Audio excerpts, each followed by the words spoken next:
And welcome, everybody, to Nat1Fun. I hope you had a great week. I know I did.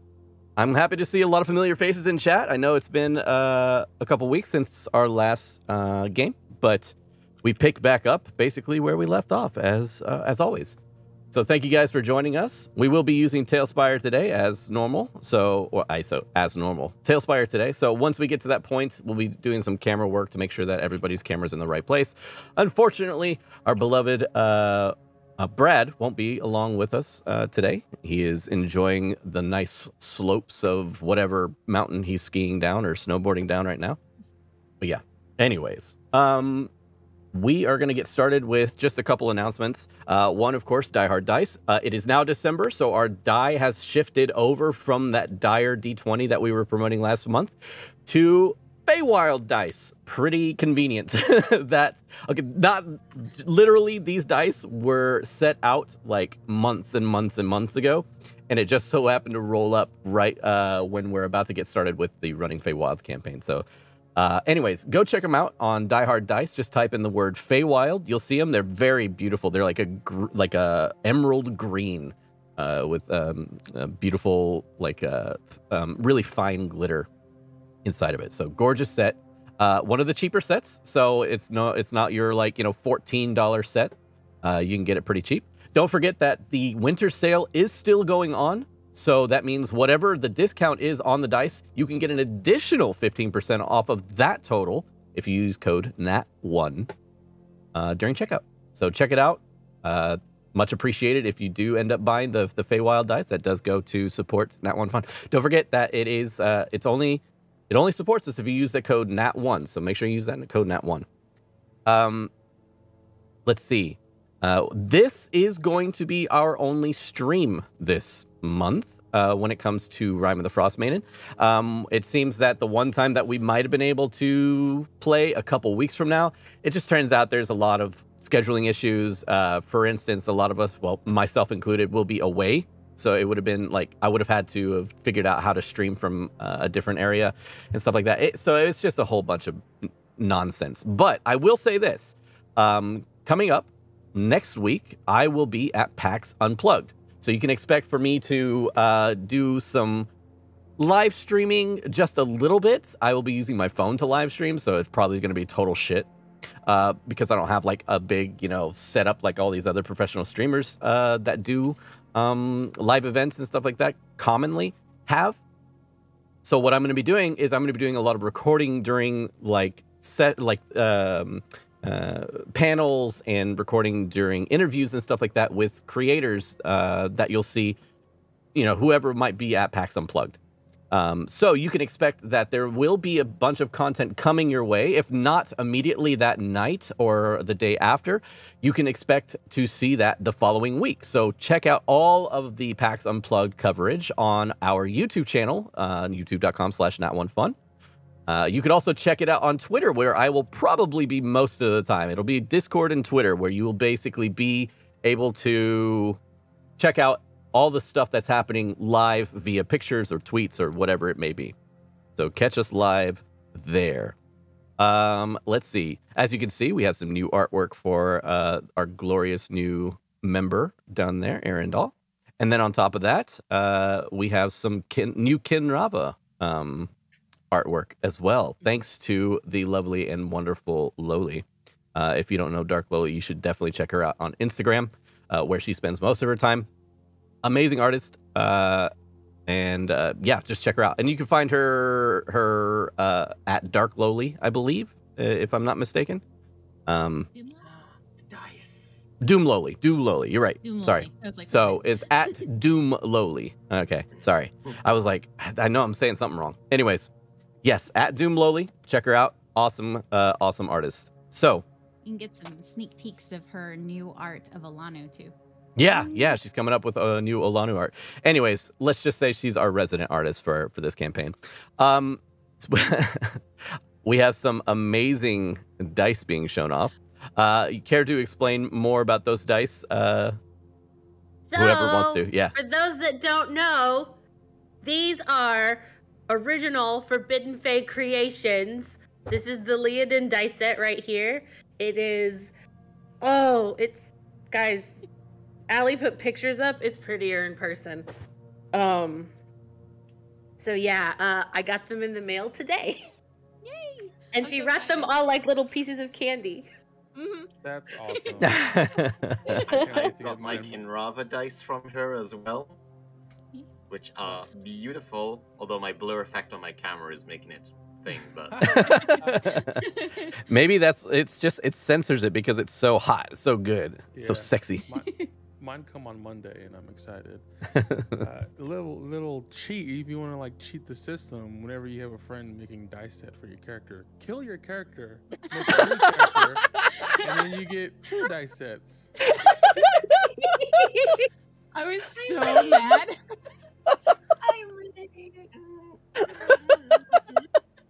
Oh shit, that was good.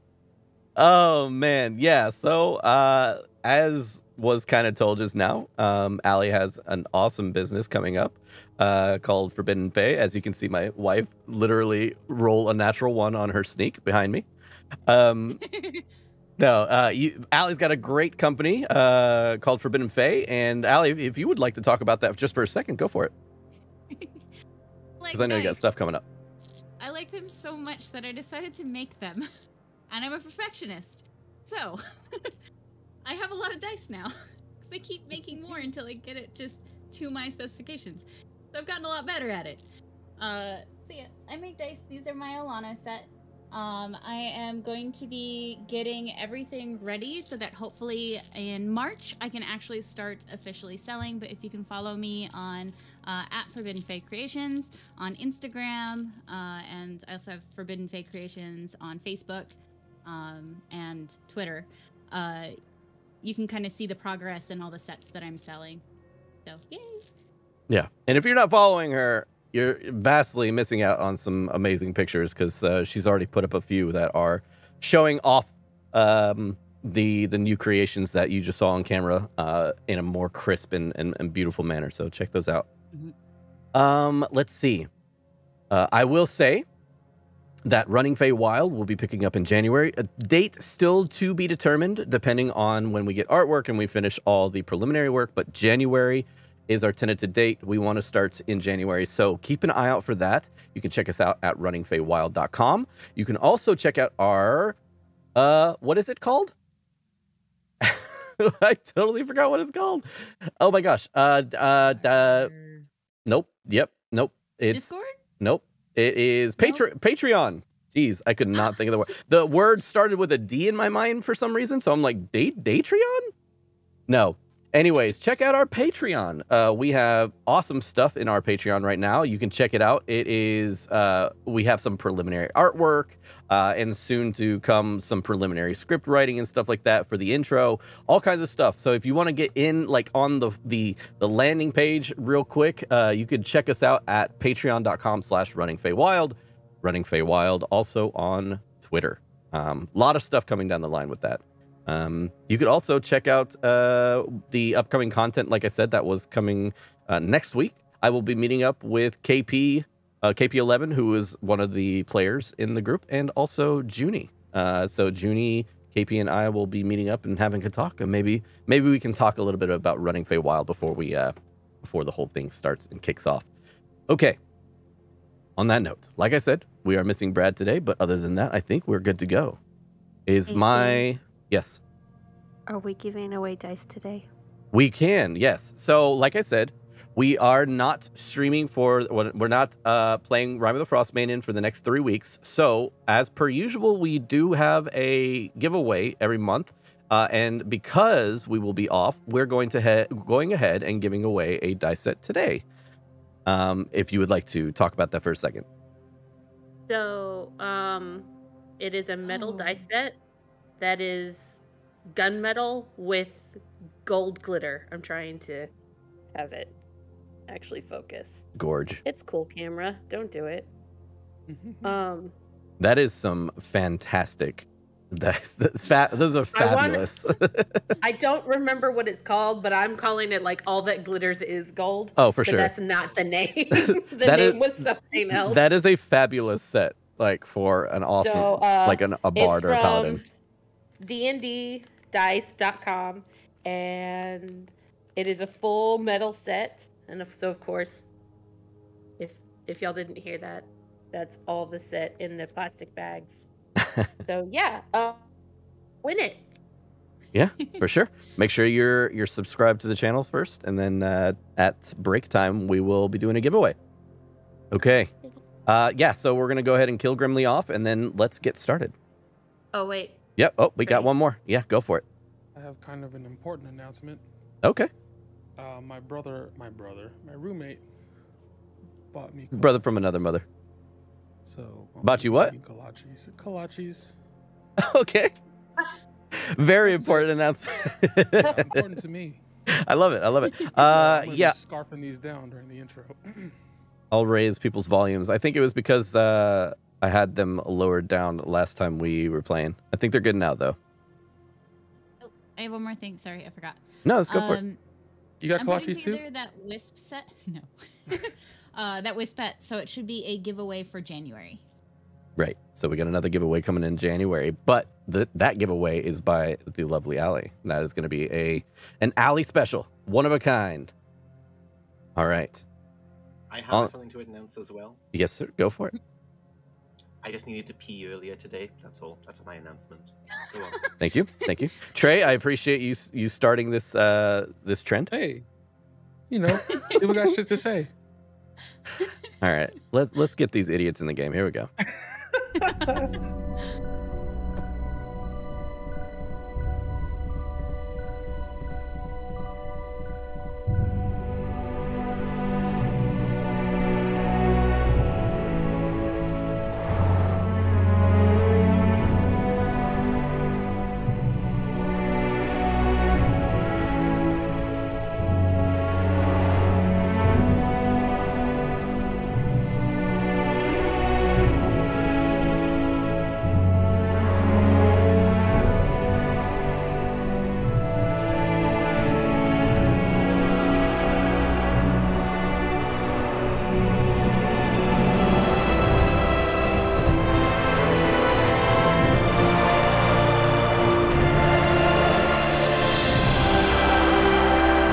You thought I was going to update that intro?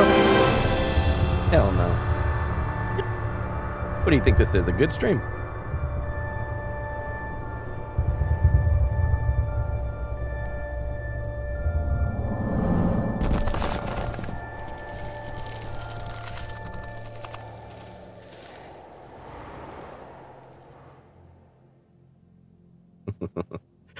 All right. And on that note, let's go ahead and go over last we left off. So let me pull up the document that I had open and stupidly closed. But here we go. Okay. Last we left off. Volume issues. Still? Yeah. Yotane had posted.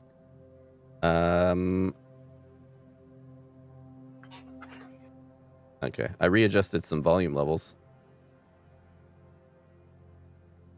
We'll just have to see once we get started with everybody talking and adjust accordingly. Is it like you can't hear them at all? Or they're just low? Hello. Because if you can't hear them, if you can't hear them at all, that was a hell of an intro. Okay, I think we're good to go, right? I can hear it when I mute it. I can hear it. They're just low. Okay. Okay. I'll up them when we get going. Okay. Folks, everybody just needs to theater project into their microphone. It'll be fine. Okay. Yeah, we'll just scream everything. Let's not, though. It'll be cool. Okay, let's go ahead and get started. All right, so last we left off, Grimly has a terrifying and confusing meeting with Feld companion Abel's daughter, leaving Grimly with a gift of sorts. The team says their final goodbyes to Abel and make their way back to Bryn Shander. Each party member making amends and checking up on the goings-on in the town since the last time they were there. Winter's End finishes up with shopping and spell transfers. Arendelle makes a stop at the House of the Morning Lord to write down and relive the memories of an old 10-towner, while Leodin dives deeper into the mystery that is Cuckoo. Kinrava works on her spellbook and Grimly and Olanu both work on getting additional gear and weapons, unintentionally stumbling upon a magic necrotic bow in the process. The team has now all finished their daily tasks outside of picking up the armor that Olanu has special ordered for Percy, and we pick back up as the team awakens in the morning after finally settling down for the night in a ramshackle rooms left at the Northlook Inn.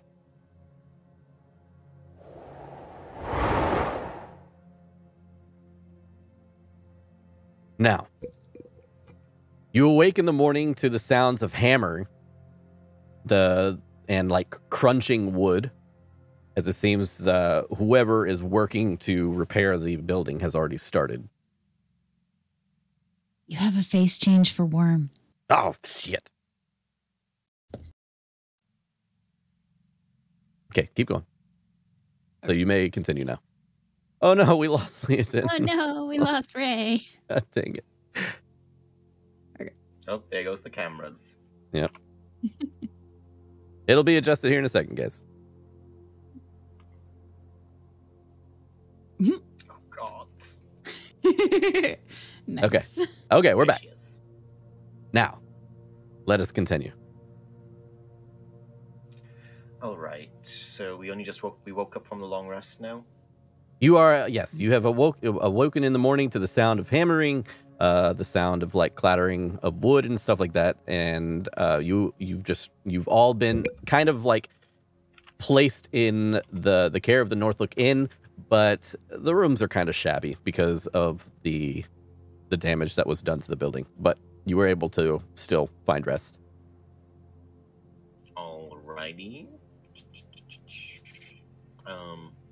In that case, Kinrava's going to go out and just knock on everyone's doors and just be like, all right, everyone, come into my room. Time to give out a few gifts, magic items, and sort out what exactly we need and don't need.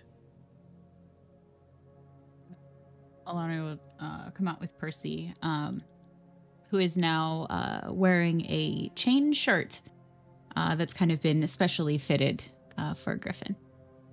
Yep. On the chest of the Griffin, like where the chain shirt is, there's like a diamond shaped panel on it that has the emblem of like a bear atop of it.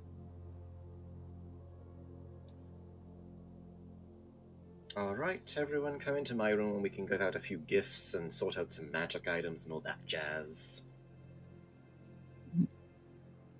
Oh, yeah, I'll make I my way just over to his strolls room, in. to her room. Okay. Is Leodin coming as well, or...? Nope. No. Cool. Okay. Leodin I go chillaxing. I grab Leodin and I'm just kidding.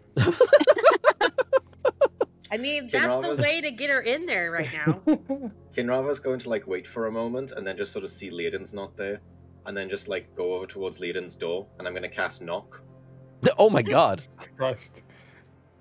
Are you actually? Yeah, I'm casting Knock on her door. Fuck. Okay, yeah. You cast knock on the door. The door swings open, ominously, with you standing in the door frame, and all of a sudden, the sound of a large knocking sound just echoes throughout the building.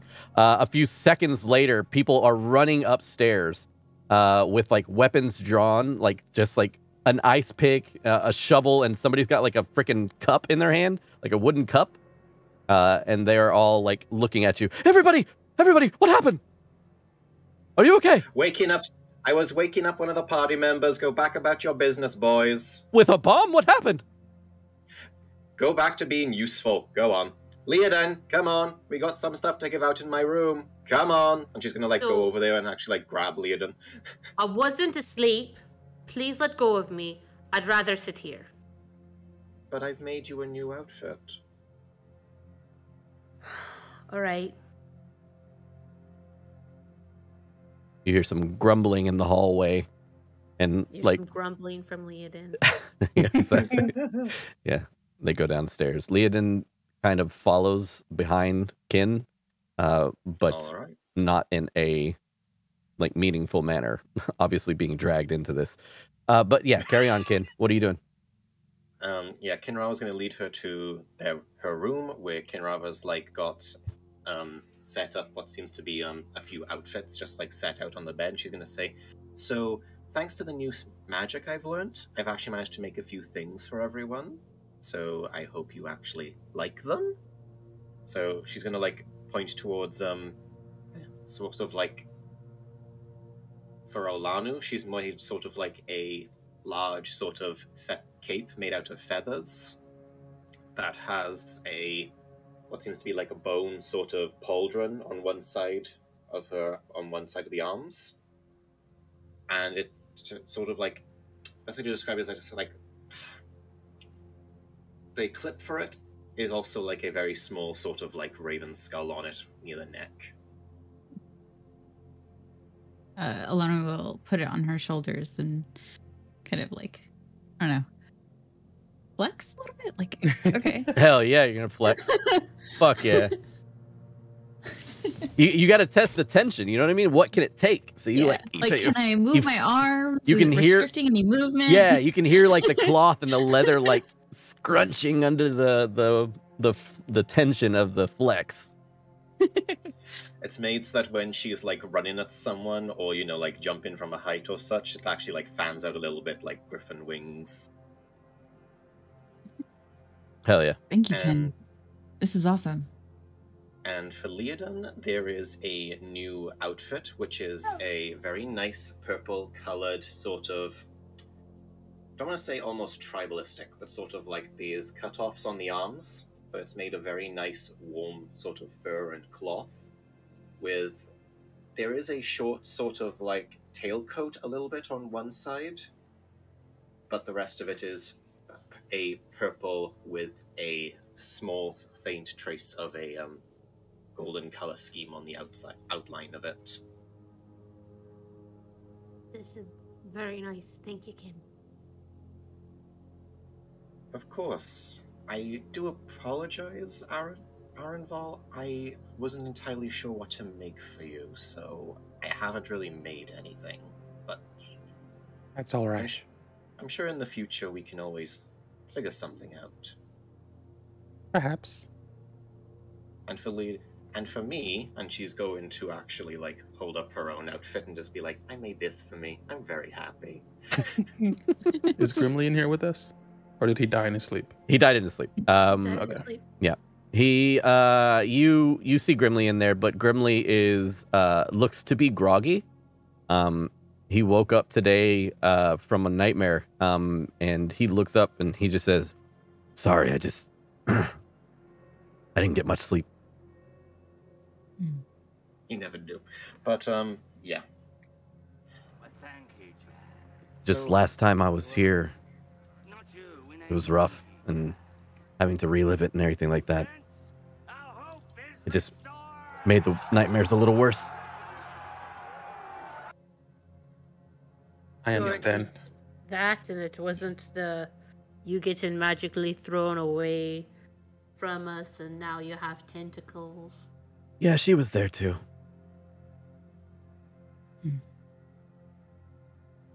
You see him fiddling with like the ring that is on his necklace. Like he's just kind of twirling it in his fingers. Oh, what exactly do we have planned for today? First of all, Arenval, I've seen people like you from my own home down in the Underdark, and if memory serves, you use blades of a more finesse nature than most others, correct? My personal style, yes. Would you be interested in this? And she holds up like the ice fang dagger we found.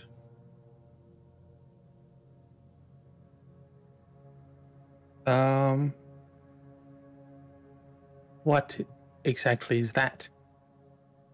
Apparently a tooth from Icewind Dale himself. Oh. Interesting. Can I examine it, please? She hands it over. I gotta grab it and cut. Whoa! Sorry, I did. Sorry, we got a raid from 20 No, I sides. saw it. 20 I saw sides. it too. Yeah. Hey, welcome, Raiders. Hey. Welcome in. Welcome in. 20 sides to every story is the best name ever.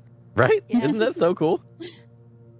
Was hanging out with them earlier on. So yes, sorry. Please continue. And also, thank you and welcome, Raiders. I go to grab the knife out of her hand and grab the bladed edge and cut my hand open. No, I'm just kidding. I take the I was blade like, out of her hand. jeez, okay. And I'm just going to Working on start character ritual number 3. casting Identify, which is going to take 10 minutes unless someone says something to me. Yep. But I take the blade and I just pull out my book. How does Arendelle cast Identify? I take it, I pull out my book, and I sit on the ground. I set the book on the ground, and I take my hand and just draw a big circle around my book in this like silver arcane light that traces behind. And then I just hold the dagger in both hands above the book, and I just start muttering some incantations with my eyes closed for 10 minutes. Unless somebody stops me. Yeah. Kin's not gonna stop you. She's just gonna like turn towards Leoden while he's busy and just say, "Are you all right?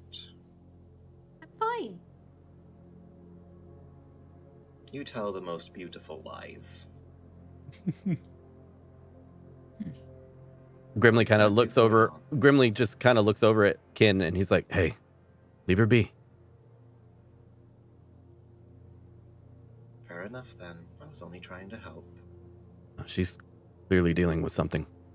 And he just looks over at her, just kind of like a nod of acknowledgement. Probably. Yeah, probably like, you know, been there, done that, sister. My apologies then. My people don't actually get nightmares or dreams, so this is actually kind of new to me, so I apologize.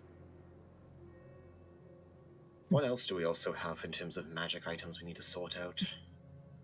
Well, I don't really need this, and I think Grimly's actually got it.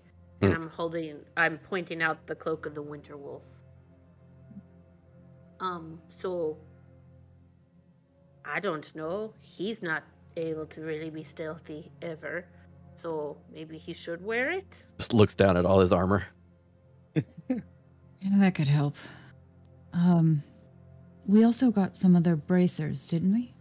Yes, we got some braces of defense. These will actually make you harder to hit. The ones that I have also make me harder to hit, but they also have an effect on my strength. But it might benefit somebody who's less how do I put this? Not naturally strong. So anybody but you, basically. Yes. Grimly is like flexing. But you can't wear armor with it. So That's you kind of have to give bullshit. up that. Well, what about you, Leoden? Would you be interested in these? They make you harder to hit. Yes. I mean, it might not be a bad idea. I've been hit quite a lot. You have, and none of us want to see you go, so here you go. She hands Leoden the braces of defense. Awesome. Leoden, you are in possession of the bracers of defense. And the bracers of defense, these bracers are not like the normal ones you would see like on D&D Beyond or whatever. They're very much suited for the weather, and they are made from like natural materials. Okay. You wear armor, Ray? Or Leoden? Leather. Yeah. It kind of goes You'd have with to it. Choose. Okay. Okay. Oh, you can only Those it's unarmored Yeah, or you can't- nothing. Oh, that's Mhm. tits. That's They're shitty. really for like casters or barbarians. Okay. Who Well, don't we'll, wanna we'll wear say this. armor. We'll say this. We'll say this. We'll say this. Fuck that shit. You can wear armor and you get +1 instead of +2. Okay. All right. And lastly, we have, and she holds up Professor Skant. Now, personally, I would like to keep a hold of this little fellow, at least until we've managed to find the city he likes to talk about. Yes, yes. This is not an auction, is it? No, it is No. not. You made it Yeah. sound like it. No. Now, we should probably head out towards, well, wherever Velany wanted us to head out towards. Arenval, you said you had some information about that, didn't you? Am I still in the middle of ritual casting? No, we'll say that like the conversation, you know, that and also the discovery of like how to work the magical items and stuff that took place. Can someone remind me what the before I answer your question? Yeah, no problem. What does this dagger do? It's a +2 to attack. It does +2 to attack. If you get a 19 or 20 with it, it's a critical. And if you kill someone with it, they freeze solid for a week. And you do an And then- additional ice damage as well when you hit. Like 1d6? Yeah, I think it's 2d6 ice damage, I think. I have no idea. Is it 2 or 1? I'll just have to look it up, but I think it's 2d6. I think it is. Okay. Yeah. This is dangerous in my hands, but I'll take it. you vibrate with power once you realize what it is. It is cold damage, so Yeah, Also, situational. But exactly. I don't really need this anymore. And it's the potion of cold resistance. Ah. You know what? Can I take that off your hands? Have I it. snatch it. Never mind. Erendil wants it. Arendelle, Oh, like, right. because it's magic, Arendelle, like, starts reaching for it, and Grimly just, like, slaps his hat out of there. I mean, if you want it, you're more than welcome to. I'm just I'm keeping a hold of just- it because no one else really seems to have need of it at the moment. I'm sorry, that was a bad joke on my part. Oh, fair enough then. You hear No. Grimly kind of chuckle, like, under his breath. I believe you mentioned that you had knowledge of where Velany wanted to take us, correct? Yes, I do. Where is it? Dan, Yeah, I was gonna say, I was waiting for it. I was waiting for it. Of course I have knowledge of that. DM, care to explain? You are headed towards the Reghed Glacier, which is situated to the northeast portion of Icewind Dale that lies within or on the outskirts at least, of the spine of the World Mountain Range. It is the entrance to what you believe is the location of the lost city of Ithrin. Yeah, but that's but of course, like as was stated in previous episodes, an entryway was closed, which Arendelle actually has knowledge of the location of. But the entryway to the caves was closed unless you had found this magical item that you now have, had the Codicil of White in order to enter. yes, But so it at was the specifically- glacier. Go for it. Nope, you're right. You go. You would know At this. the, at the glacier, there's where the city is frozen under the ice. It has fallen many, many years ago, and it is frozen under the ice. And I believe that is where the entrance to the city is.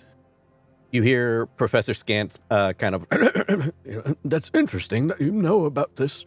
I'm interested to know where you learned of all of this. I, of course, know already, but it's just interesting to meet somebody with similar knowledge.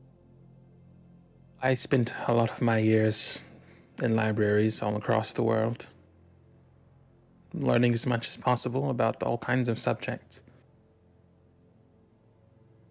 Well, if we're ever alone, then you have time. I would like to learn some from you if you have any bits of information I may not have. It's very unlikely, but maybe.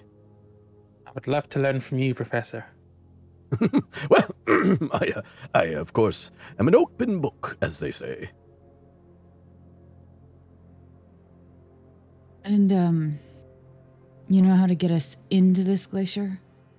Well, we needed the codicil. But May I chime in?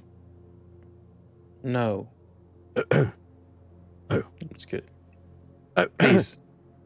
Well, the codicil was necessary, but I believe, Kin Rava, you said you wrote down things within the book?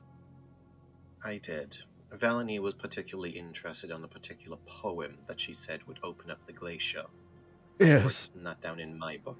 I had a feeling she might Be a try and... bitch and do shit like what she did.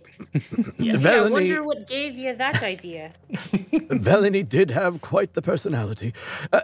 I will say Lack thereof. that she spoke to me for quite some time before you even got your hands on it. She did say that the book was quite unnecessary once the poem had been transcribed. I also know the poem as she spoke it to me in order to remember, just in case. The book itself seemed to be just a reciprocal, or the receptacle, not reciprocal, of the poem.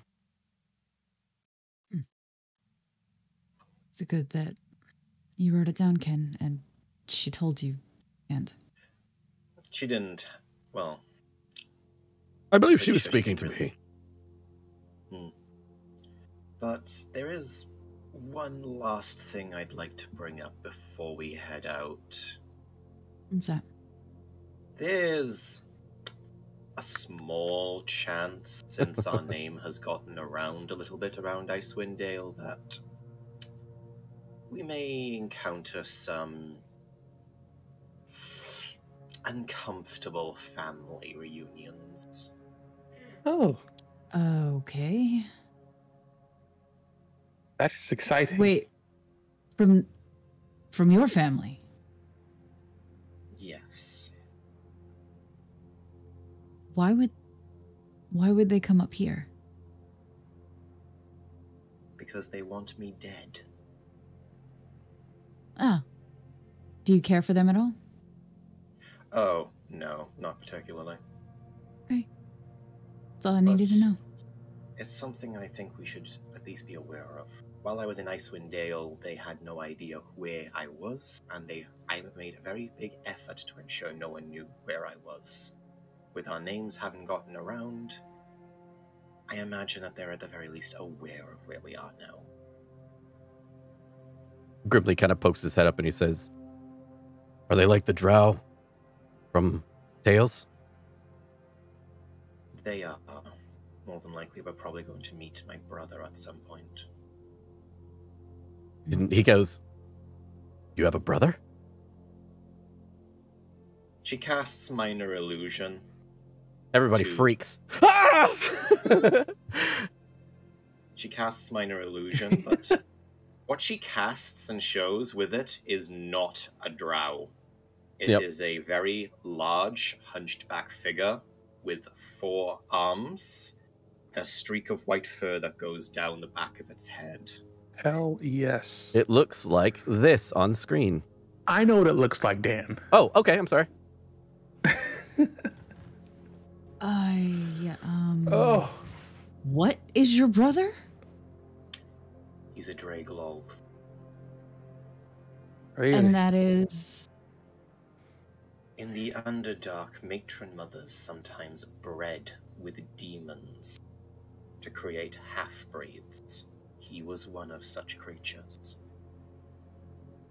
You hear Grimly just whispering like, "Dear Helm."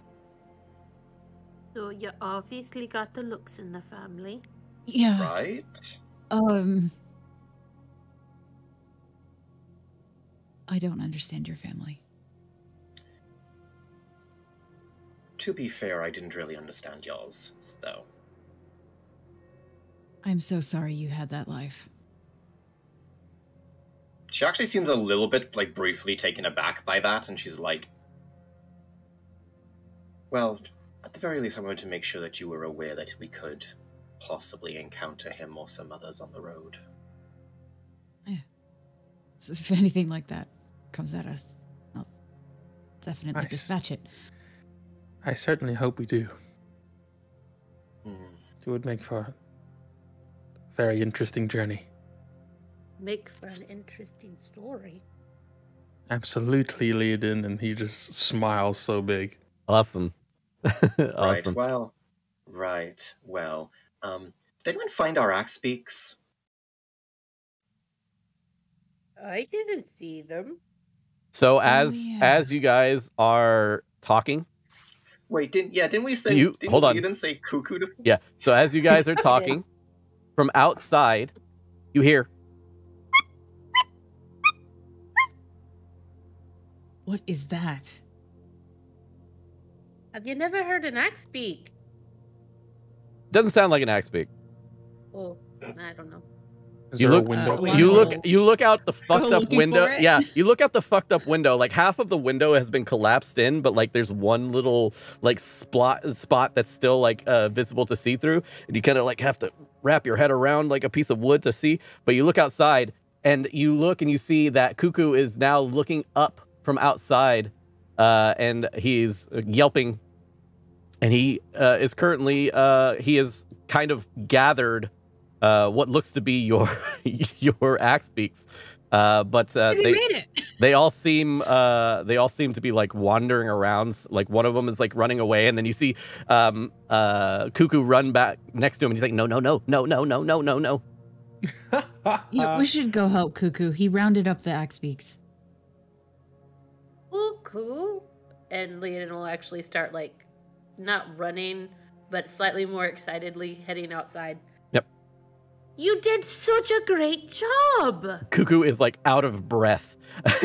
he is like breathing heavy. He sits down next to you. His tongue is out, and he's like, his like tiny little tongue sticking out, and he's like breathing heavily. He's like, I got him. I got him. You did such a good job. Thank you so much.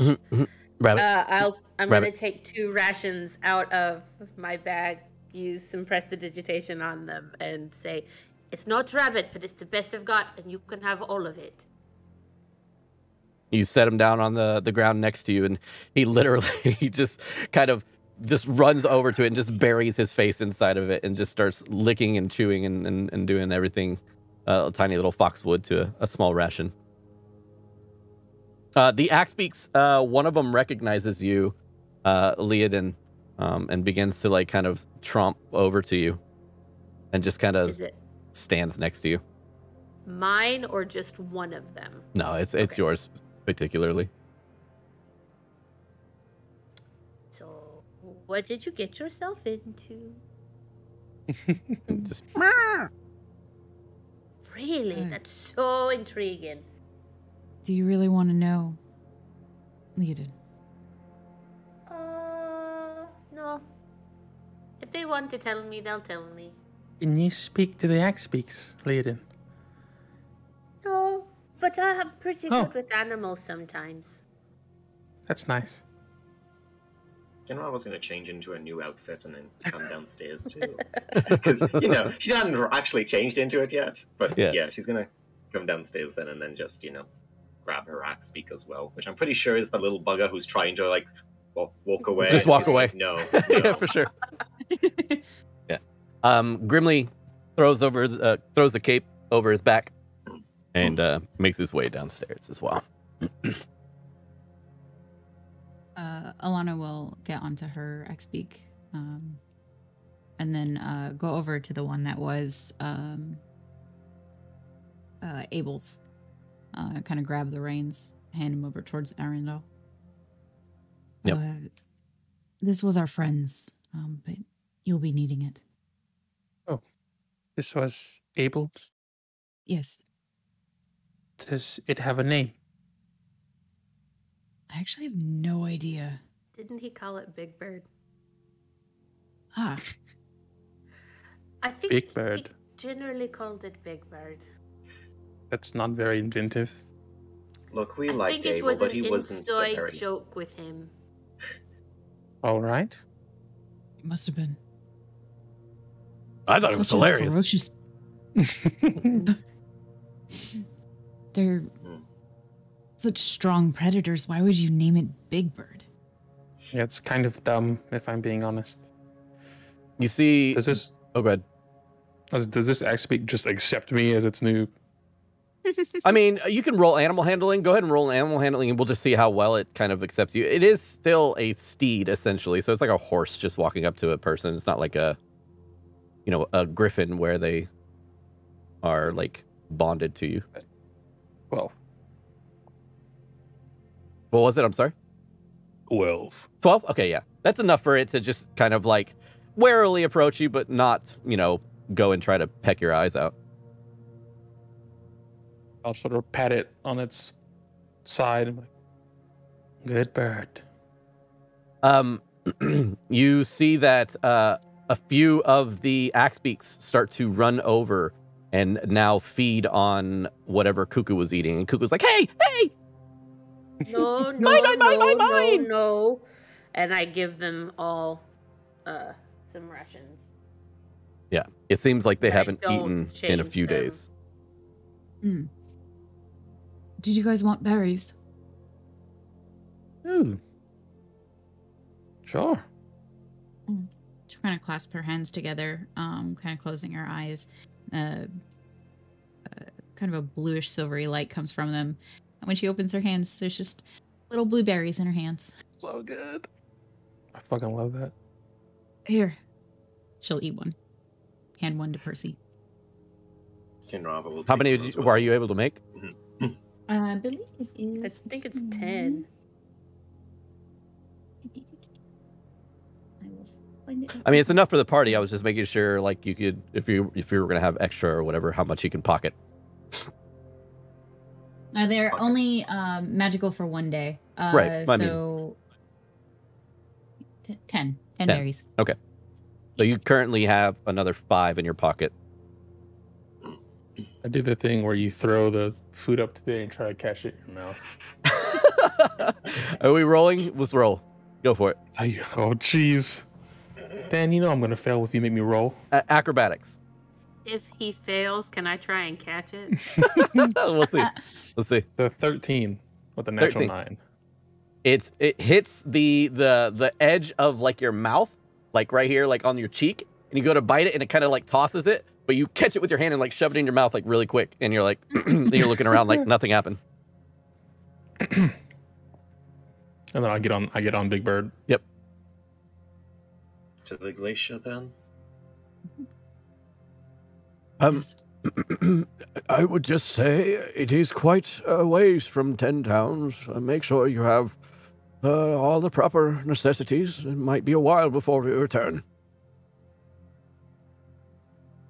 Is there a place I could go get more rations? I don't know. Possibly. So, all right.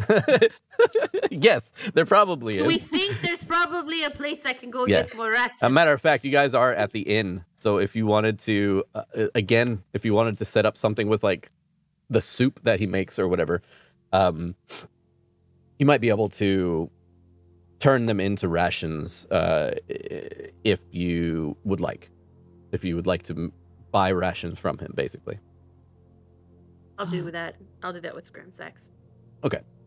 So yeah, you go inside, and I'll say for each ration, because of inflation and because of the lack of food, they're a little bit more expensive than normal.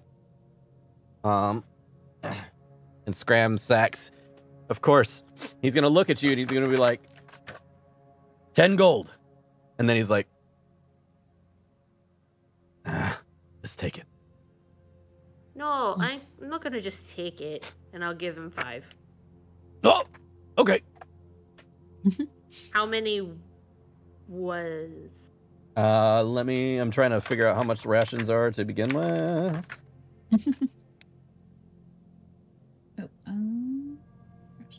Rations. Jesus Christ. It's 5 gold it for 1 day of rations. 5 gold? Gold. You mean silver? That doesn't seem right. Oh, hold on. No, it's 5 gold for 1 day of rations. That's bullshit. That's some bullshit right there. Hold on. Wait, unless it comes in stacks. I don't know. You gotta look it up. Rations. Where you at? Right here. Like, I don't think that's accurate. Maybe it's in stacks. 5 silver pieces. What are you talking about? Gold? What the fuck? I don't know. My D&D Beyond is saying 5 gold for rations. Yeah, 1 day of rations is 5 silver Yours pieces. are. Yeah, I have really good rations, y'all. So 5 gold would get you 50 rations, I think, is if I'm converting that right. Good. Perfect. Okay. I'm just worried about feeding the animals. We'll say you have 50 fucking rations. I have more than that, but it's okay. Okay, yeah, no, I was just saying. So yeah, you have, but you have your bag, so you are able to just kind of carefully place each one of them. Pop it all in the bag of holding. Yep. Okay, so you guys are all set and ready, and the town is kind of waking up as you exit the town. It's just, your normal day. People are working. Kids are finally running around. People look a little worried, but they're not. They're just like tired. The guards that see you leaving are the same guards that saw you entering. The two guys that kind of yelled in your direction before you entered the city, and they immediately see you and just kind of like put their backs to the walls this time. And they give you the nod when you go by. Before we would have headed out, I would have wanted to also get about 21 more arrows, if I could. Are you getting the arrows? Oh, well, yes. Okay, that's right. I forgot Grimly has the bow. Okay, so 21 more arrows. That's fine. I also have a bow. Specific number. Yeah. Yeah, because I have 19 and I hate that it's not an even. I figured. All right, we'll say that you have 21 more arrows. When we only had one person who used arrows, we could never find them, but now we've got a bow with infinite arrows. Gotta come back to town. All right. You guys leave with all your goodies. Currently, Percy is walking next to you due to the fact that he is much larger and can't really ride on your Axbeak with you. But he's just walking next to you, and he's happy. He doesn't seem affected by the cold, so it's not an issue. And you guys set out. Now, after several hours of travel, you guys make your way to like the northeast part of 10 Towns. You eventually make your way towards what looks to be like the front of Kelvin's Cairn. You guys are probably about a mile out. You can see Kelvin's Cairn in the distance, that large singular mountain that Grimly called home for a while, and the location of the Durgar fortress that you had found quite a ways back. If you remember, it was the child of one of the Durgar kings. There, and you found the ogre and stuff like that. But you guys continue past. You see that Grimly kind of takes a longing look on his golden chocobo, by the way, that he has cast prior to leaving. He left his Axbeak. Matter of fact, before leaving, he went to the House of the Morning Lord and said, "Hello, I would like to donate this Axbeak to the house. If you are in need of it, please keep it fed, and I will make sure that once I return, I will pay for any thing that was paid for, basically, for its needs." Anyways, you guys continue on. And like I said, you pass by Kelvin's Cairn, and Grimly gives it a longing look, a time long past. You also make your way past Cair Koenig. Now, Cair Koenig is essentially a crater in the landscape due to the dragon attack. A lot of burned down buildings and halfway stone structures sticking out of the snow. The actual cairn itself, the one that's already kind of destroyed and kind of makes the name, the actual little castle bit, is still up and standing. It seemed to have lasted the time's ravage. The ravage of times, but it wasn't even affected by the dragon attack. The rest of the town seemed to burn down due to its structure, mostly made out of wood. And you continue past that sorrowful sight. And you start heading northeast into the barren wasteland that is Icewind Dale. Now, it takes a while. This is a long trek, probably one of the longest treks that you've had to make so far, outside of having to climb the mountains in the spine of the world. But the longest trek across no man's land, essentially. And that means that while you're going, you have like no landmarks, no nothing. So, who is leading the charge here? I assume Olanu. All right. Yeah. And Leodin. As well. Okay. So Olanu and Leonin, as you're going, the weather starts to get bad. As you note again, the night sky is still prevalent. It is a constant night sky still, but the weather starts to get bad. Blizzard starts to roll in. The winds start to pick up. But you and Olanu, you guys are fine. You guys, the weather doesn't affect you like whatsoever. The others, however, Cuckoo even, the Axe Beaks, you see both Arendal and Kin kind of like bundling up, and you see like snot popsicles coming out of Grimly's nose and onto his mustache. And it's getting bad, or there's the frozen whale wax. Yeah. So I need Allie and both you and Leonin to go ahead and roll survival checks for me real quick. And this is going to determine your course. Oh no. What did our new ranger just roll? Yeah, right. It's the Ranger's curse. It's the Ranger's curse. 8. Okay, What did 8. you roll, Leonin? Leonin, what do we got? 26. A 26! Oh, thank God. Yeah, thank goodness. God. I was gonna say that for my very first roll with my brand new D20, it rolled a 19. Hell yes. That's because you touched it. There's like, That's can't true. it's not the I dice. can't wait to roll like that. One of these days. To be fair, I I'll- rolled with all of your guys' dice, and they did terrible for me. I'm telling you, it's not the dice. It's not the dice. No, it's not. Okay. It's me. Damn it. So, that being said, with that, well, we'll say, Olanu, you start kind of trekking and you are heading off, and you kind of start to drift off in a certain direction. And Leonin, you get like this second sense to kind of like continue straight in the direction you were going before the blizzard hit. And it seems like some kind of path has led Olanu kind of drifting. But you see her drifting now, and you can point her in the right direction if you'd like. I do that. Okay. So you guys are still on track. Go ahead, Olanu. Thanks. Sorry. I don't know why I was just. This was just very pretty over here. Got distracted. You guys are Super talking like normal to each other, and the winds are like, like blowing side to side, and your hair is flying in the wind and stuff like that. But you guys are unaffected by it, essentially. So it's like So just another day. I'm gonna. If I glance back, can I see that everyone is dying? Oh yeah, 100%. Okay, great. I want to make sure I didn't need to roll for that. We should probably stop soonish. I think we've turned everyone else into ice statues. Nope. Oh yeah. Don't like that. I think we've turned everybody into just ice. Yeah. Maybe we should stop soon. We should look for a clearing or something where we can put up the dome. Yeah. So you guys are not lost, but the winds are still heavy, and the ice or the cold is still extreme. So I need the 3 that are unaffected, or the 3 that are affected, excuse me, Kin, Arendal, and Grimly to roll Constitution saving throws. I will roll with my new dice. God damn it, Dan. You know I always fail these.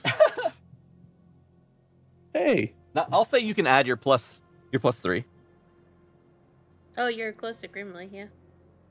Oh, With in a that plus case, 3, that's a dirty 20.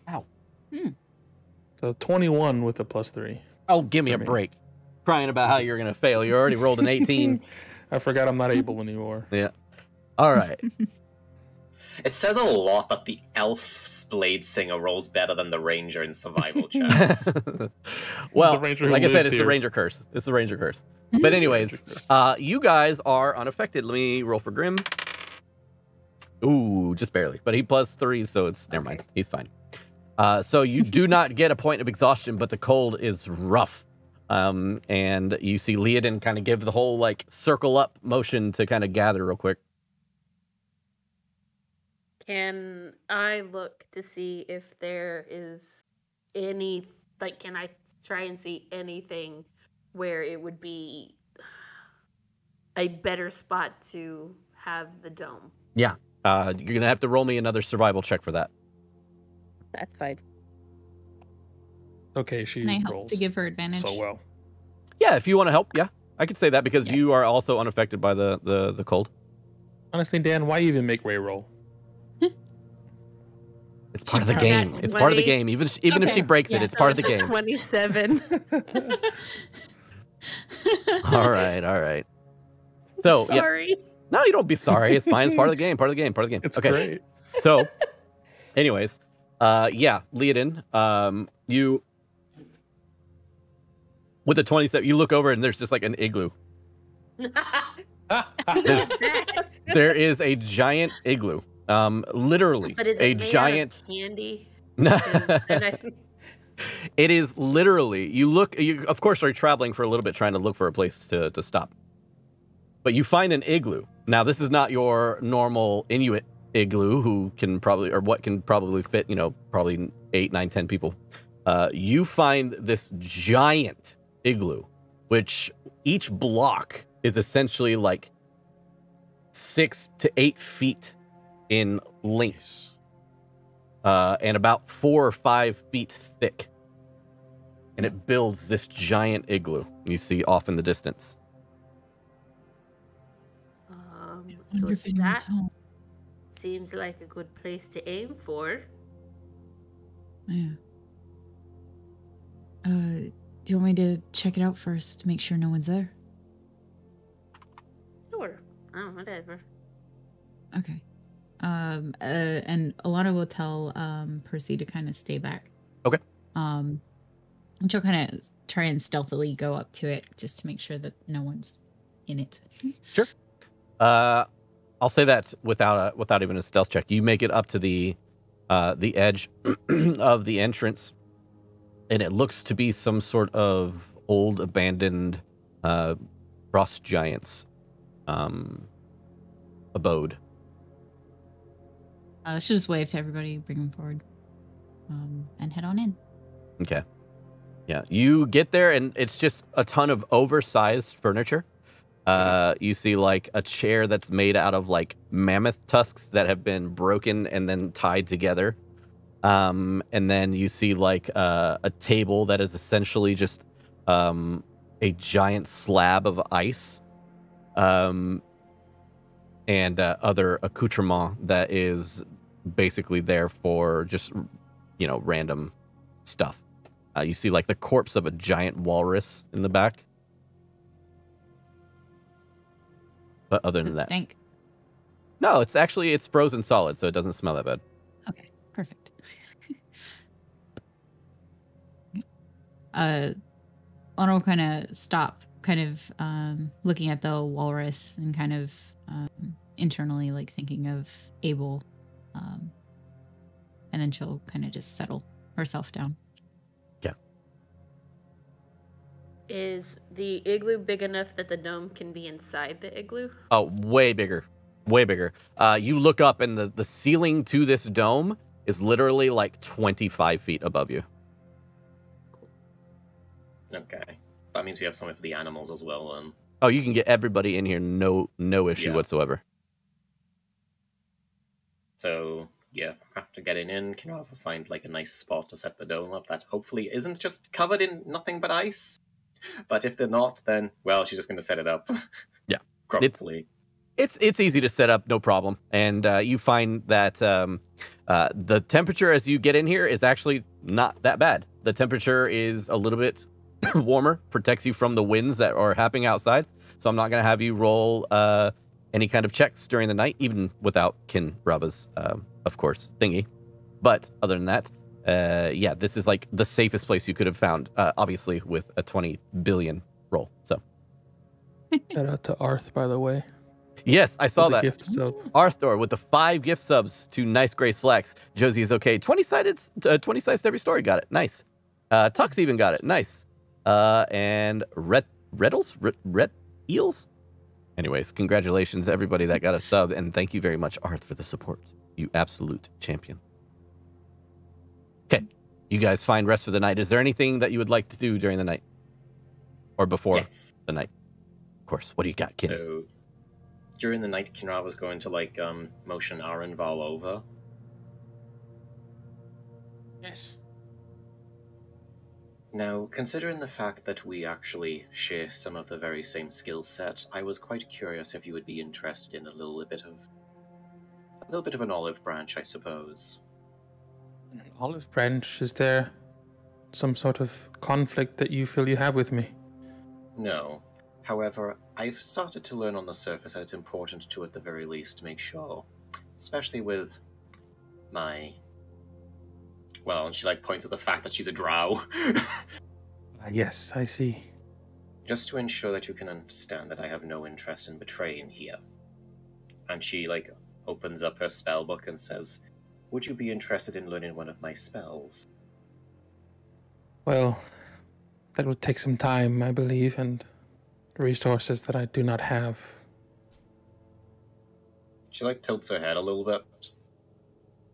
I don't have the magical inks or parchment and the... Oh, right. I completely forgot about that. Was this just a Kinrava flex? Like you knew the whole time and you're like, yes, sorry, it is, I actually. guess. Yeah, it actually is. That's exactly what it is. Right on. It's like, oh yeah, other people need that. That's fucking fire. All right, keep going. In that case, then... I have a suggestion, then. Fairly soon I'm going to be able to be making spell scrolls. Would you be interested in having any of them when I actually can get myself to work on them? Oh, absolutely. I would love that, actually. Thank you.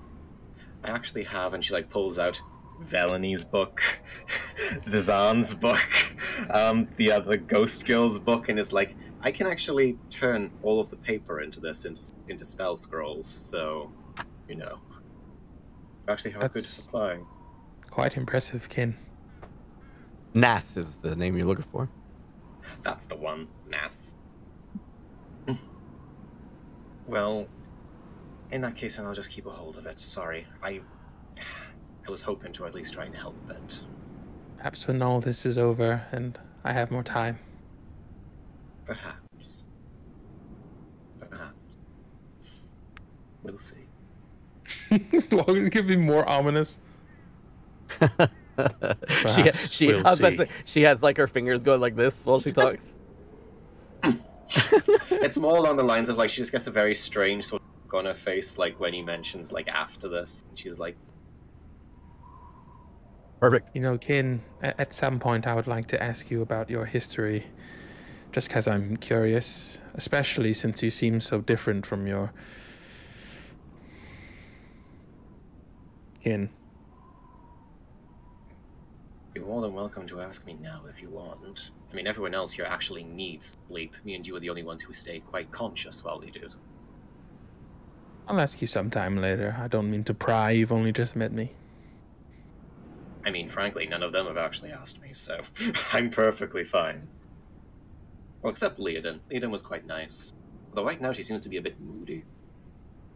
Yes, I have not spoken to her yet, only because I feel that she needs more time, but soon. True. I suppose people do need to mourn. It's funny, you know, they live for so short of a time, and yet they spend a lot of their time mourning. True. It's a little bit sad to watch fireflies just lose their glow. And I'm gonna just go off in a corner and pull out my little Japanese shakuhachi flute and just start playing a little sad low song for my 4 hours that I'm awake. Very cool. I was also going to go to sleep as well. Well, I say sleep, yeah, trance. Are we setting up a watch, folks? Well, I was going to say, as you see that the wizard couple is having a conversation currently, when you are about to like say like, hey, let's get a watch going or something like that, you do see Arendal go over to the side and start to play a flute. I don't know if that interests you in any way, but that's what you see.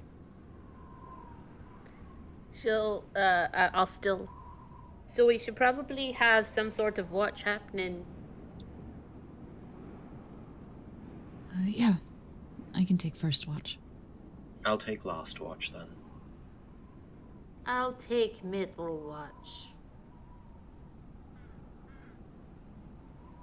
Yeah. All right then. Okay. I'll say without fail, somebody needs to roll a d20 real quick though before anything. So any of you guys can. Doesn't matter. Okay. I rolled an 18. Okay.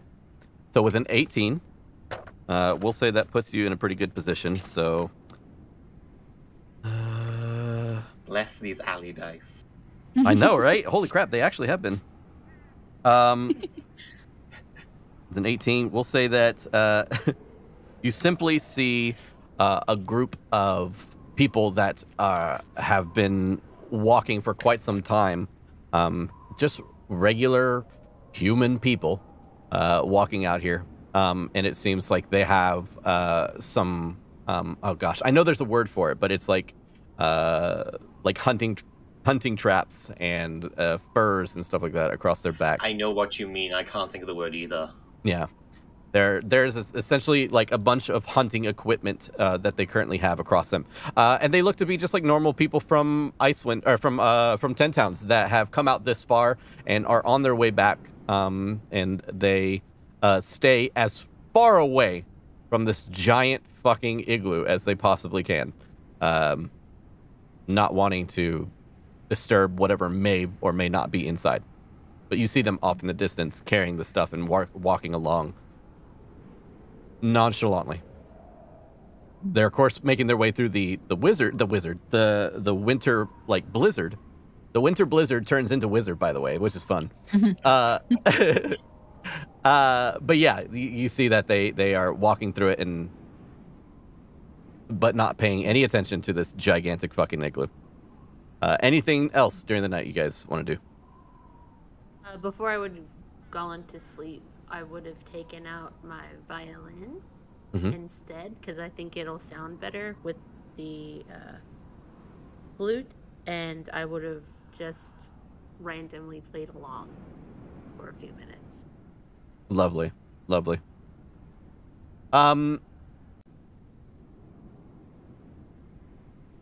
Okay. The sound of like the playing and stuff like that echoes within the icy area that you're in, because of course it's so giant that it actually creates acoustics within it. So it sounds beautiful. And like as you guys are playing, like the humans that are walking by like see or hear the noise coming from the location, and you see them like pick up their gear and like run like faster away. Alana's just gonna kind of chuckle to herself as she watches this. Yep. Of course, you see them from the distance creepy. because they're like holding a torchlight, up. Hey, there's creepy music coming from this giant ice thing. Yeah, perfectly as a matter of safe. fact, they start running and then like they cover the torchlight and just run in the dark. We may have just killed some people. Yeah. On your way back, you see 2 corpses. No, all right. We did nothing. Yeah, no, it's good. It's good. So, you wake up in the morning to the sound of like the honks or the squawks of your axe beaks.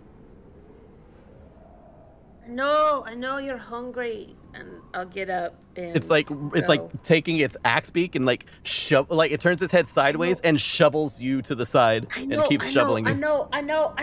And I get up and I'll take out rations for all the axe beaks and hand them, pet them, feed them, check them out, make sure they look okay, kind of as if like what you would do for horses, but for axe beaks. Yeah, sure. And then I will take a ration, rub it around in my hands with a little prestidigitation, and go, Cuckoo, I've got something for you over here. He was outside when you yelled for him, and he takes a couple seconds, but after that, he makes his way inside and kind of like looks up at you, waiting. Well, what are you doing? I hand it to him. Just talking with my friend. Oh, that's right.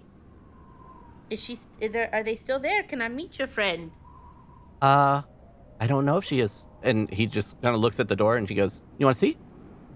I would love to see. Yeah. You head out of the igloo, the front of the igloo. Still dark as night when you exit. The wind has seemed to have died down currently. And Cuckoo leads you over around like the side of the igloo because it was kind of like not where you could just simply see out the front. And when he leads you around the side, there is a large pile of ice that has been stacked up next to the igloo. And you see Cuckoo kind of tilt his head, and he goes, "Well, she was right here." And the ice itself is kind of vaguely like humanoid shaped.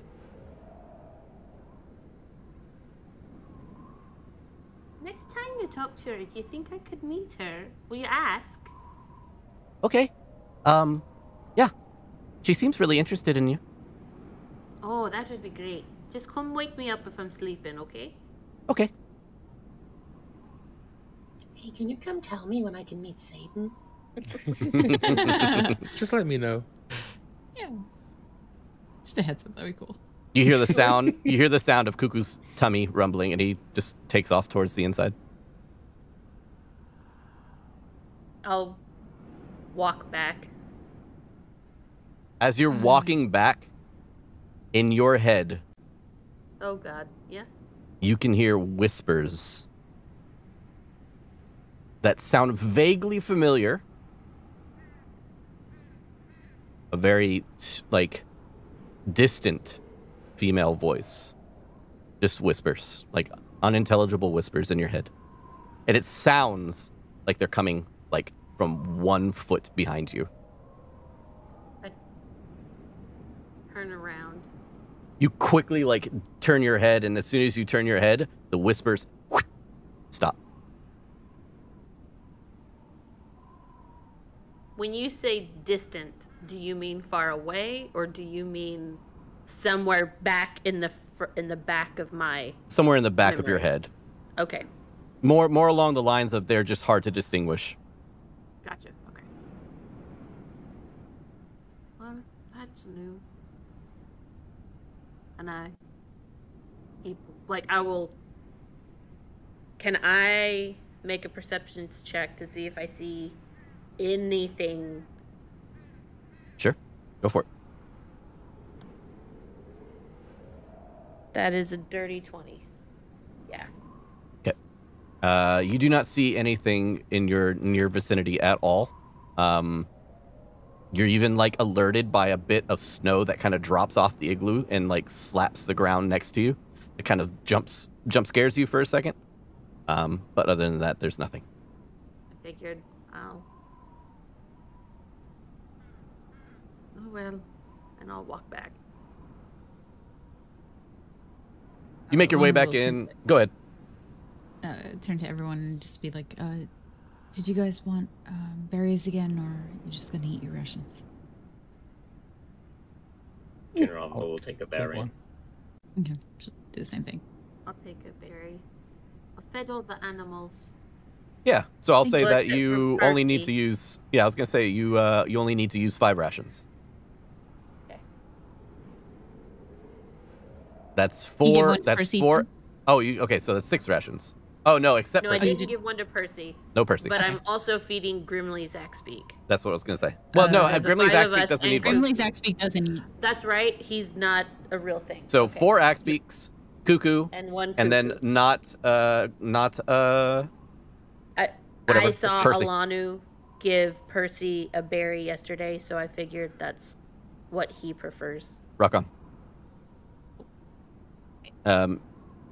Percy very begrudgingly takes the berry. He, like, rolls it around in the snow, like, with his beak for a Maybe- second. It'll fill your stomach. You see the wings kind of, like, gonna drop on his back, and then he, like, picks it up and I want to have to do what I had to do when you were younger and you wouldn't eat your food. he kind of just looks up. He kind of looks up at you and just goes, "Rah!" and just like sticks out his tongue. Just kind of scratches his head. Eats her berry. Okay, so you guys know that the journey, due to Professor Skant and Arendelle, kind of letting you know the process and everything like that. You guys know that you're probably another about 12 hours or so. But with Olanu's tracking and stuff like that, you're about 6 hours or so from your destination. Okay, Is let's it? go. What's the weather like outside? Like, is it the sort of weather died where down. Okay, good. I was about to say, like, are we going to be frozen solid while the two girls are just like, sunbathing in the snow? Yeah. Snow angels, butt naked. Yeah, exactly. Yeah. After their morning butt naked snow angel session, you guys make your way out into the fine weather. It's not too terrible. The snow is falling, but it's a soft snow. No, like little to no wind. Okay.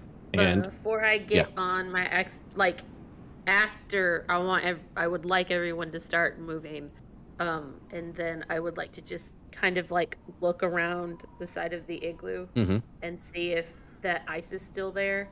Roll. Give me a perception check. Okay. That is a 26.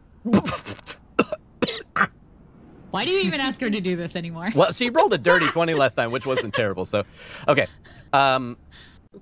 You look off towards the distant snow, the distant igloo that you guys were staying in, and around the side where the ice was. You swear, for a second, that icy structure that was basically like humanoid shape. You swear, you see it take its arm, curl a cape over its back, and walk away until disappearing into the night. Hey guys, let's just get the blessing of the winter goddess. What could go wrong? That's not the problem. The problem is the fox. Who is now just like trotting next to you, like very happily. Got his morning meal. Okay. And you guys make your way out for quite some time. Now, you do know that... go ahead. Like, catch up to Olanu. Right. So you're in the lead again. Sure. So you guys begin making your way back out now. And you guys are, like I said, about 6 hours out. And several hours into your trip, you crest over another ridge. It's like essentially this tundra is basically like a desert of snow. There's just hillside and wind-swept snowbanks and stuff like that. All you see are distant shadows of mountains, about who knows how many miles to your east currently. But you continue on, and like I said, about 3 hours into your travel, you crest that ridge, and immediately as you crest that ridge, about 100 feet away, you see that there are about a dozen humanoids that are approaching, a couple of which are saddled next to what look like creatures, four-legged creatures in the distance, following them as well. You see their cloaks that are on their back are flowing and sweeping in the wind. And you guys have traveled far enough that you can see now what looks to be... Have you guys seen Game of Thrones? The giant wall of ice? Okay. Something very similar to that reaches and cuts off nearly half of the horizon in the distance. Now, it's still quite a ways off, but you do see the shadow of this. And you see the figures. They are currently moving towards you at a medium pace. Would we recognize these as one of the Reghed tribes? So from a distance, I'll give you a perception check at disadvantage. I also roll disadvantage perception? Yes. Okay. It's an 8. Oof. Mine is. I rolled a 17. 10 and a 3. 17 with I disadvantage. rolled Okay. a 10 and a 17. So I will say this. Olanu, you're like trying to look, and like a piece of snow just like lands right in your eye, and you have to kind of wipe it out and gather yourself. But as Leodin is trying to look over, Leodin, you're not able to tell exactly what tribe this may be, but you can gather enough from what you are looking at that you believe that this is a tribe, a Reghed tribe, that is headed your direction. Do I see any of the, from this distance, accoutrement or anything that might tell me which tribe it is? Like, do I recognize anything from those trials we had to do? So I'll say that before you get that chance, because you did your perception check, I'll say before you get that chance, they approach even closer, and now they're about 30 feet out. And when they approach and are about 30 feet out, you now see a lot better of what you are looking at. You do see that the one that is kind of like in the lead of this almost triangular shaped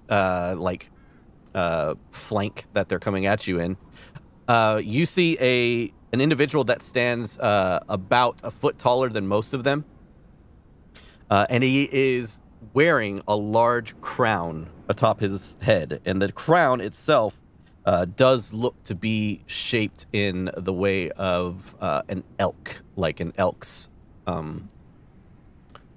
antlers. I could not think of that word. I was like, it's not a horn. It's not a horn. Don't say horn. As he's approaching, he waves at you. Seeing the antlers, Alana will wave back. Just to kind of signal like we don't mean any harm. They continue approaching, and as they do, you are now met with what look to be a large group of about 10 or so tribal warriors.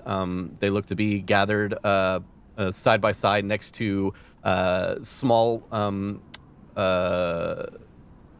like husky-like dogs that are following alongside them. And in front, you see a familiar face. You did see this individual while you guys were having your spouts. This individual looks very familiar because he was the one that you had to deal with when it came to sacrificing the people that needed to be sacrificed in order to survive. Wasn't that the bear tribe? The bear? That was bear. Did I mistake that? It might be. The elk when tribe. we The ran. elk we ran. The elk is the one with... Okay, so yeah, you traveled with them. Okay, so you would note this is the person who was like kind of paying you no attention and said, we need to go now because our elk are leaving. So you traveled alongside him for quite some time and got to know him. Now, of course, before you got there, you were all teleported back, and he kind of was just like, well, what the fuck? Where'd they go? But anyways, he approaches. He waves you down. And he goes, stop. Stop. And he looks at you. And says, Olanu, Kinrava, Leodin, Grimly, Abel, or whoever you are. And he looks over at you. Tigers with ice in their veins come to spill your blood upon the snow. They will do everything in their power to keep you from finding what the Frost Maiden has preserved under the ice. Be wary. Now, by tigers, do you mean like the actual tiger or the tiger tribe? I'm not sure. I assume you could put that together. Yes, I was told this in a vision. Thank you. We didn't... That means that everything was real.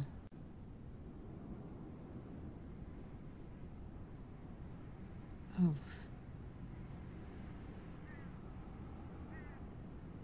We ought to go with you.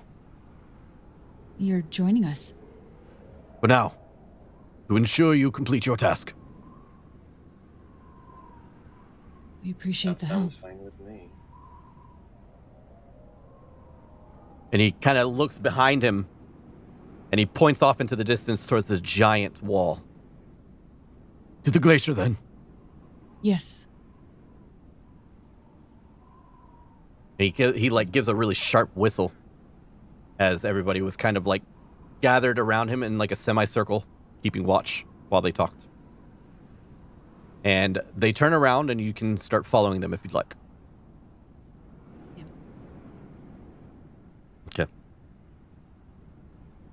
Okay. You start making your way a couple hours down the line, and now, after a couple hours, you start to see the gigantic wall of ice in all its wonder. It literally blacks out, like, the horizon. You can barely see, like, up to the top, and it's dizzying. And it is made of pure ice.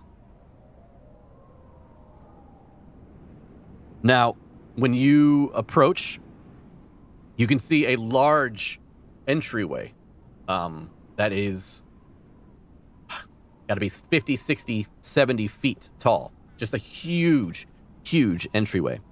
Now, of course, you can't see into the entryway because it's dark, and from this distance, you still have quite some time before you get there, but you can see it from this far away.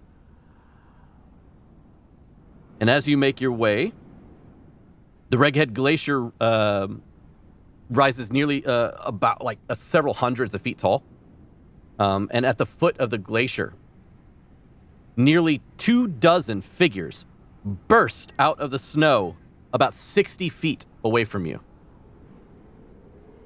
Each one is spaced roughly about 10 feet away from each other, and they start to approach. You see the tribe in front of you like do a series of hand signals, and they seem to like spread out in a line. And they look at you. Gonna cast fly on herself. Like, she's not leaving her mount, but she's just casting fly on herself to get ready. Yeah, you feel your body lighten on the mount, and the mount kind of looks up for a second, thinking that she lost you, or it lost you. And it continues going forward once she realizes you're still there. Alanu will send Percy into the air and pull out her glaive, just kind of holding it at her side. Yep. The leader of the elk tribe. Yes, go ahead, Arendelle. I'm going to sort of inch closer to Grimly. Mm-hmm. And I'm just going to take my staff and just tap him on the shoulder, and I'm going to cast a long strider on him. Awesome. Nice. Now, the leader of the elk tribe will turn to you, and he will say, Your goal is not to fight here. Your goal is to make it to the glacier. You're gonna hold them at bay. We will do our best. We'll make sure that any sacrifice you make today is worth it. He doesn't say anything to you. He just kind of gives you a slight nod. And he turns around. When he turns around, you can see the leader of the tiger tribe approaching. The leader of the tiger tribe, as stated before, was a very dark-skinned woman who approaches with a giant saber-toothed tiger next to her. Oh, high chances. Mm-hmm. As she kind of is placing her hand on the head of Chance's next to her. She looks over at you, and she screams, "You will not stop the rhyme!" As she looks at you. And she kind of looks over at the people next to her, and you see that they are, like, smiling.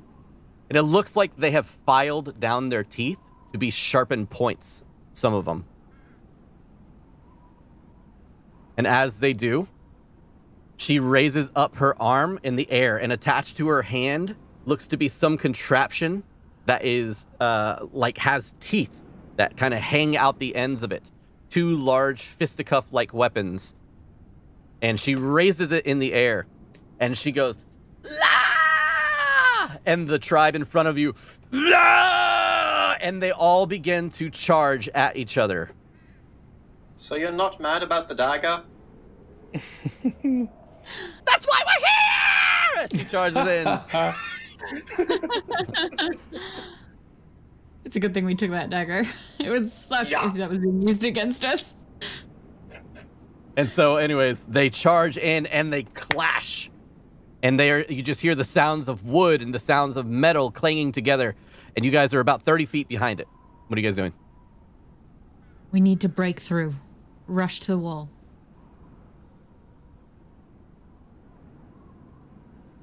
Are you all good with that? Just silence. Sounds I'm fine ready. with me.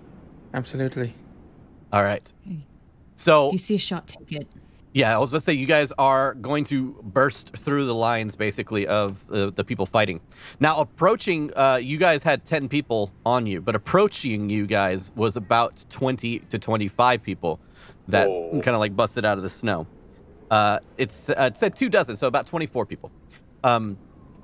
And you are going to burst through. Now, on your way there, you already see people falling.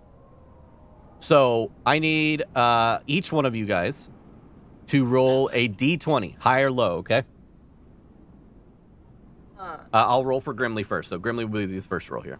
Okay, I did have a thing I wanted to do is when we got to people. No, this is just indeterminate of like combat. Right. So Grimly, he is looking upon one of the combatants, and luckily one of the elk tribes. He sees the person coming in quickly and lowers his helmet down, and one of the elk horns stabs into the arm of the approaching attacker, and then takes a club and bashes them in the ribs while he is trying to extricate himself from the helmet.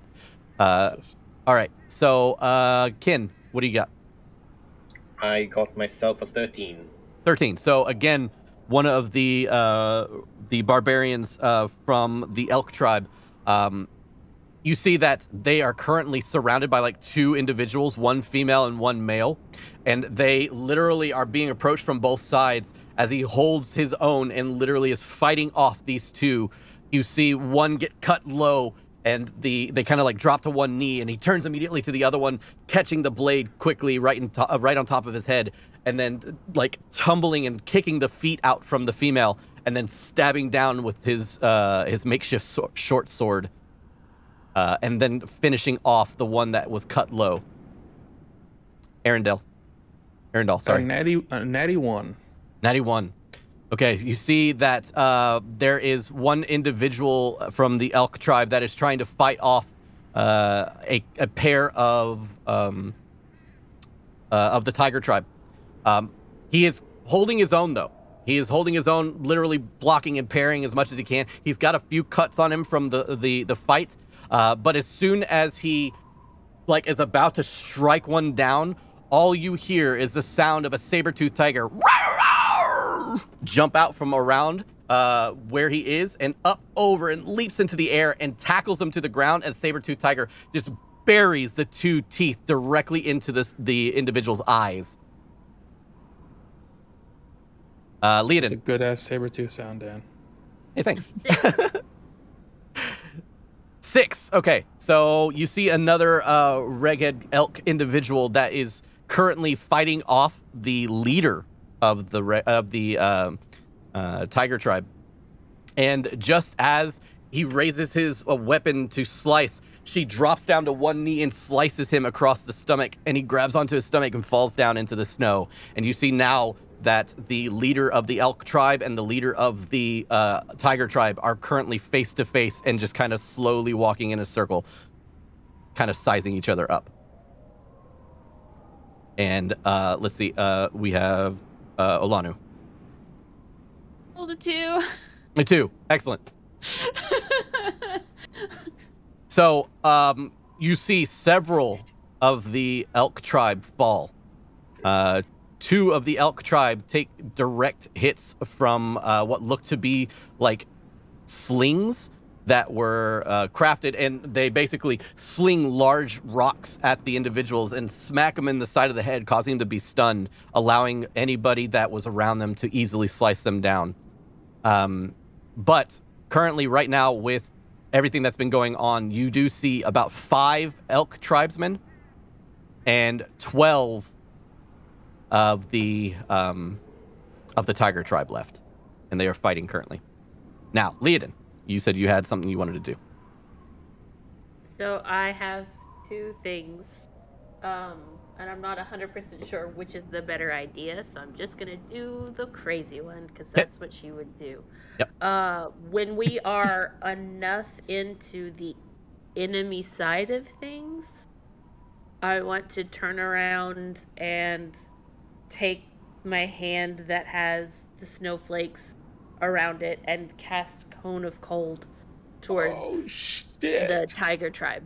Okay. I will say this is like large scale combat. There is no distinguishable side. So you get you get close, but there is just a mass of bodies that are currently fighting. Yep. Okay. So you burst through. I assume you want to go through them first and then shoot from behind you. Yes? Yes. Okay. You will have several attacks of opportunity against you as you make your way through first. Okay. So the first one misses. The second one hits. And they are not going for you, but they are going for your axe beak. And so they slice into the axe beak. Oh, God. Max damage. So they deal 12 points of damage to the axe beak. And the axe beak, you just hear scream out in pain. Are they within 10 feet of me? Are you charging in with Leodin? That's the question. Yeah. Okay. If you are, then yes. Sweet. Sentinel. Okay, go for it. Now, you can only roll it against one of the individuals, but yeah. Yeah.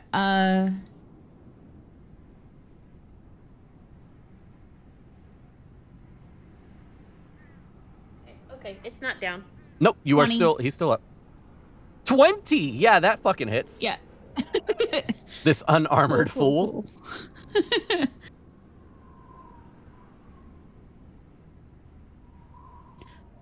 For 11 damage. 11 points of damage. Okay. You note that when you hit them, you see the same look in their eyes you've had since day one of your training, to where whenever you do hit them, they take the brunt of the force and turn that into their own advantage in combat. You feel like you didn't do as much damage as you probably could have because of their sheer will. What do you look at? What? Okay. Oh, no, I was just like, isn't it magical? It's fine. It's not magical or non-magical. It doesn't matter. They take half damage from whatever you just did. Got it. Cool. You see a rage in their eyes that you would commonly see. Okay, so yeah, you do half damage to it. She's still standing. It's the female that you hit because that's the one that caught the chest of Leodin's foul. Now, being that you guys are charging through, what are Kinrava and Arendal and Grimly doing? I'm just charging straight through, and I'm just watching as Leodin and Alanu sort of... I'm assuming they're breaking off a little to the side to get a better positioning or something. I'm just watching them just in case something happens to them where I need to intervene. Okay, so you're not going towards them, though? You're not, like, going through the group with them? I guess I will, actually. Okay, so you charge in. So what do you... Than we all go. Yeah. So what, like, when you get there, are you doing anything, or are you just trying to charge through? I'm just charging through. Okay, so they're going to take an opportunity attack at you. Woo, that's an 18 plus numbers. Whoa, actually, it's an 18 plus... Well, no, it's towards your axe beak, so unless you can do anything to do that. Okay. So, axe beak doesn't take max damage. You're still okay, so it does 6 points of damage to your axe beak. Your axe beak takes a slice. And then, Kin, you yourself, what are you doing? Good Same question. but different? So are we like... So this was, I got this in my head. Are we going like straight forwards and just attacking as we're going past, or are we like just breaking off you can a do little bit whatever to you attack? like. Now, a mass of people is blocking like your way to where you need to go. Unless you go like fucking like 150 feet this way and 150 feet that way, then you can go around this combat. But other than that, it's directly in front of you. And currently, basically only like 30 to 50 feet away. You know what? Yeah, screw it. I've still got fly up. She's gonna fly up 60 feet into the air then. Mm-hmm. And since there's people in front of us, right? Yes. She's going to fly above them. Okay. And then she's going to cast Polymorph. Who are you casting Polymorph on? You? Herself. Yeah, I figured. What are you turning into? Yeah. I'm going to turn into a sperm whale and crush him.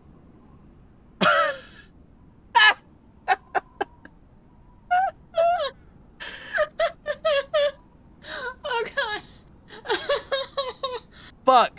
Oh my god. How high up are you? 60 Are you feet. gonna reach terminal velocity?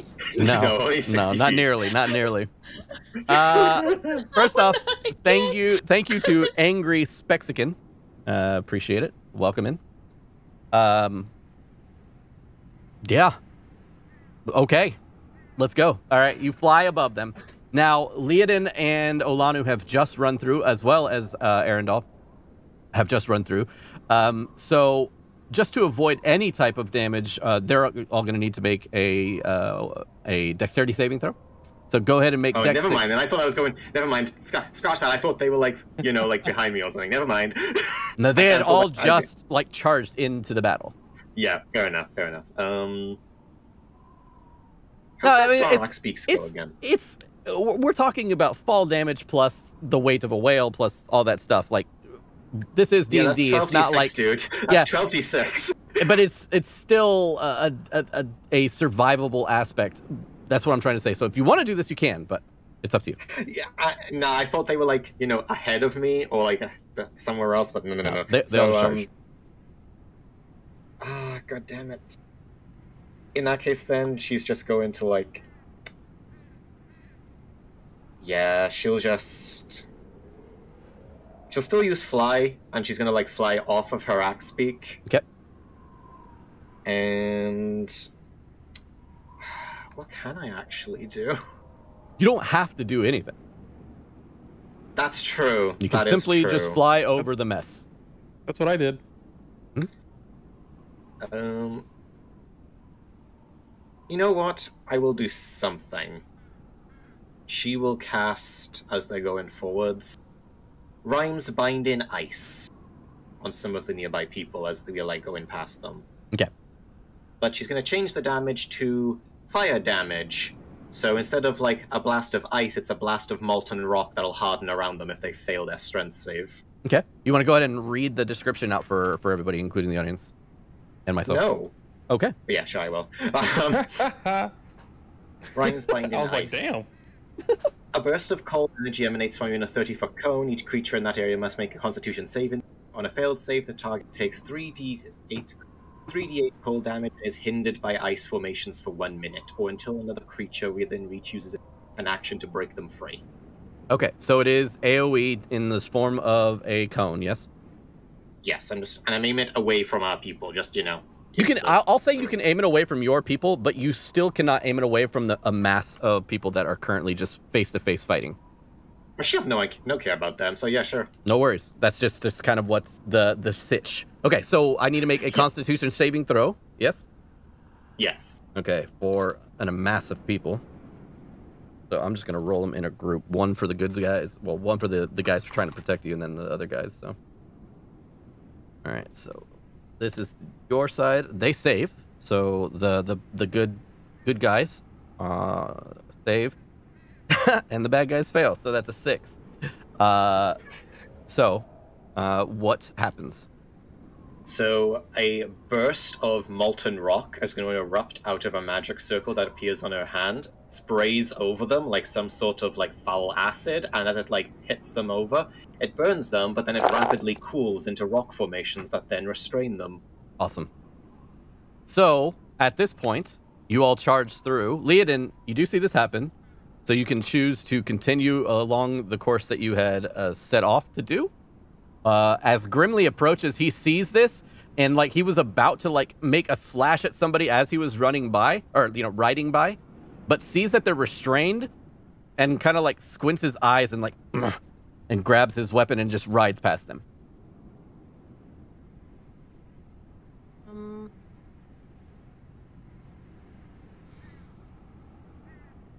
Yeah, I'll like pull my hand, like if I was rolling it in a circle, getting ready to cast it, and I'll just basically turn it off and bring my hand down. So, in the next series of minutes, you see, well, not minutes, but seconds, you see just a gruesome sight as the people who were unaffected by the grapple or the spell, basically, just unleash on the people who were held. Stabbing through faces and taking off limbs and laughing the whole time due to the fact that, they survived. And as you ride past the elk chief, he just yells out like a battle war cry that ends somehow, strangely, in the loud sound of an elk kind of whistles out. And the remaining individuals raising their hands in victory. Oh yeah. We didn't all die. All right. And at that point, you guys come up to the base of this large ice opening that stands 70 to 80 feet above you. As you look up, a large sheet of rock and ice kind of combined covers the entryway into this large area. Now, it itself looks inconspicuous. It's just a large entryway that then has a backing, essentially, like a small alcove. Or a giant alcove in this case.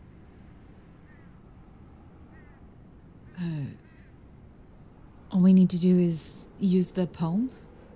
I believe so. Would you like me to do so? Yeah. Kinrava will, since she's still got fly on. Yep. She'll fly up 60 feet into the air from Axpeak. Mm-hmm. And then she'll speak out. Let me just find it here. Here we are. We bow to she who wears the crown. Let the world shiver with dread. Clad in winter's whitest gown, her snow enshrouds the dead. Her fury sheds but frozen tears as grey clouds issue forth. Her wind across the wasteland shears, bringing blizzards from the north. Ice-kissed flowers caught mid-bloom, beauty kept in all its grace. Summer's gone to its icy tomb, still in her cold embrace. All the world in winter's white, sheathed in sleet and ice. Set upon never-ending night, she conjures paradise. Behold her everlasting rhymes, see how it covers all. Weep not for those she traps in time, behind her glacial wall. Sovereign of summer's lost, general of winter's war. Long live the queen of cold and frost, may she reign forevermore. As you await with bated breath, which seems like several seconds of nothingness, the wind completely dies down, where you could hear a whisper if you wanted to. Leodin and Olanu, your eyes shine the bright bluish white, and you are both brought to your knees with forced to your knees, as if somebody had placed a hand on your back and pushed you down onto your knees.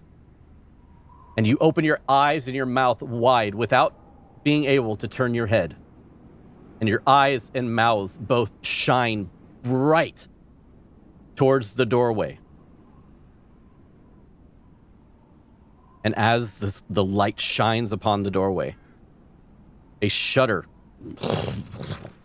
you can hear echo through the icy cap all throughout the glacier itself. You hear the sounds of crackling ice meters below you.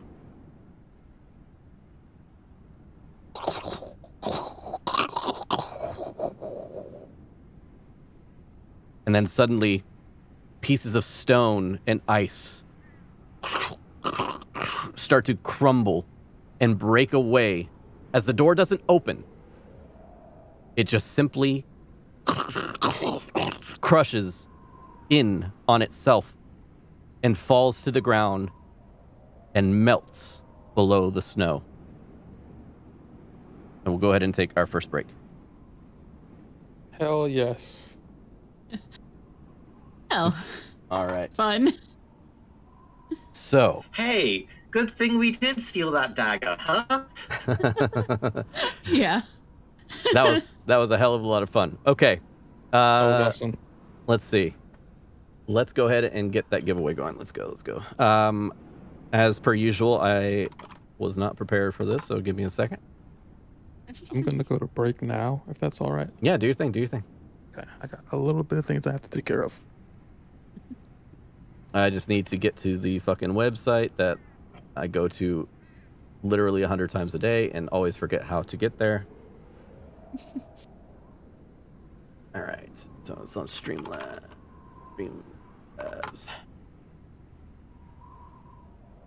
Anyways, I hope everybody's having a good time. I appreciate you guys hanging around. I'm glad to have you guys with us, and I hope the best of everybody to win this set of dice that we're giving away today.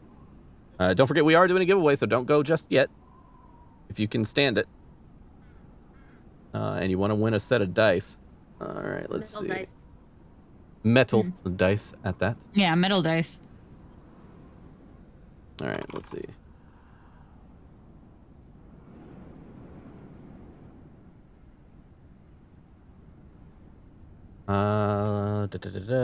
Where is it? There it is. Giveaways. Okay. We're gonna end this one. Cancel. And we are going to add a giveaway. Custom. This is called all that glitters is gold. I don't remember the name of it, but now I prefer that one. I mean, Yeah. come on, that's so good. All right. Now, scroll down and start the giveaway. All right, guys, type in !raffle. Waffle. Raffle. !raffle, and you will be entered in to win all that glitters is gold. This beautiful dice set gathered by Ray. As this is going on and as you guys go on break, I will be taking that time to fix everybody's camera, so please don't turn off your cameras or anything like that when you leave. Okay. All right. I am going to mute myself. Yeah, do your thing. So I'm going to say that this is going to be a quick giveaway. That way I can get started on everything and I can use the restroom and everything before we get back. I don't want to be gone for like 20 minutes before we get started. So this will be your last chance, and I'm going to give you guys another 30 seconds. 30 seconds, okay, guys? !raffle if you want to be involved in this dice giveaway for December. !raffle.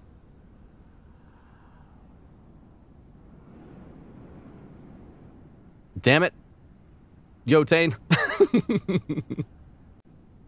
Look, I'm not going to be sad if you type in !raffle and it doesn't go through because of that waffle. The world was going to roll me. Oh my god. All right, you guys got another like 5 seconds. 2, 1. All right. So congratulations to this month's winner. Joke's on you. I already got a ticket. All right. We're going to close entries. And congratulations to 3, 2, 1. You bitch! You bitch! You bitch! God. Oh, no. Oh, it had to be Yotane. No, I'm super glad you were able to get it. That's great. That's great. I hope you enjoy all that glitters is gold. Please get with Ray as per usual to make sure that we have your address on record. If not, then we can get it to you as soon as we can. All right. Joke's on you. Eat it. All right. #rigged. Of course. Of course. Whatever, Arthur didn't win.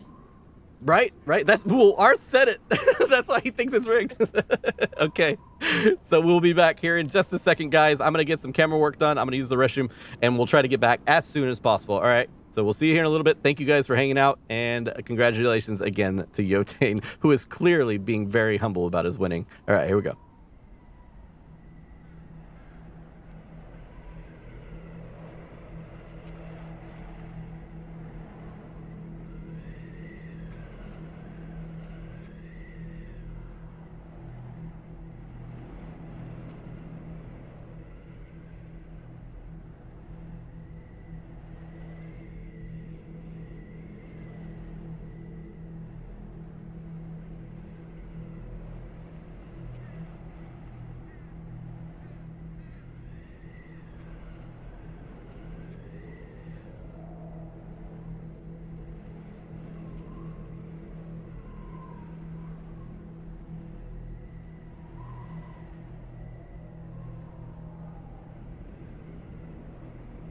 Congrats, Yotane.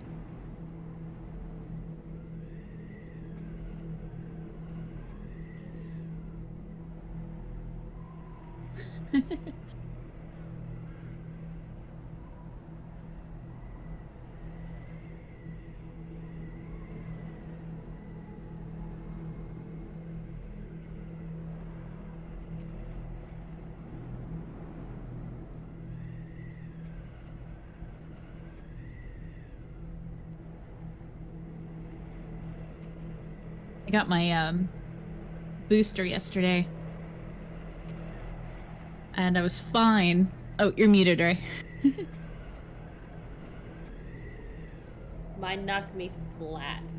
Not as bad as the actual shots did, but I got the chills and the body aches, which meant I couldn't sleep. Oh no. It was not. Yeah, awesome. I was fine up until like 20 minutes ago. No. And then my head just started getting that kind of foggy feeling, and like I feel like I have a fever.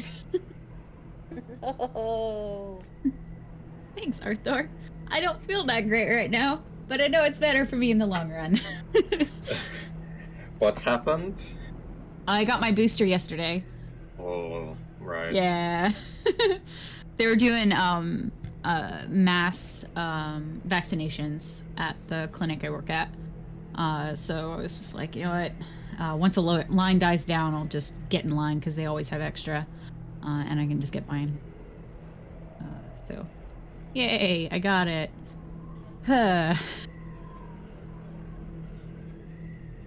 Yeah, it's a weird feeling. Feeling sick, but knowing that you're fine and you'll get over it in just like a day or two. It's like I still have a whole bunch of energy. I'm not tired at all. I just feel kind of meh. Feel off, but you don't know why exactly. Yeah.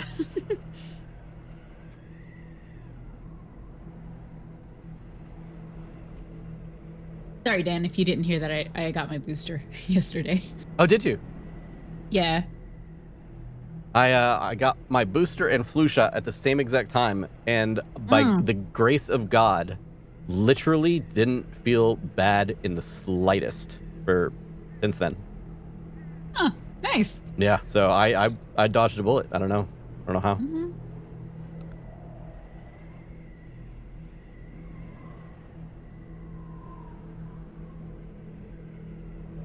Did you clean your face? Do what? Dan, did you clean your face? Yeah, I washed my face in the bathroom. Is that what you're asking? I don't know. Was it dirty before? Was it? Mm-hmm. Did I have a dirty face on screen? Because you have egg on it, you son of a bitch. Someone ban Yotane. Mm-hmm.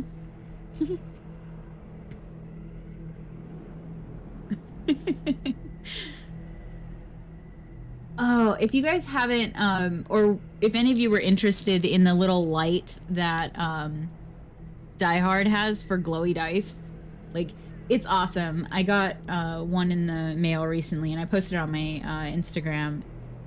If you have any glowy dice, like, or blacklight reactive dice, they're amazing underneath this thing. It's a little blacklight or regular light. So if you have a normally dark atmosphere when you're gaming and you just need a regular LED light, it works great too. But if you have any that are blacklight reactive, the blacklight function on it is amazing. I love it. Just a little plug for Die Hard. You made Seth fall asleep. Oh no. No. It's the fact that I'm literally trying to chug along on just 2 hours of sleep. No, I'm just Oh playing. jeez. I'm very sorry. What is this stream? What are you screen sharing? Nothing. Mm. I forgot you could see it. Also, can I just say I actually regret when days I was a kid and could enjoy Christmas rather than buying the gifts. Oh yeah. I'm okay. Look, here's the deal. I'm okay with buying gifts and everything like that. My disdain for the holidays is the expectation for me to buy gifts for people. When it's like, yeah. See, when people are like, way, "You didn't get me a gift," I'm like, why? If I choose not to give you a gift, it's because I don't want to give you a damn gift. For me, it's like, motherfucker, I had to eat. Right, exactly. Well, I mean, that's where it comes into play. In the same boat. It's like, you know, Yeah, I'm in the you're gonna same say boat. that you're gonna really complain that I couldn't get you anything when the reality is I literally couldn't get you anything. It's not because I chose not to. If I could give you something, I would have. That's why I hate the expectation of it. It's like it kind of is really presumptuous about someone's situation. Hey Dan, while we're on break, do you want to update these minis? Nah, dog. Okay. No, I'm just kidding. Yeah. No, all I have to do is drop them in. Okay. And they get updated. And I believe they're updated on my screen. They don't update on your side. Oh, okay, got it. Yeah, because I don't know. Oh yeah, obviously I don't have the fucking The mod. You have to have the mod. Yeah. But I don't know even if you have the mod, if it transfers like that. You might still have to have the actual files on your PC. Oh, okay. In the same way, in the same manner. We need to turn this camera off. And don't you have your picture somewhere? Alani's big ass mini. I know, right? Standing on her fucking high horse. I have to make it large. That is. Thinking she's all cool and shit. Stand on top of a rock in a hero pose. Yeah. Everything magically flowing in the wind. I actually cannot wait until we get to like show off her art when it's completed. Right? I'm so excited. It's so pretty. It's so pretty. It's beautiful. It's amazing. It Lily is the really best. is.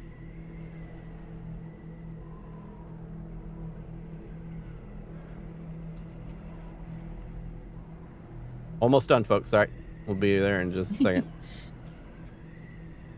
Our camera's gonna be messed up. They already are. I just needed to. That's why I needed to correct it. Oh, that's what you're doing right now. Yeah. That's why I look like I'm just staring off into space, like intently. I close my eyes. Yep, just like that.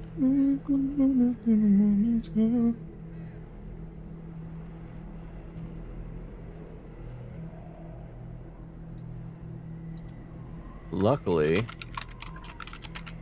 I can copy paste all the cameras once they're done. These ones are. I didn't realize it when I was getting them, but these are like perfect for Avalia. Oh, nice. Yes.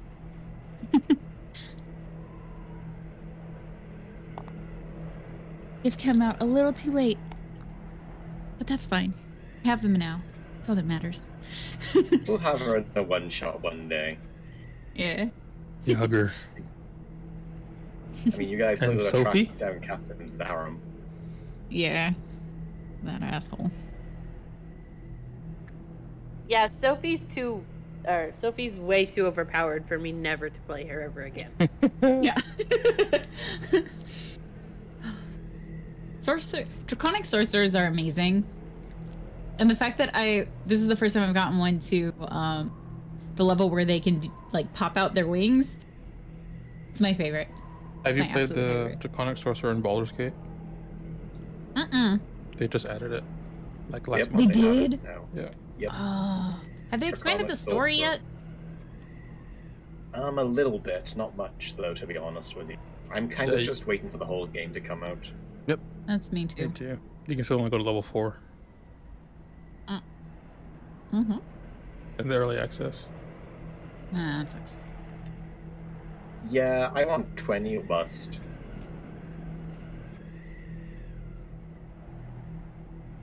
Okay, last camera. Here we go. One. First time I played through, I played as a drow. Oh, really? Yep. You get like they needed to add lizard folk in Baldur's Gate. Yeah, hell yeah. Hell yeah. Interacting with all of the like goblins and drow is so much easier when you're a drow. Yeah. Yeah. It's like, oh wait, this was supposed to be harder. Like when I played through, what was the second time? I think the second time I went through, I was an elf or a halfling or something. I don't know, whatever the small one that they already had in there was. I think it was an elf. And I was just kind of like, oh, huh. Never mind, I want to be a drow again. Oh yeah. Yeah, as a drow, I'm absolutely petrified of you. It's great. Yeah. What, do they have tons of, like, drow specific, like, lines that, like, really fuck with people? Mm-hmm. Like, if you have animal, like, talking, you can actually, like, if you have the ability to talk to animals, you can actually trick, like, the spiders that you're a priestess of Lolth, and, like, they just, like, oh shit, okay, we'll listen to you, never mind. Nice. And then, like, turn them against their owners.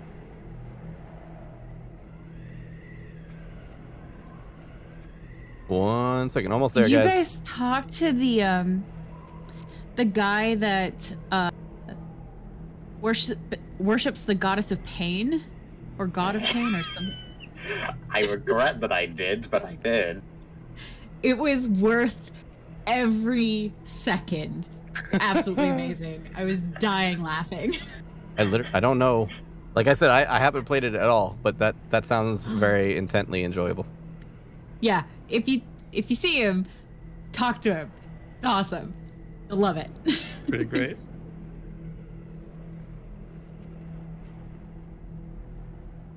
Oh my gosh, I'm a moron. Whatever. Alright, and this goes to the bottom. This goes to the bottom. I'm so sorry, guys. And this goes to the bottom.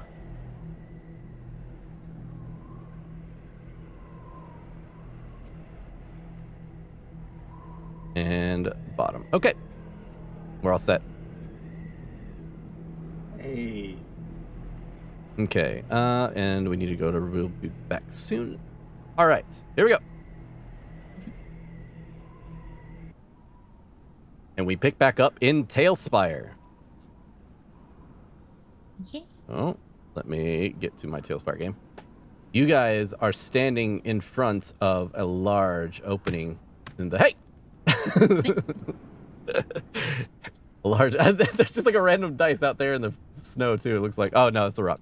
Anyways, as you can see, I was able to import the actual characters into the game, minus a certain Kinrava. But look at these. Isn't that awesome? So these are Hero Forge, and you can import them in to Tailspire using some cheat codes and some hackery and stuff like that, and of course some mods. But it is pretty fucking cool. We even got a little cuckoo in there. So cute. It's awesome. He'll be dead soon. He'll be dead soon. Oh, I do need to add. Make a griffin. Yeah, I was gonna say I do need to add a griffin. Well, they already have a griffin, but you can probably make your specialized one. If you wanted to. Where? Onk. Yep. And Shriek. Nope, I made it unique. I'm gonna name him Percy. Rename. And also set size. Ew. All right, cool. So, we pick up as the sounds of the mountain cracking under the pressure of whatever has changed breaks open the doorway, and you are now face to face with an opening that is gigantic in size, as you can see here. Well, I guess it's time to make our way in.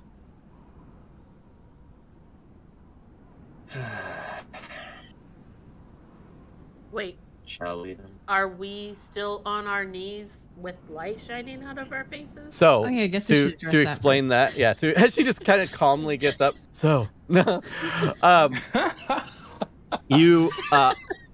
you are forced. Okay, so again, you're forced to your knees. The light appears out of your mouths. Grimly is like trying to shake you out of it, and like with otherworldly power, Leoden, you place your hand on his chest and throw him like 5 feet away, as he lands on the snow, and like you hear the tumbling of armor and stuff like that.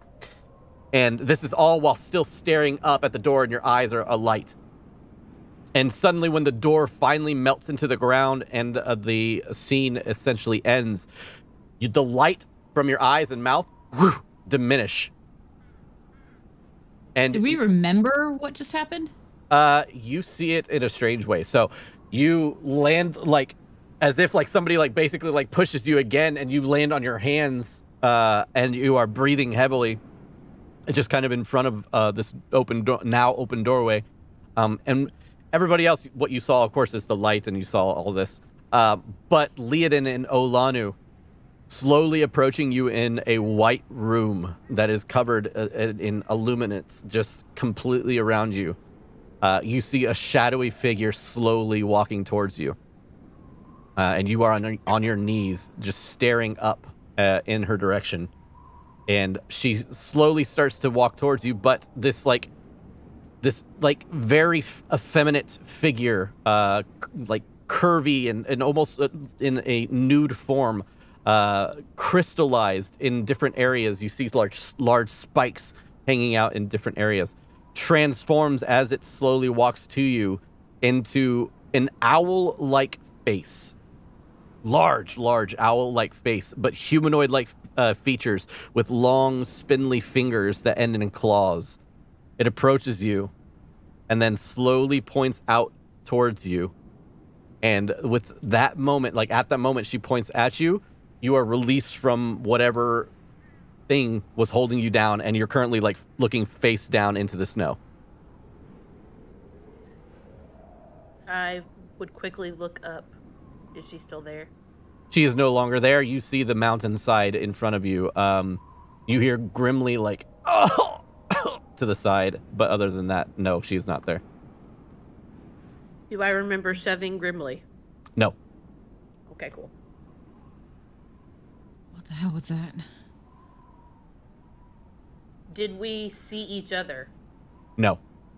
You just had unknowingly had the same vision. Okay.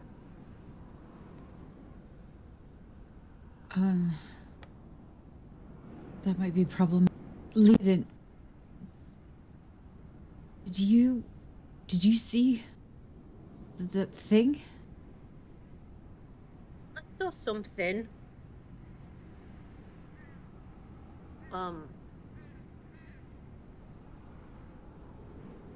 Yeah. The mountain's open. Are we going in? Yeah. How did it open? Nope, that's fine. I'll get up myself. He just walks over. Both of you pushed to your knees, seemingly, and your eyes shone bright and illuminated the covered entrance until it all crumbled away. How do you feel? Startled. But fine. Kinra was gonna like slowly descend since you back down slowly. You did put on quite a light show. Yeah. Let's go. When we rest for the night, I'd like to examine. When we rest for the night, I'd like to examine both. If you don't mind. That's fine.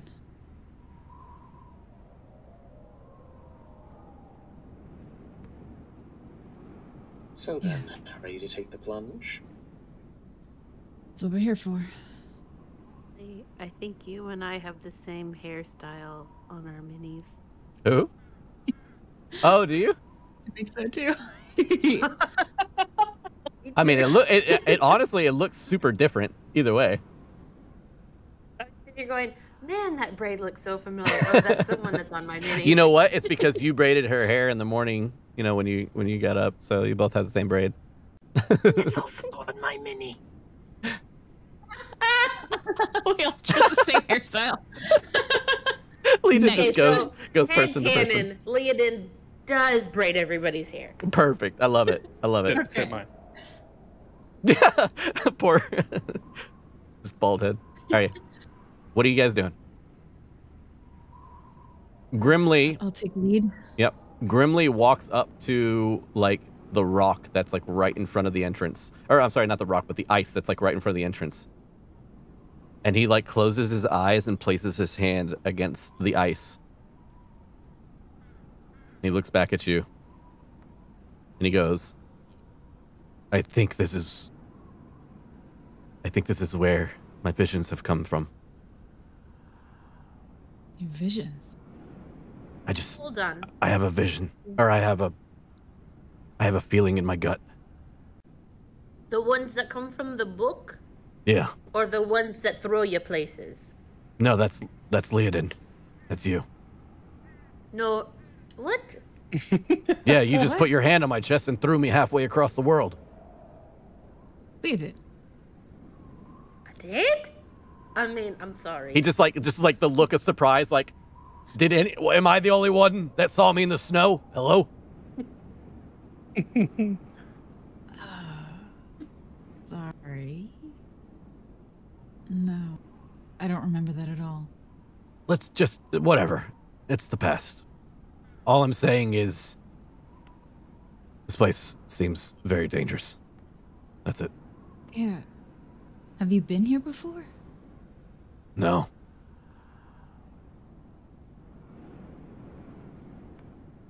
Does it look super dark? Boy, it's a shame your player's not here, Grimly.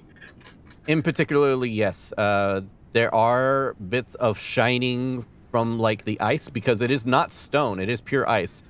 So it's like weird refractions from the moon and weird refractions from the stars and stuff like that that are somewhat lighting the way.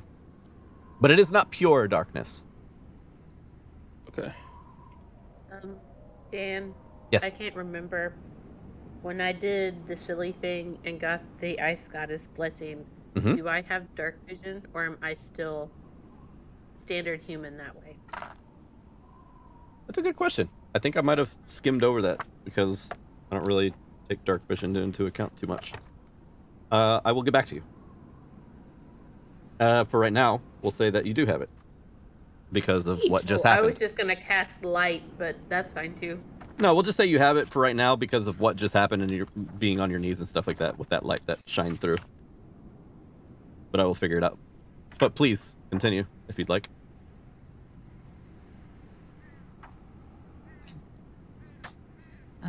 Alanu will to the front with Grimly, kind of getting ready to head in. Are we taking the Axe Peaks in?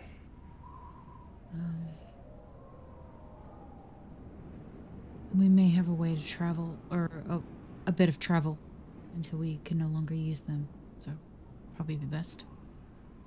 Very well. So, Leodin, you note that as you are looking into the cave, it like seems very lit up for you for a second, and then shortly after that, your sight begins to dim back to normal. You got immunity to cold damage, the Cone of Cold spell, and that is all. That's what I thought. I just wanted to make sure. I'll cast light on the brooch that Okay. Abel gave me. Shoo! You are lighted up. So who's going in first? It seems everybody's being very wary to actually take action here. So, Arendelle will go in first. I'll go in second. Okay, well, we'll say that just kind of bump into each other. Yeah, you guys all just like try to get in through the same time, and your like shoulders all like scrape against the sides now. No, we'll say of course Olanu, who actually said that she was going to go in first, and then Arendelle will be in the second there. Go like this. Arendelle's super curious. Yep.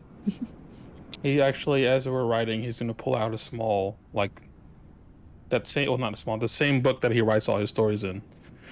He's going to pull it out and just have it sort of ready. Okay. Alana would have Percy kind of trailing, like, a little bit behind her. Yep. All right. So, you guys make your way in.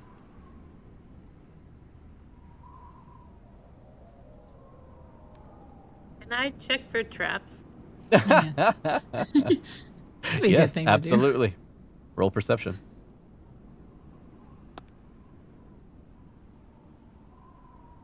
24. Holy shit.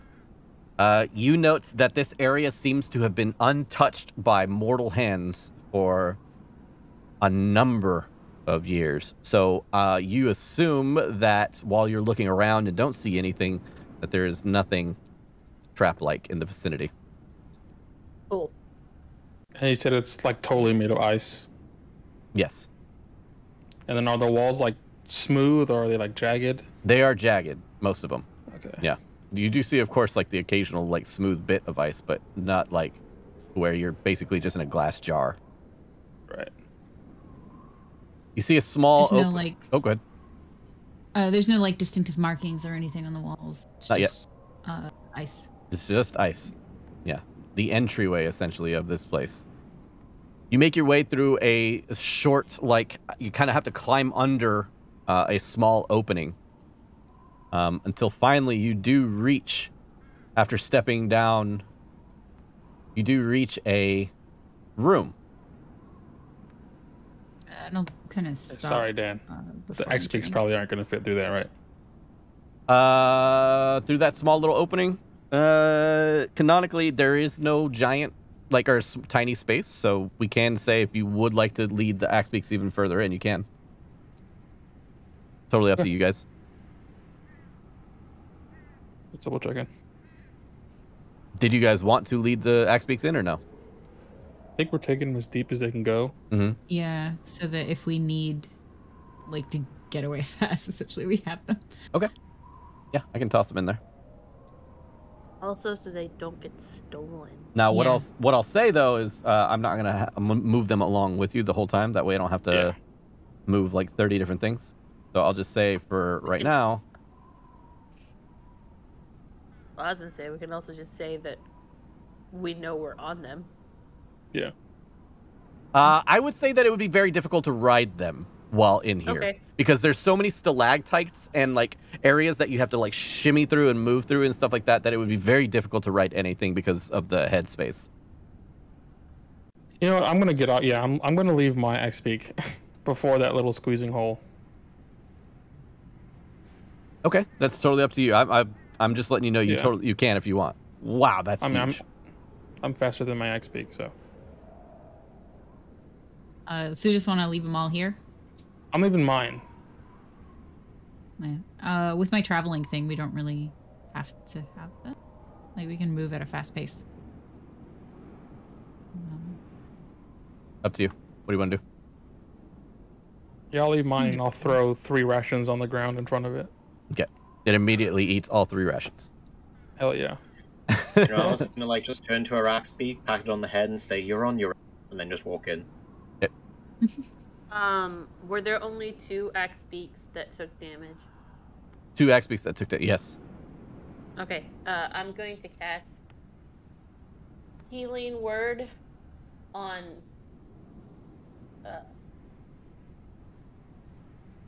both of them. Okay. Yeah, one took 11 and one took, I believe, 8. Or no, Okay, one took mine 12 took- and one took 8. Okay, you told me it was 11. Was it 12? It was 12 because with Okay. the added, it was even. So yeah, 12. That's fine. Okay. Okay, so you kind of park them like a stall. They each kind of like go over to the edge here, feeding on the 3 rations that Arendelle threw down. All right. Mine gets 9 points of healing back, Damn. and the other one gets 6 points of healing back. Very cool. Got it. All right. With that, Leoden, Olanu. Kind of shifting up towards the area that you see. Is that a boat? When you arrive, you come to a 30-foot high cavern. In its center, the remains of a wooden ship hull rest on the floor. When Kin Rava finally steps up, let me go grab Kin. Kin, you hear some muffled noises coming from under your clothing.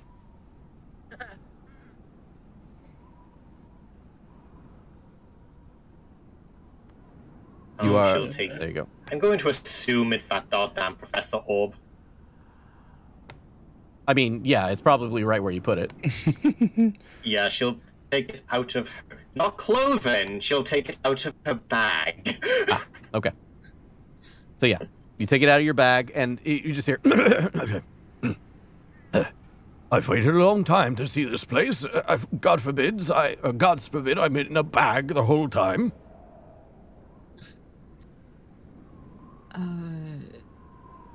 How did a ship get in here? Does this look like... And he just kind of looks. Well, he doesn't look. He makes that noise, and you don't know what he's doing. But no, he makes that noise, and he goes, A neathery sky coach. I've always wanted to ride on one of those. Pity it's no longer in one piece. That's another sky coach. It is. Sky coach? What's sky coach? Does that mean it flies? It once did. Arendelle's gonna do a quick sketch. He's gonna open that book and just do a quick sketch. Okay. And then he's gonna walk out over to it. I was like, And just- Leoden would like to start looking at it. Yeah. Yep. And I'm gonna just start rummaging through, looking for anything interesting. Okay. Yeah, Kinrava's also going. She's going to keep a distance, but she's going to like still be in range to help him. Okay. We'll say you're over here then. Grimly just makes his way kind of next to Leoden as much as possible. Olanu, what are you doing? Are you doing anything? She'll just kind of look around, see what other ways, like any halls or pathways that are available. So you kind of just search the room, in a manner of speaking, yeah? Okay. Yeah. So, as you guys are there, Arendelle, you're like flipping over like old magical items that you believe like once held magic and stuff, and it's just, this is like literally your fingertips are like shaking as you're writing things down because this is like the ancient mystical mages of past. Oh two And as you are writing things down, Olanu, you begin to look around the cavern. The cavern itself has two large openings that lead directly in the direction that you were traveling, but also 2 openings that are back behind you. And as you round the corner, you hear the sounds of like falling ice and like ice breaking upon other pieces of ice because they're so huge, like a chunk of ice crashing down and shattering, which makes like a large thud noise. And suddenly you also hear, amongst that, you hear...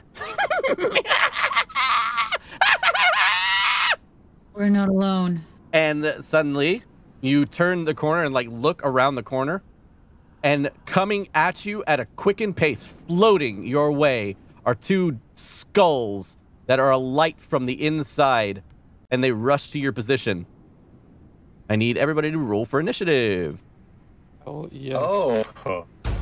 Okay. Jack Jelly. Oh, cocked. Yeah. Oh, natural 20 from Yali. I can't wait till I get my Arendelle dice. All right, let's get some. You need to get your able dice first. They're coming. Both of them. They're coming at the same time. Hell yes. Okay. Apply this.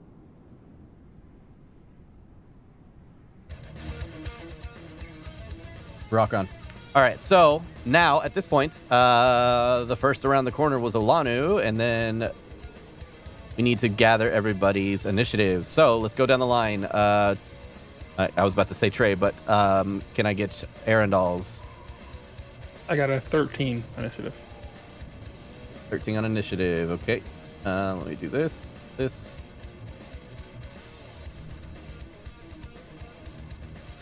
Okay. 13 on initiative. That means that we continue on. Leonin. 15. 15. Grimly needs to roll. That is only a 9. Kin. 21. Whoa. Iceheart. 14. Does that put you above Arendelle? Arendelle, what'd you roll? Yes. 13. Okay. All right, and then let me roll for our baddies. Percy with you. Oh yeah, Percy would be with me. Yeah, I figured. Let's just roll him over to where you are. And then Grimly has Long Strider on him still because it lasts an hour. Okay. So his speed is up by 10. Nice. Okay, that's that one's initiative, and that one's that. Okay. So we are all set. Kin, you hear the cackling coming from around the corner, and you see like the halls of the glass-like structure that is the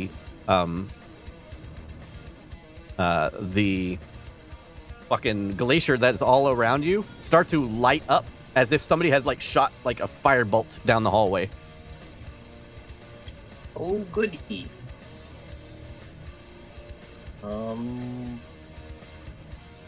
Can I see? Oh, no, I can't. Not yet. I will move towards where Grimly is. Mm-hmm. I will pop out Asher Banapole.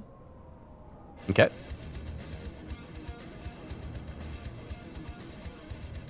I will pop him out literally right there so I can look down the passage to see what's there. On the left there? Know where the glow's coming from. Ah, got it. Okay. Yeah, Asher pops out. And I can share senses with him, so what do I see? Is that as an action, or is it automatically like without anything? It's a free action. It's a free action. Okay, so you immediately see 2 flaming skulls coming straight for you. Oh! Okay. That's something. Mm-hmm. Okay. Let's see. What can I do? What do you got?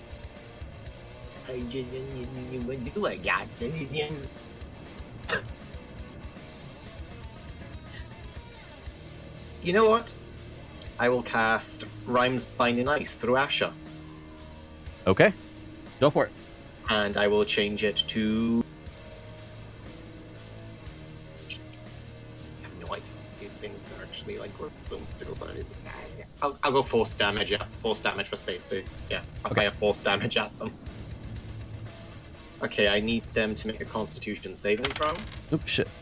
Ooh, that is a 19 with Constitution. That is a 21 on one of them. And that is a 19 on the other. Okay, so they both make it. So they take... Where's my D8s? Where's my D8s?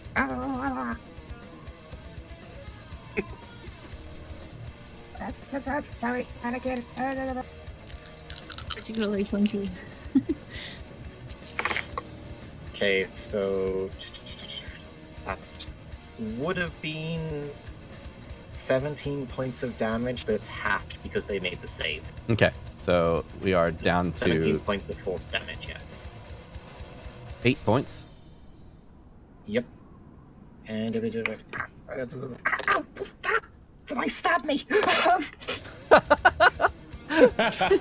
Careful, they're sharp. They are sharp as shit. Owie! The dice hurts! All right. What else? Yeah, that's all I'll do. Yeah, Okay. just blast him with force damage. Excellent. Oops, that's not what I wanted. Sorry, I'm trying to be fancy. Okay, anyways. Perfect. That means that we move on to Leiden. You're up. All right. Leiden, your passive perception allows you to also notice that same sound coming from another hallway. Oh shit! Okay. I'll go to the other hallway since I'm closer. Well, it's probably 6 to 1, but I'll still go to that other hallway. Okay. And I would like to So, ready. yeah, as you can see, this is the layout here. So you want to head into the hallway or just like close to it? Let's get. I'm pointing at my screen like you can see it. Go up and then to the left. Like here? One more over. Okay, so you have a straight line shot of them. Yeah. Yeah. Okay. How far away are they? 5, 10, 15, 20. Okay.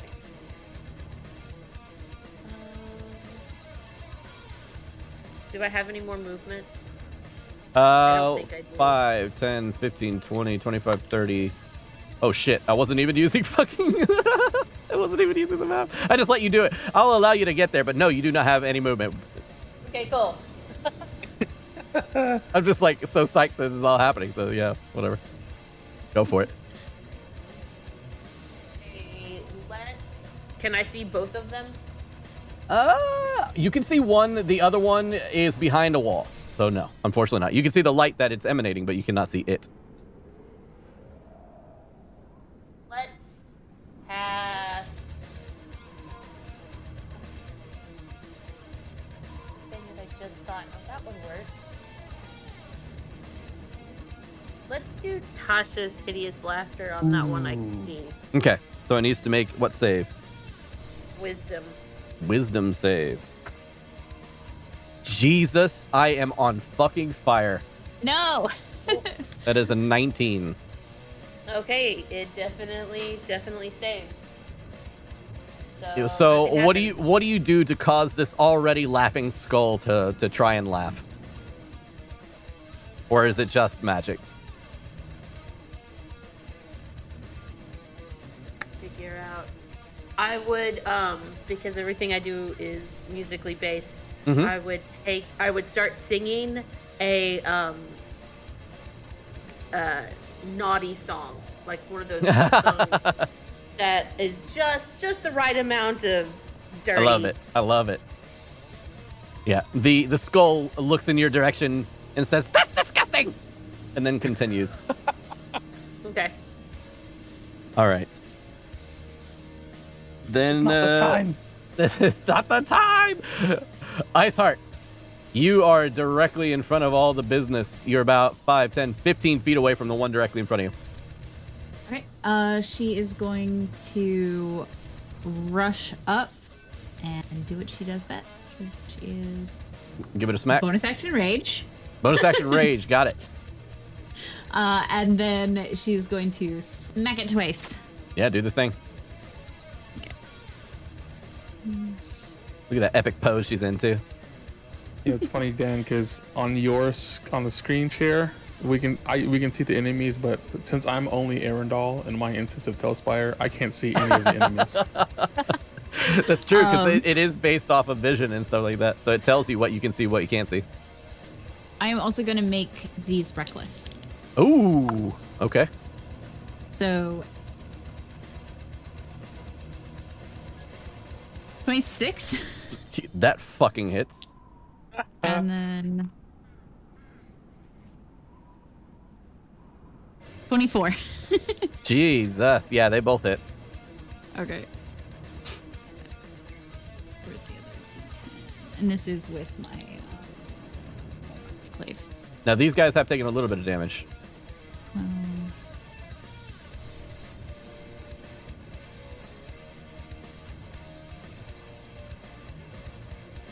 26 points of damage.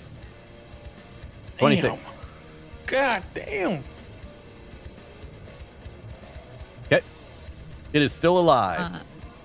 And she's going to just kind of hold herself in kind of a ready position. And Percy, having not gotten a command, would go into a defensive. Okay. He doesn't move either, right? He doesn't have the ability to move without a command? It would, yeah. Okay. He would only go into a more defensive position. Right. Okay. I think it's called dodge action. Dodge. Yeah. Arendelle, you're up. Arendelle sort of is holding on to some of these old like artifacts, and he looks up whenever he hears the cackling and throws it to the side. He's gonna pull that dagger out. Yep. And he's gonna run over towards where Leodin is. Okay. As a bonus action, he's gonna slide his dagger across his staff, and his dagger is gonna ring. He's gonna activate his blade song. Okay. So right now my speed is 50. That literally gets you right next to Leodin.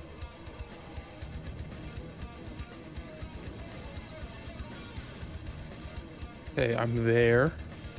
I can't do much else because I don't see anything. And then for my action, let's see. I'm gonna cast a spell. Okay. What spell should I cast, y'all? You're the wizard. Welcome to my pain.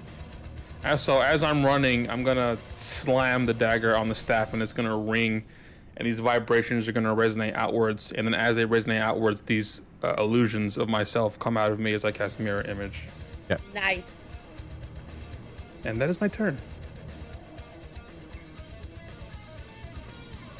Okay, I'm not gonna worry about your illusions. We'll just say you have them.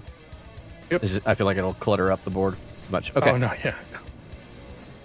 So the one behind the first one, Olanu, will see both Asher, Benepal, and Olanu. And thinking that it can hurt Asher, it's going to want to try and do something that probably hits two people. So what it'll do is it will shoot a fire ray attack. Pulls out a gun and shoots you. It literally just shoots you. So it'll try a fire ray attack. So one on Olanu and one on Asher. The one on Olanu, that is a 16 to hit. Misses. And then the other one, Asher Benepal, that's a 24 to hit. Absolutely nothing. Yeah, Asher just splats into ink and then comes back together as that. You see the skull like have like moldable eyebrows, like the bone like around its eyebrows can move, and it just like goes like a like as it shoots it out. Oh my god! Now I'm just imagining a skeleton's face. Okay. Yes. Then the one that is closest to Leodin and Arendelle. It doesn't notice Arendelle as he approaches, but it does see Leodin, so it is going to... it will cast Flaming Sphere right on top of you, Leodin. Meaning a sphere of fire energy basically takes a spot right next to you.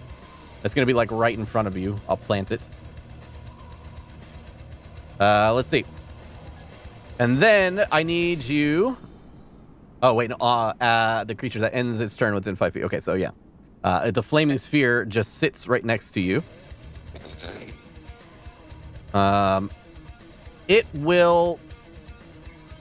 will try to take his bonus action to move the sphere beyond the scope of you and realize that he can't move it because Arundel's right there. And he kind of just begins to float closer towards you. Now, of course, doesn't it slime into me? It says 5 foot.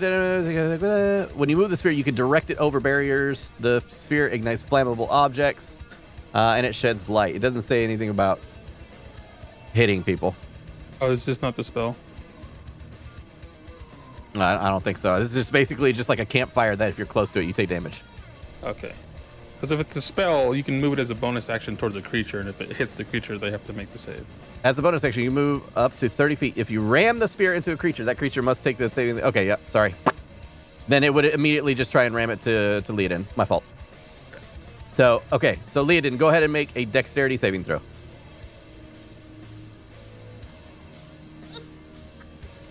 Yes. Natural 20? Ray. Nice! 26. Hell yeah. Okay, awesome. So the sphere kind of begins to form in front of you, and you see almost as if it was covered in oil, it begins to drip down fire onto the ice below it. And then it slowly begins to move towards you, and you duck out of the way as it slams into the wall behind you and then finds itself kind of directly behind you. So now the flaming sphere is we'll say in regards to this, it's over here. Nice. Now this guy kind of tries to come get you. Fucking flame skulls. He's gonna come. Yeah, he's gonna be he's gonna be right here. He's gonna be 10 feet away. Okay. Next up, we have Grimly. Hey, that's me. Let's see. Grimly is gonna get over here and just start wailing on this thing. He does have the movement to get here. 5, 10, 15, 20, 25, 30. Yeah, he has the movement to get here because of Longstrider. Hey. And he's going to attack. All right, so with that, Grimly's going to just swing his axe. Oof. I think he might still hit with his bonuses. Where are you? That is a +6, so he, I think, just barely misses. Yeah, unfortunately, still doesn't get a hit. Oh my god, rolled the same thing. Brad. Okay, but what did you roll? A 5. Okay, cool, thank you. Hell yeah. 5 both times. Curse of Brad. Fuck. It's the curse of Dan playing Brad. It is. I'm bad. I literally killed millions. All right. Well, not millions, but thousands. Millions? Yeah, thousands. What are you telling us? All right. God damn it. All right. So anyways, the jack-o'-lantern. Well, fuck. No. The flaming skull that's in front. Damn it. We'll see that there is a bit of a grouping up here, and we'll cast Fireball. And it is going... Spell. You can't see it from your location. Asher then? Oh, you have Asher. Asher casts. Very nice. Very nice. So it its eyes begin to glow, and it screams really loudly and cackles with laughter, and then suddenly all you see is smoke kind of just come out of its eyes, and it's just stuck in a pose for a second, and then looks around both ways what the fuck, what just happened? Ken, you're up. Okay. I am indeed up. Yeah. Make sure you're marking down your spell slots. I haven't kept track. No, I'm just saying I haven't kept track of your spell slots in a while. I just want to make sure we're on the same page. I've got them on D&D Beyond. Okay, cool. Okay, since I've still got a 4th level spell slot left, I am going to move. You know what? No, I'm not going to move. I'm going to have, since I cast it through Asher, I'm going to cast Summon Aberration behind them. Okay. And I'm gonna summon a Slod, and I'm gonna give it psychic damage. Yeah. I forgot I had psychic damage. Why didn't I use psychic damage before? So you want to summon a Slod behind him. Yep. We'll go with this monstrosity and make it slower, or make it smaller. He's medium size, yeah? Yep, medium sized. All right. So just like Wolverine, a giant Slod of the magic circle it creates, and then it like shinks claws out, but the claws are actually like energy blades. Go for it. And it's going to make 2 attacks on them. Or at least the one in front of it. Yep. So let's see. First of all, first attack is... That is 17 to hit. 17 hits. Okay. Second attack. That is a 16 to hit. 16 hits. Oh, okay then. So that is... Let's see, Summon Aberration. That's 1d10 plus 7. Yeah, 1d10 plus 7 for each attack, so with d10s. Well, for the record, I love the spell. I like summoners in general in D&D. We start just summoning a bunch of shit. The first one is 11 points of psychic damage. Okay. And the second one is... That is 14 points of psychic damage. So the skull, like, screams out in pain, and he goes, "Ah, my mind! What mind? Ah!" He just continues screaming out. He doesn't have a brain, but he's somehow taking psychic damage. Okay. Anything else? Yep. No, that's my turn. All right. The other one will get over here. We'll see lead in. We'll see the flaming sphere and everything like that. It will fly up in the sky with the sounds of combat in the other room and fly around. It is now above about 10 feet above your head, Arendelle, as it wants to kind of avoid being hit, obviously, by anything that you can reach it with immediately. What do you mean? And it makes its way into the next room. 5, 10, 15, 20, 25, 30. Let's see. What is... Making sure that it is 30. Could be long, or could be further. It's 40, so we got 10 more feet. Are you sure it doesn't want to go within my reach? I mean, it was a tough sell, but no. Okay. It sees that Kinrava is trying to, like, cast spells and like looking through the eyes and making like hand motions to cast spells, and we'll look at her directly in front of it and we'll just cast, and of course, seeing your robes, it'll cast magic missile at 2nd level. Shield. Okay. Shield does not matter, it still hits. Nope. Shield You create 3 glowing darts of magic force. Each dart hits a creature of your choice that you can see within range. A dart deals this much damage. The darts all strike simultaneously, and you can direct them to hit 1 creature as well. You can cast a spell using blah, blah, blah, blah, blah. What are you getting at with shield? Does it have something on the description of shield? An invisible barrier of magical force appears and protects you until the start of your turn. You +5 to bonus to AC, including against the triggering attack. And you take no damage from magic missiles. Good job.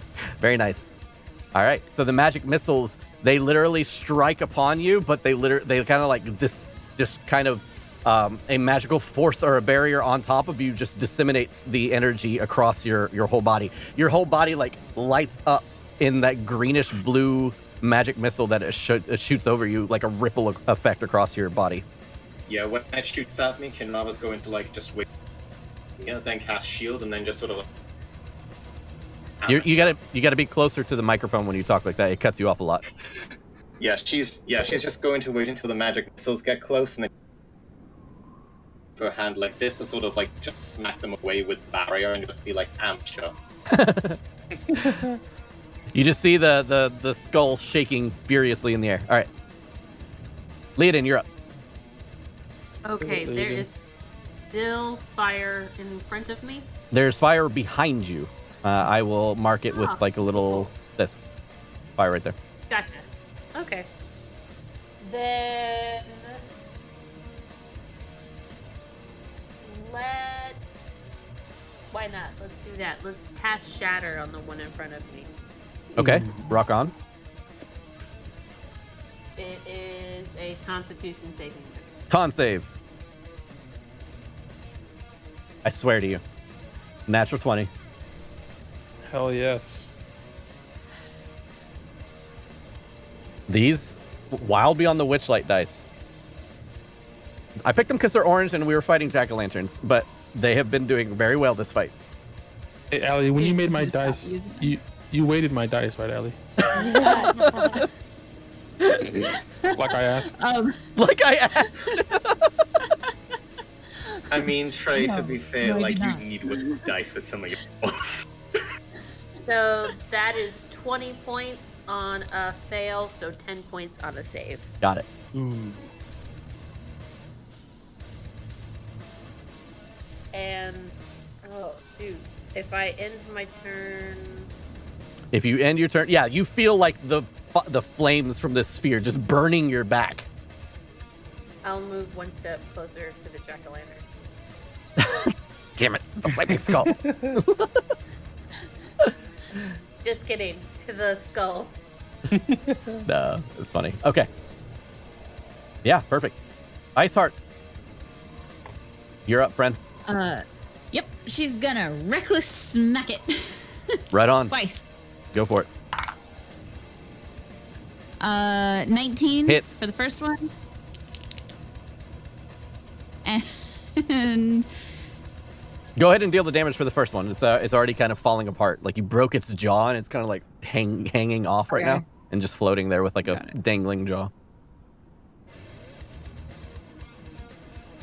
15 points of damage. Oh yeah, that's enough. So you take your you take the butt end of your weapon because you see that like the piercing it wouldn't do very much. So you grab the butt end of your weapon and like shove it inside of one of its eyes and smash it against the side wall next to you, shattering it into bone pieces. She'll move up to use the second swing, which was a 27. Yeah, that barely to hits. that one. And that's 15 points of damage to that one. Hell yeah. How do you want to do this one? So she smacked down the other one and then she runs forward and shoves the tip of the glaive straight into the other one's mouth. So this one was already so injured from the fucking crazy ass creature that just appeared behind it and just started going at it, that the second you like pierce into the skull's mass that is like weird flamey whateverness kind of holding it together, it literally just fucking explodes. Boom! Like the magic inside it was so unstable that it explodes and you kind of have to cover your face. So she'll do that, and then she'll kind of just whistle to Percy to have him come closer to her, because she doesn't know that other thing is there. Okay. Percy, 15, 20, 25, 30, kind of just runs over towards you. It sees the other thing, but it's like, I gotta obey her. All right. Yep. Arundel. So as that flame skull flies over my head and goes down the hallway behind me, I'm gonna turn and run towards it. Okay. 5. Oh, I'm sorry. You have control. Forgot. Go for it. It's all good.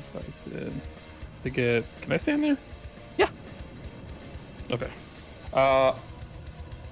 And then I'm going to point my staff out and start moving it in a circle formation and start muttering an enchantment. And on the ground underneath this flame skull, a magic circle is going to appear, and silver ribbons of light are going to shoot up and start to wrap around the flame skull. And I'm going to cast Earthbind. Okay. And it needs a How high strength up saving can throw. Earthbind hit? Or is it just 300 feet. 300 Holy foot range. shit balls! Yeah, I was really tempted to take Strength, that you said? spell for the dragon fight. Yeah, strength. Okay. Save. Ah, my luck has run out. That is a 9. That fails, so he gets pulled to the ground, and his flying speed is 0. Good, because he has every other bit of speed, right? He falls to the ground. Bloop. So those silver ribbons of light go wrap around him and just drag him down. Yeah, And then he's I'm currently on smiling. the ground, and it looked like he's chained down, basically, with these lights. And I just sort of cock my head to the side with a smile and flourish my dagger next to him. And that is my turn. Right on. The magical lights are basically like forcing it to like it's shifting in its place and can't get out. All right, excellent. The jack-o'-lantern, the flaming skull that is currently in front of Leodin. Embrace it, Dan. will bonus action move the orb 5 foot closer to you, Leodin. Actually, it'll bonus action slam it into you. I forgot that's a thing. So yeah, go ahead and roll a dexterity save. A dex save. That is a 17. 17, that succeeds. Okay, so again, the flame just kind of, you like hear it coming with like the whooshing sound of fire kind of falling behind you, and you duck, and it goes whoosh, just past you. And then as an action, it will cast its multi-attack at you. It'll shoot 2 fire rays at you. Are you Whoa. looking, Ray? That's a 24. This is the first time I've been touched. Okay. There's a 24, and that is an 8. So I think the first one hits, though. Yes. And so that will Those be... bracers didn't give me that much aim. You never know. You never know. You do take, though, 13 points of fire damage. Okay. All right. So the eye, like, he basically just shoots fucking eye lasers at you. Okay. Grimly's up next. Grim is all alone now in this tunnel. And we'll be like, and just go 5. No, I'll just use diagonal movement. 5, 10, 15, 20, 25, 30, 35 because of Longstrider. And fucking nice as he sees it. And he just jumps up in the air with his axe and fucking comes down on top of this thing. He's grounded but not restrained, right? Or is he restrained? He's just can't fly. That's all. Okay, so he's just grounded. So with that, he will make an attack, and we'll see how it goes. Longstrider is an underrated spell. Yo, Yes! it's another fucking 5. That's the third 5. Third 5. Hold on. A 7! A 7! damn it, Hold Dan. on. I think 7 might hit still. Maybe? 13. 13? Hold on. What's your AC? It's 13. We're good. See? I didn't fuck the whole thing up. See? Brad, you're fine. See? Okay, with that, he comes down all epic, like, and fucking misses as it kind of like slowly like rolls over to the side. And it's like not even looking at Brad. It's like looking off to the side because it rolled and it's like, and Brad just takes his foot and like slam it and like crushes the skull. It is going to do damage now. Let's see. That's a 1d8 plus numbers. That is an 8. 9, 10, 11. And these things are undead. And Brad hates undead. So he's going to use Channel Divinity. No.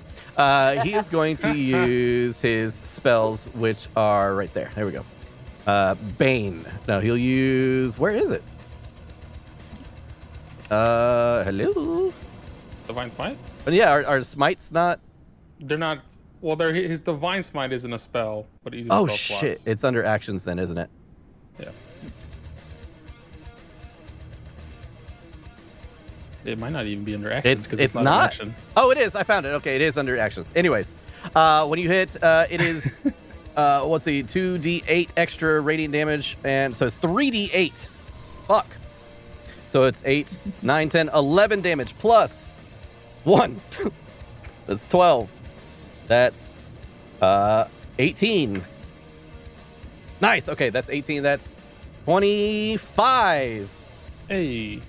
So Nice. for 25 damage, he strikes this flame skull. And this one, unfortunately, has not been touched yet, so it doesn't massacre it. But it does a hell of a lot of damage. And Grimly spits on it. And the spit, like, sizzles whenever it hits the skull. All right. Ken, you're up, friend. How?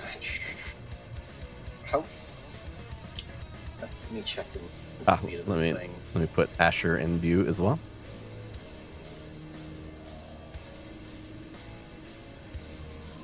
Right, that thing only can only move like 30 feet, so. Where is Ken? Directly in the middle here. Oh, I can't see her because there's a wall right here. Can I do? I mean, yeah, sure, why not? What do you got? She will cast. I'm trying to save spell slots now, so. I don't, Yoxane, you're right.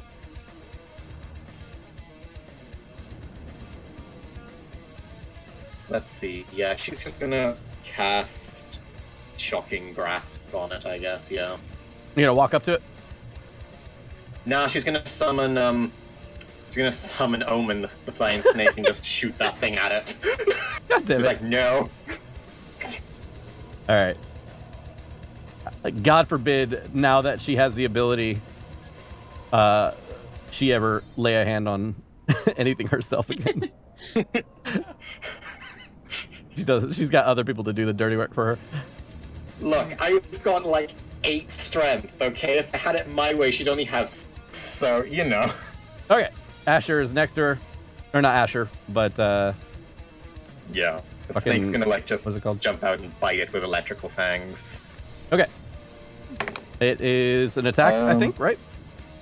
Yes. Yeah. So that is 14 to hit? 14 actually, yeah, it hits. 13 is what you're looking for. Oh, yeah, yep, sorry. Brained up. Let's see. And Shocking Grasp does how much damage now? 2d8. Yep, you are right. Let's see, where's the d8? Here's 1d8. Here's another d8. So that is 9 points of lightning damage, and it can no longer actions. Okay. It's looking rough with the lightning damage and Grimly like trying to step on it, and it's like rolling out of the way every time Grimly tries to step on it. The lightning damage like freezes it for a moment as it goes off. And then she's just going to like briefly glance she's gonna look at the flame skull and glance behind her and then just sort of go, "Oh, Fluffles!" And you can just hear like you just hear the slod like just smash in. Yeah. Jesus. Olanu. Olanu's like, yeah, Olanu's right there, and this fucking slot is running with like his claws. Like, if you get hit, it's your own fault. She just gets out of its way. So Yeah. 5, 10, It can move 15, 30, 20, yeah, 30. 25, 30. Yeah, just around the corner, and she's just gonna like look, just wait for it to come towards the flame, basically. Yep. Like this charging rhino coming towards. You basically, yeah. I mean, you basically see this giant fucking monstrous frog-like creature like come around the corner, and it's like it's dragging one of its hands behind it to like chunk up the ice as it runs. That's how cool it is. Okay. Let's see. That means that the lantern, or fuck, the skull that you are currently fighting that is on the ground and surrounded, just like you see its eyes kind of like get, you know, like squint down and like, and it is going to, it is going to start shifting and wavering. And you see its body begin to, or like its body, its mass, whatever, its skull, begin to move back and forth so fast that it becomes a blur almost to your sight. And that is, oh wait, it's, oh no, it's 0. Yeah, no, it just literally stands where it's at. Can it make a save at the end of its turn, or is that the thing? Nope. Okay. Until it's concentration. Leodin, you're up then. Leodin, out here 1v1ing. Oh, okay, so the thing's right behind me again, right? Or Is it right in front of you now? So it is currently like right in front of you, and then above you, right in front of you, is the skull. So it's kind of stacked one on top of the other. How far above me? 15 feet. Gotcha. Okay, that's what I thought. I just wanted to make sure. Let's forget this noise as far as saving throws, because I don't like what Dan's been doing. I'm sorry. I'm sorry. I failed one saving throw this fight. I am going to take a step backwards. Okay. And look up and just kind of snap my finger and and cast Ice Knife with the snap of the finger. Hell So yeah. it's kind of like a flick. Okay. So you make a ranged attack at it. Mm-hmm. That's a 19 to hit that thing. Yeah, absolutely. It hits. But when it strikes the creature, you note that it is not affected by any type of ice. The piercing, however, it does have piercing damage. Yeah. Doesn't do as much as you want, but it does do a little bit. Go ahead and roll damage for the piercing.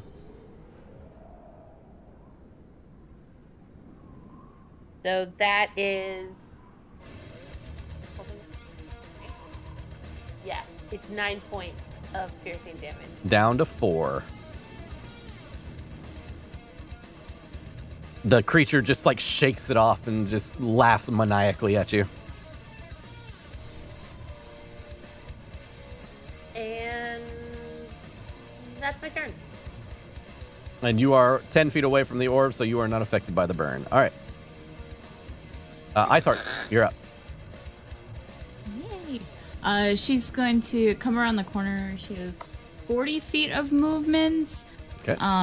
5, 10, 15, 20. You're 20 here. Where do you want to go?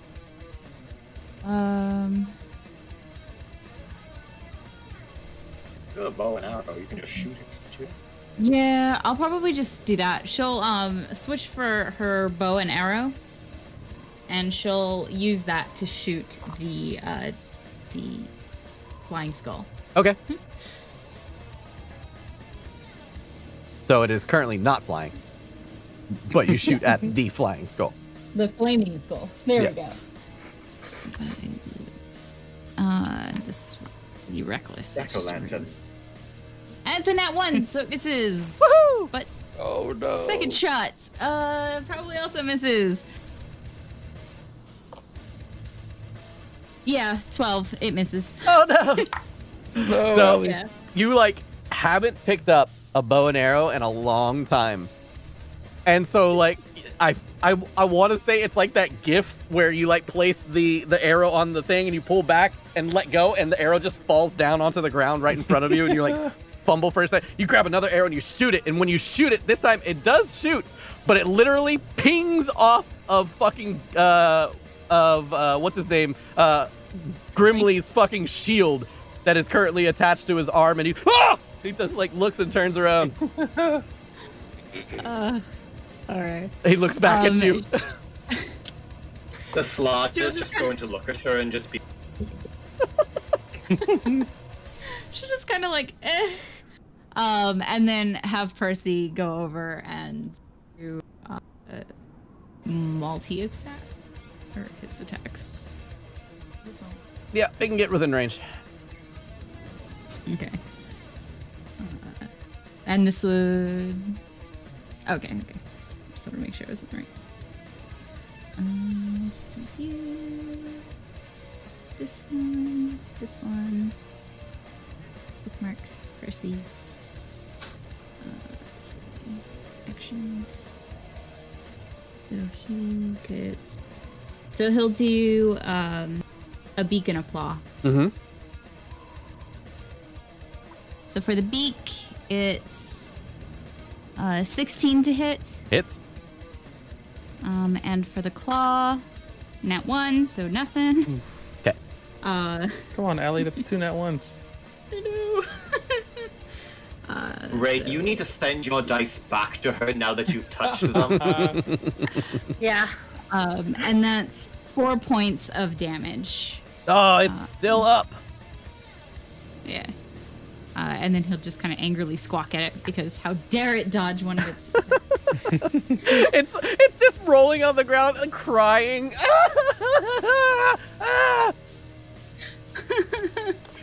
Just still tied down by this fucking light. Okay. Arendelle, you're up. Arendelle.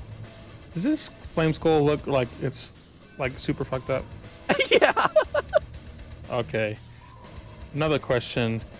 Would I know that the flame skull is immune to cold damage? Because I don't think he knows. You would have to do a history check. Do a history check. You've studied all kinds of shit as a wizard. History. I mean, 22. Yeah, plus numbers. Yeah, for sure. You absolutely know Okay. it's immune. So I will sheathe the dagger and draw his scimitar in a swift sort of exchange. And I'll take the attack action and I will attack this thing Okay. with just a regular attack for my first one. Yep. You roll with advantage, though. Advantage? Yeah. You got Asher. Or not Asher. You got the fucking Oh, Omen. Omen. Ooh. Nice. Still works. Yeah. Cool, cool, cool. That's a 22 to hit again. And that is only... Only Hey, 10 points of Only. damage. Yeah. 10 points of damage. Awesome. How do you want to kill this guy? Oh yeah, so I just switch out my scimitar, I flip it to reverse grip, and I just drive it straight through the skull into the ice. Hell yeah. Then I pull it out, and I'm gonna run over towards the lead in. 20 feet to get there. Mm-hmm. Can I squeeze diagonally into this spot? You can, but the flaming sphere is right in front of you. That's all right. And then I just realized that all my ranged stuff is fire, which is unfortunate. So, I think that's my turn. Okay, then you take 2d6 damage. Or you, Oh yeah, I'm dumb. That's all right. I'll take 2d6. is it auto 2d6, I think, right? Let's Just see. Save. Bonus section 5, but any creature that ends, there's a save, dexterity. Cool. Dex save. It's +4. What the fuck? What is that? You want me to reroll that? Or you want me to keep it? What is happening? Yeah, well, we'll keep the 11. It landed on an 11 after it fucked up. On my screen, it said 7. Okay, well then just, yeah, reroll. Okay. It's like super fucked on my screen. Okay, reroll again. That's worse. So much worse. It's Okay. worse. Doesn't All right. matter. So 7. So All right, I'll take 2d6. Oh, that's okay. That's 8 points of fire damage. Oh, yeah. Boom. 8 points. Okay, so the skull above you is like, finally! Okay. The skull looks down at both of you. Flies into the air. Whew, and flies like this way. And we'll damn cast it. Fireball. Hey. Yep. Okay, Don't so you have counters? I will counterspell it. okay, go for it. Counterspell the skull. Damn it! Grimly is up.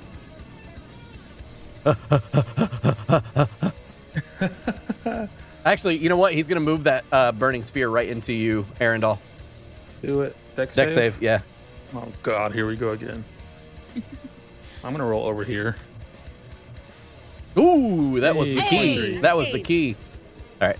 So Grimly is gonna look at the situation, see it in the air, and he's gonna reach behind his back. And he's gonna pull out a dragon-shaped bow. He's gonna look at it and he's gonna be like, and he just like pulls back on the string, and a magically infused arrow fills the gap where his hand is. He's like, yeah, and just like lets loose the arrow. 19 plus numbers. Let's go. Hell yes. Let's go. I was worried for a second. And let's see, how much damage does this guy have on him? He's still okay. So I'm going to deal damage, though. Did he update his character sheet with the item is the question. Ooh, he did. How fine of him. +9, my ass, to hit. So that's like a 28. +9. That's a 28. Okay, what's his dex? Dex is +5. He has a +5 dex. Wait, yeah, what? That's a dex save. He has a +2. Yeah. Okay. Yeah. I was like, what the fuck? +5. That's dex save. Okay, sorry. But back to it. That is a 1d8 +4 for the initial damage. 9. Jesus Christ. That's 3 + 4, 7, 8, 9, 10, 11. The initial damage. And then it also has 1d6 necrotic damage that it'll do. And I believe he might be immune to it, but let me just double check. Necrotic, he is resistant to it. So a 1 for a 1 single point of damage. Boop. Okay, it's still alive. The arrow kind of flicks off of it and kind of like flings off to the side. And then before it even hits the ground, it like disappears into a cloud of black smoke. Ken. Man, it'd be cool if we had that bow when Abel was here. Right? With a +9, you still wouldn't have hit. Yeah, that's true. For me, it would have been +11. Touche. All right. +11, you wouldn't have hit anything. Yeah, probably. Finish him off, Ken. Can I? I don't know. How much damage has this guy done? Like, how much damage has he taken? A bit. He's bloodied. Putting the work in. Yeah, Leonin has already hit it in Arendelle, I think. No. Nope. It was just Leonin and Grimly. Can I get within visual range of it? Using who? You or your pets? 5, 10, 15, 20, 25. It is flying. Yeah, I'll say that you can see it over the edges of some of the rock.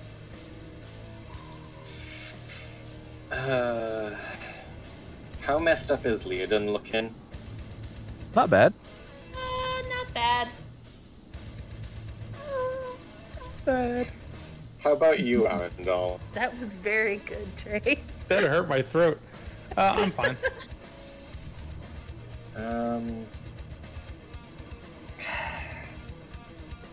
You know what? Yeah, I'm gonna do it because Kinrama wants to at least make sure Leonin's okay. Okay. What are we doing? She's gonna cast Wither and Bloom. Ooh. Wither and Bloom. Okay.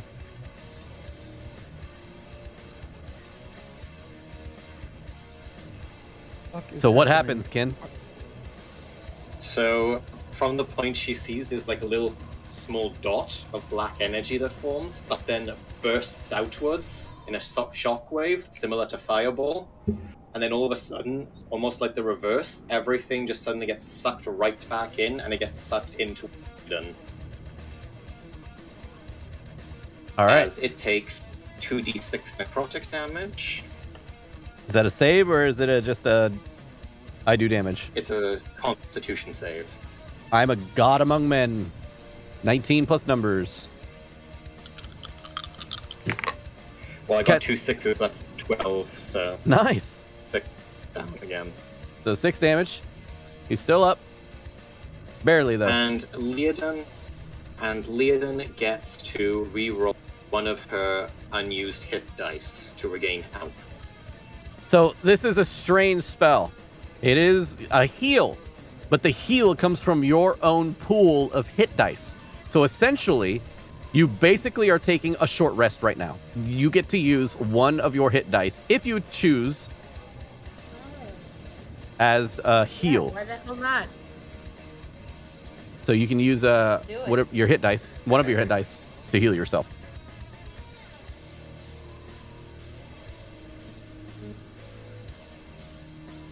Okay. It's not amazing, but I get 6 back. Hey, that's still good on a freaking D6. Or was it D8? D8. D8, sorry, my bad. But yeah, still good. Like, You added your con, right? yeah. You also... Sorry, hold on. You also gain back... Let me check this real fast. Wither and... All her spell slots. No. No, it's not that good. Then Kinrava would be doing this. right. So you get the 6 pack back that you rolled plus my spell casting ability modifier. Oh, okay. Plus 5. So you gain 11 hit points back. Hey. Nice. I'm almost full. Fuck yeah. And speaking of, Leodin, you're up. Cool. She's really frustrated. So this fucker can go away. Yeah, totally. And I would like to... Is he still just 15 feet in the air? He's 15 feet in the air, but he backed up 5 foot, so we'll say 20 foot away from you. Okay. I'm going to get 2 closer to him. Okay, you're walking into flaming sphere range. It's not hurting you, because that's Can I get what the spell past says. it? Yeah, you can go past it. I'd like to go past it. Yeah, you squeeze your way around it. There. Wiggle, wiggle. And I just start clapping and stomping and slowly speeding it up. And then I cast Thunder Wave at the guy. I fucking love when you cast that spell like that. It is the fucking coolest. All I can think of is "We Will Rock You," like kind of coming in it slowly but surely until finally fucking explodes. First bad, second bad roll. I rolled a 9. Hey. Woohoo! All right. I see. Did I just grab the right amount? I did. Okay, that is 12 points of thunder damage. Whoa. Okay, so Leodin, how do you want to do this? So as she's clapping and stomping and speeding up, and then it bursts forth. The thunder is almost like vibrations just slamming into it and shattering it to pieces. Yeah, absolutely. So without even really going into more detail than that, the fucking shards of the skull just fly off and come raining down basically on top of you. I shake them off and go, all right. Can we go back and look at that ship again? As we change back over to Tundra. Okay. Most definitely. Are you alright? I'm fine. Thank you. You hear the sounds of as the slod turns the cord, you're ready to fucking shred something. It's okay, Fluffles. Down boy. You just see fucking green spittle coming down on the sides of its mouth. This fucking Arendelle just turns and just points the sword and his staff straight at it because he's never seen Kinrava cast this spell before. Yep. Kinrava just pats his head, pats the slad's head and is like, don't worry, he's with me. Come on, Fluffles. the creature bites after you pet it, but you literally pay it no mind as it starts to follow you after that. You want to inspect the ship, Leodin? Yes, I would like to go back to what I was doing. I'll follow Leodin. I guess I'll allow it. I will do the same thing. Oh yeah, and I'll poof out Asher and yeah. Yep. So Asher and I keep forgetting fucking Omen's name. I don't know why. Anyways, Asher and Omen poof poof just disappear. And then you make your way over here, and Grimly follows suit.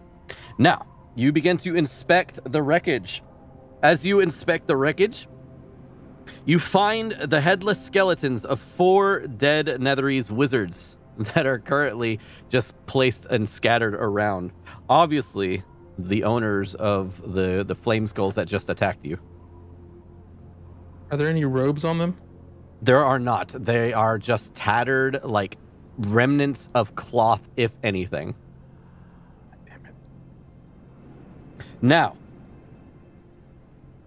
a large iron chest with a combination lock sits on the deck of the ship.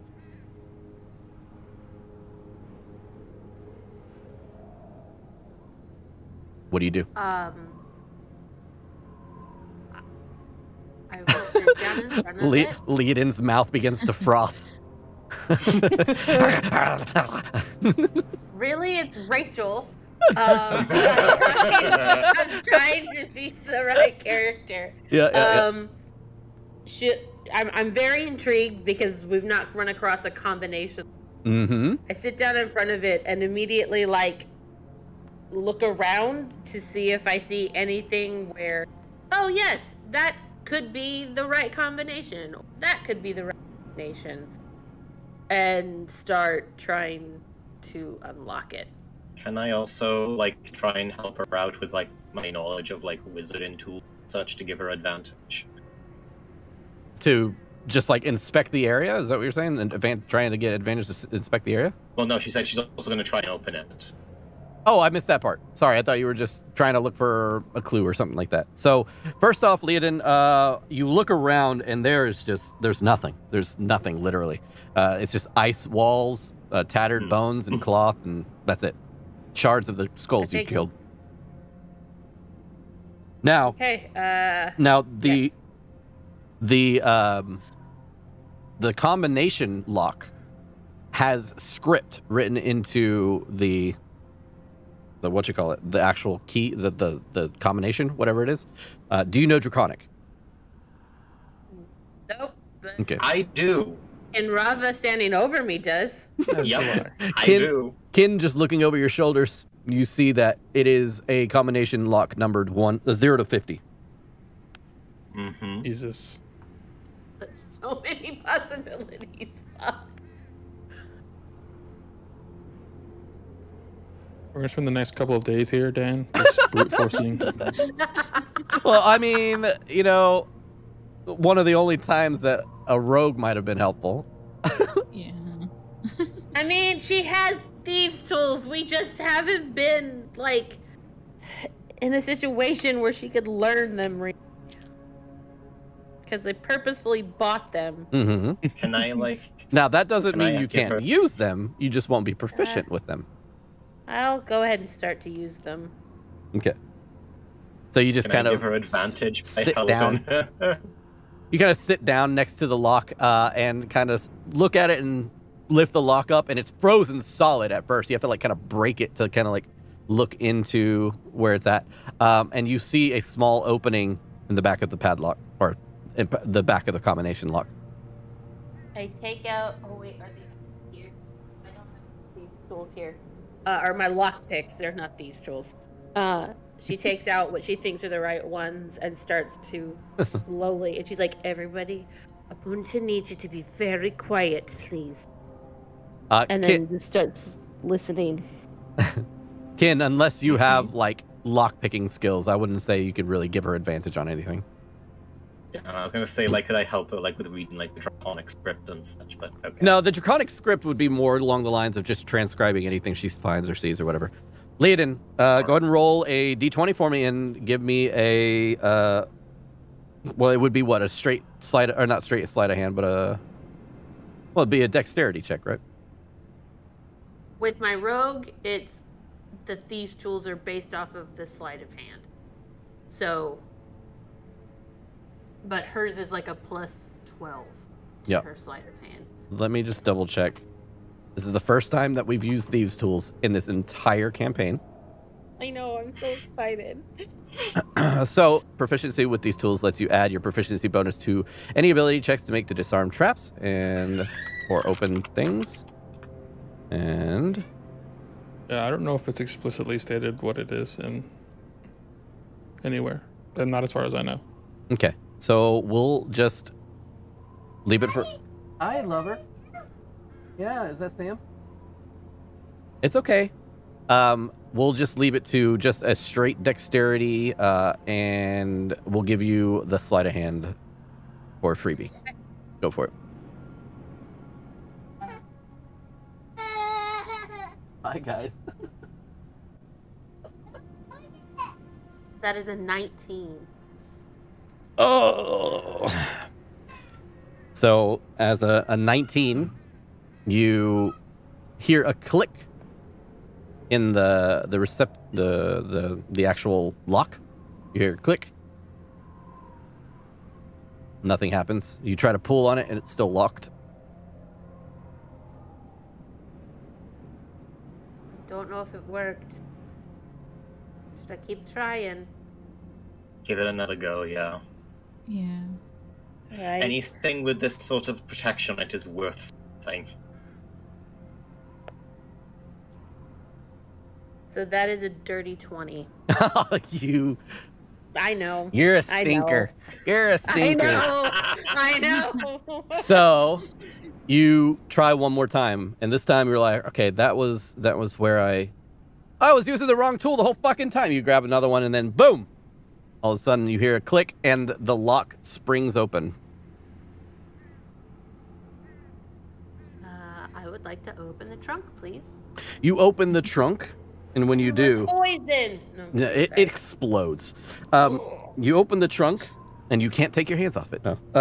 And when you do, This has happened to my rogue, so you see a plethora of things inside.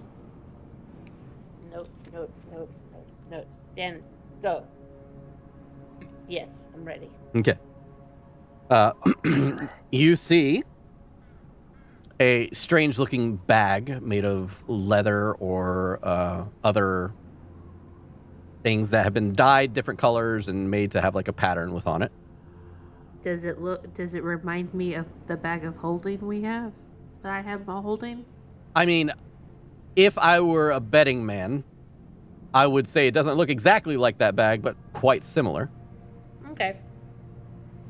And then you also see that there are large chunks of amethyst that are just loosely in the box.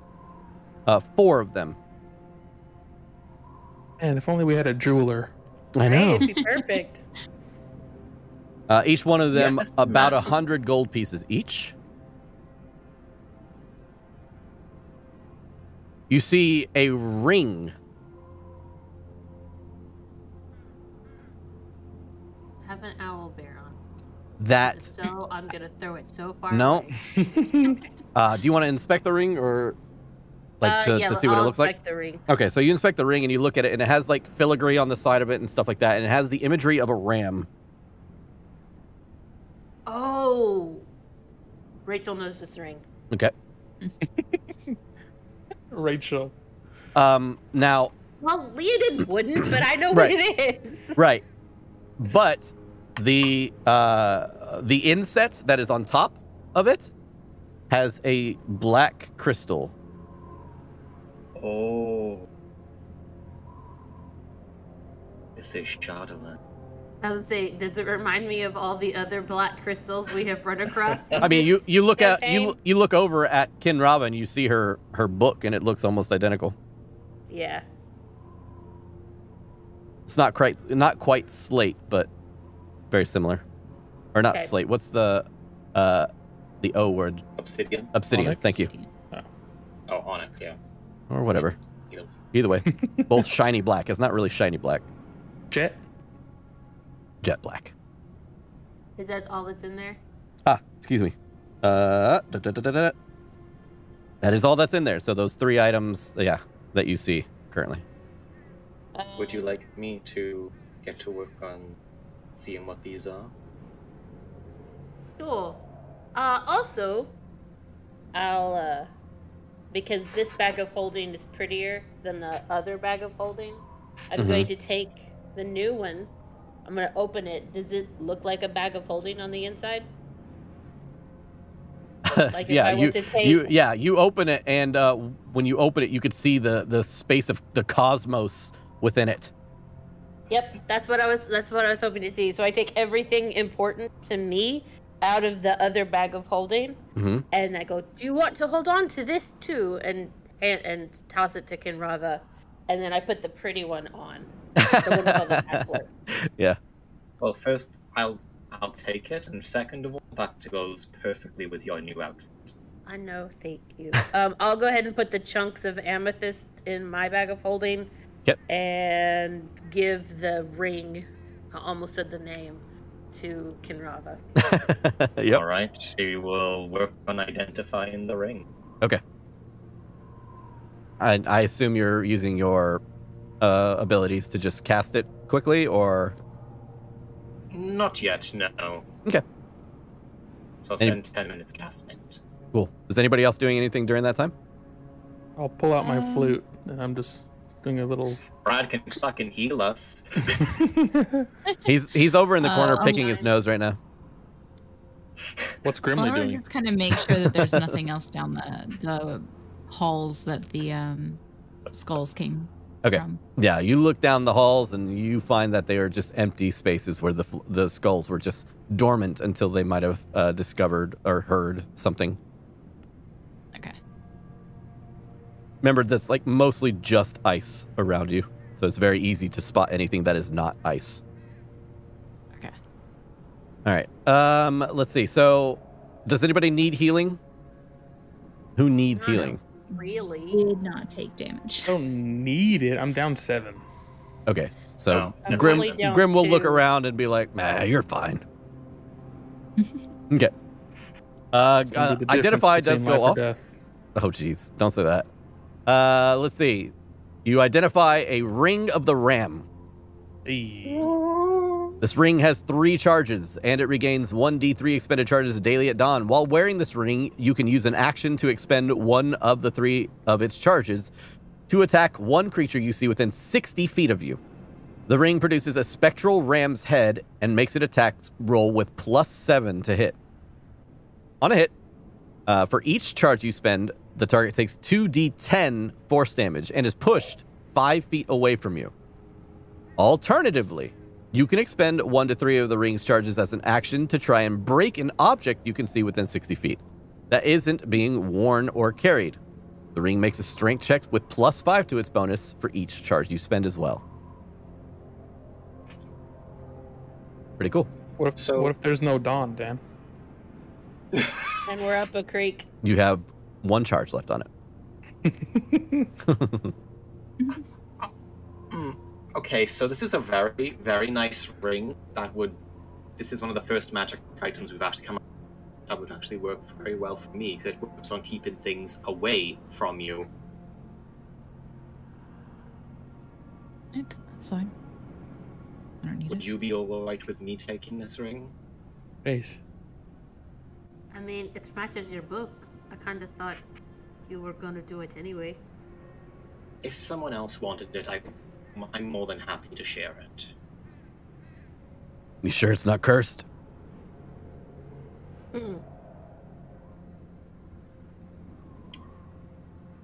Well, I'm pretty sure a curse would have shown up to identify.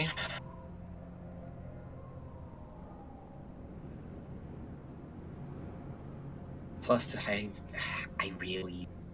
don't have the spell slots available to cast Remove Curse right now until we settle down for a rest.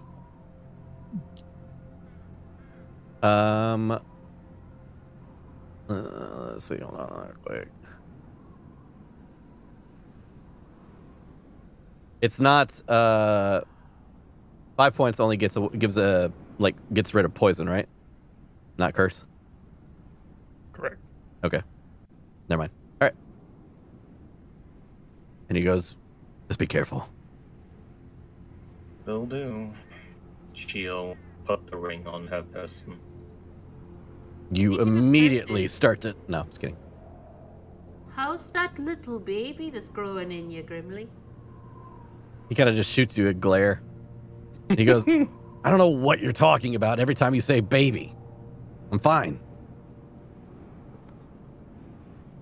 And then his stomach starts to move. You see, like, this snake just He doubles elbow on the floor. He places his hand like across his stomach and just like turns around and where's next? Good question. Where is next? You have two wanna exits start- from this room. Moving towards the opening on the left. Okay. You move towards the opening on the left, and you see a large room. Woo! Sorry, it's going to take a second for me to find the right height to reveal.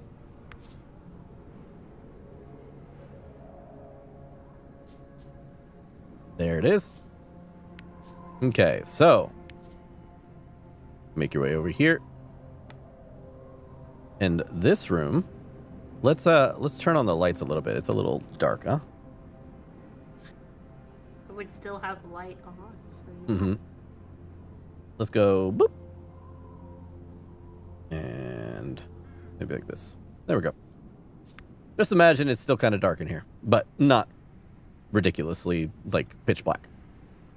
So when you walk into this next room, you can see over to your left. Of course, as you walk up to this edge, you see that it is a clear drop-off. The drop-off drops about 25 feet below you. But you can see that to your left, there is a giant tower of some sort that has been crumbled and breaking away. The tower does have like a bit of an opening in it, like a slot that has been opened, or it was built that way, or whatever. And you hear from behind you when Kin is trying to open, or I'm sorry, put his ring on and stuff like that, and you start walking, you hear... She's just gonna put this professor robe on her belt from now on and just keep it there, like, you know, next to her scrolls and such, so I can see everything. Yep. And Kin, you start to walk up to where Alanu has kind of perched herself on the edge there. You see sparkling icicles as long swords cling to the 40-foot high roof of this cavern, the floor of which is strewn with frost-covered blocks of stone and a toppled pillar. Embedded in the east wall is a glittering stone tower that appears to have crashed through the ceiling long ago. The exposed wall is cracked and has a few small holes in it, but otherwise intact. And Professor Skant pipes up, and he says, That tower appears to be of Netherese construction. Were it not for the cracks and the holes, the stone would be smooth as glass. Shaped by wizardly magic. Does this tower remind us of the one we found that simulacrum in? yes. Right. Now, not in shape, but in form. Okay.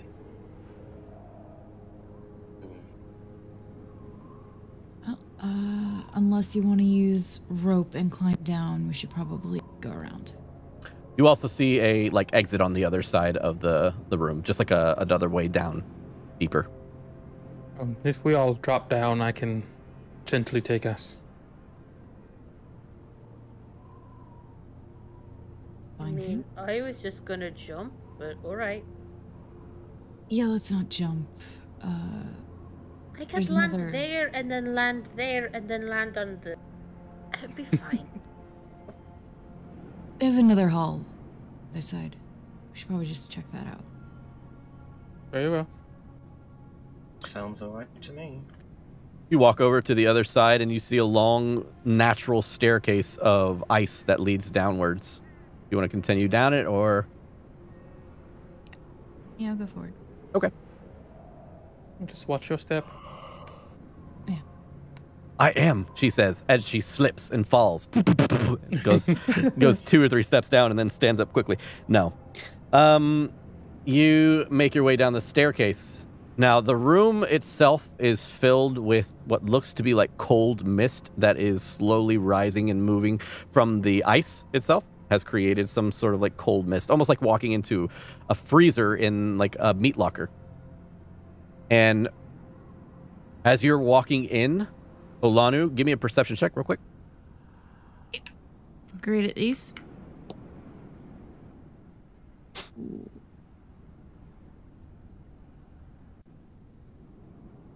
Well, I love the confidence.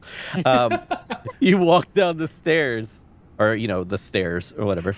You walk down, and in through the mist, you see frost-covered blocks of stone that jut from the floor of this 10-foot-high cave of ice. Not very tall.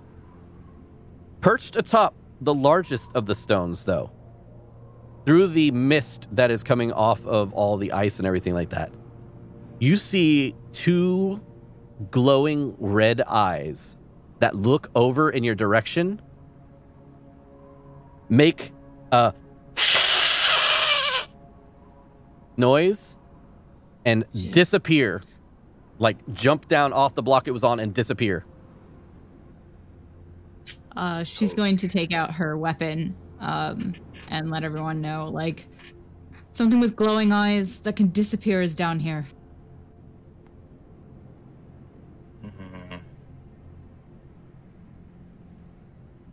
Wonderful. Do we continue this way, or do you want to take the chance and jump? A or B? A or B? Wait, do you think it's an animal? Not an Maybe. animal that would have been. I highly doubt any sort of animal would have been stuck in here that long and still survived. This entire glacier was frozen over. I mean, true, but it could have gotten in now. Let's try going down this way and just keep our wits about us, huh? Okay, so you want to go to the left? I want to continue forward. Yeah. Okay. And she does have blind fighting. Yeah. So You walk down into the mist, and it's like waist high to you. And you drop down, and you'd see the pillars that are sticking up, but they're no more than just stone pillars that look to be made of the same material that tower was. Now, she's gonna have Percy kind of fly up above her, like, because you said it was 40 feet high. this one is only 10 feet high. The large room is 40 feet. This one is only 10 feet high. Oh, okay. She'll still have him about 10 feet off the ground. Okay. To kind of keep him up at a most danger. Mm-hmm. You just want to continue through? Yeah, but she's gonna kind of be like moving to try and see if she can find whatever it was in here. Yep. You take your staff and like kind of, or your glaive, and just kind of whoosh it through the fog to kind of move it out from in front of you as you walk through, until you finally see that there's really only one other way out of the room, and it is to your right. She'll keep going that way. You are now on the other side. You can see basically, did anybody stay behind while she kind of went and looked? No, I would have followed her. We'll say Grimly is. Followed. You see Grimly Oh, just okay. chilling. You see Grimly just chilling on the top of that ledge up there. And he looks down. He's like, "Oh, guess we don't have to jump." He follows behind you.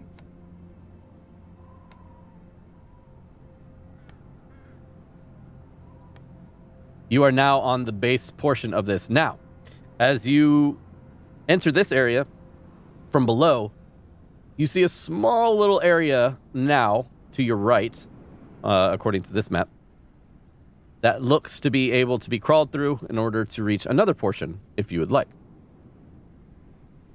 That tower is still obviously also there. There is openings within it. Do we want to check out the tower or continue through?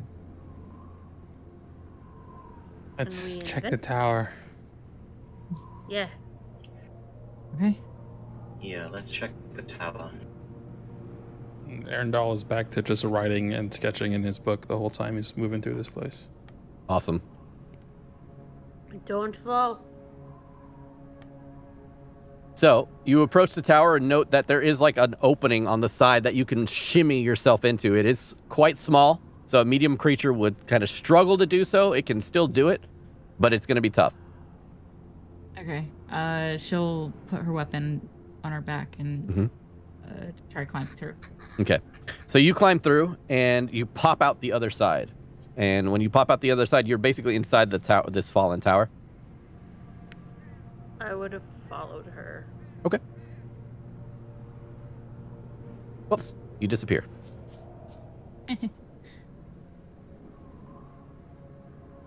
This is one thing I'm not the biggest fan of in Talespire. You basically, if you have a floor, you have to like...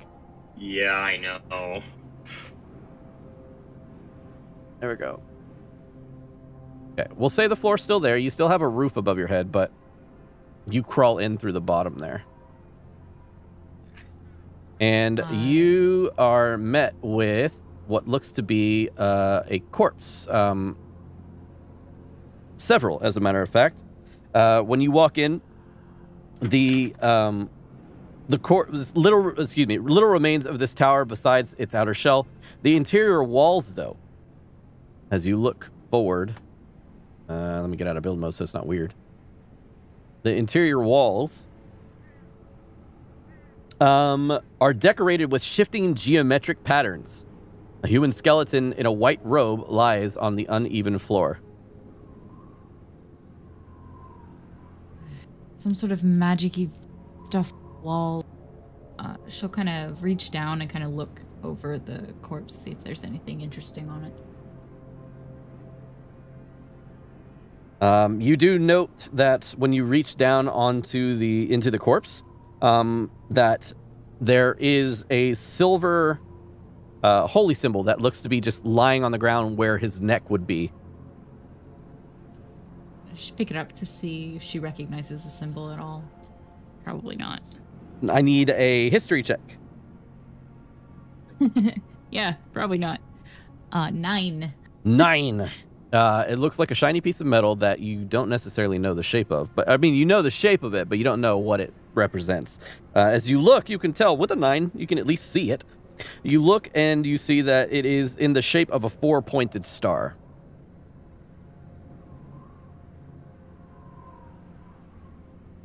What did you find? A shiny metal thing. It's a 4-pointed star. I in there with her. You can be. Yep. Okay. I would have followed her. Yeah. Damn. The glowing runes on the wall still glow a light with like some sort of magic. Can I try to identify these runes? Yeah, sure. Give me an Arcana check, please. Does this robe look deteriorated or Not as bad as the ones out back there. It's still deteriorated, as in it's still like tattered, but it's not like completely just like, you know, little bits of cloth left over. It's still, you can tell it was a robe. What was that Arcana check total? 20 total. 20 total. Okay, so you can decipher this. Do you know that Nethery spellcasters would come to towers like this to regain their spent magic more quickly? You know, despite its extensive damage, you believe that you would say that this magic probably still works. Interesting. These runes, they restore arcane powers to those that wish it sooner than normal. How? They seem to still be active.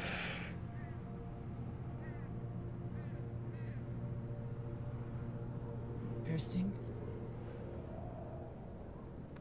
That's cool.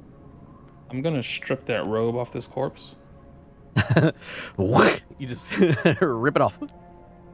I'm gonna start casting mending just to make it look as fixed and repaired as possible. Okay. I mean, using the And mending spell, you can completely mend this, as it was technically not like like in just tatters. Totally destroyed. Like, yeah, totally destroyed.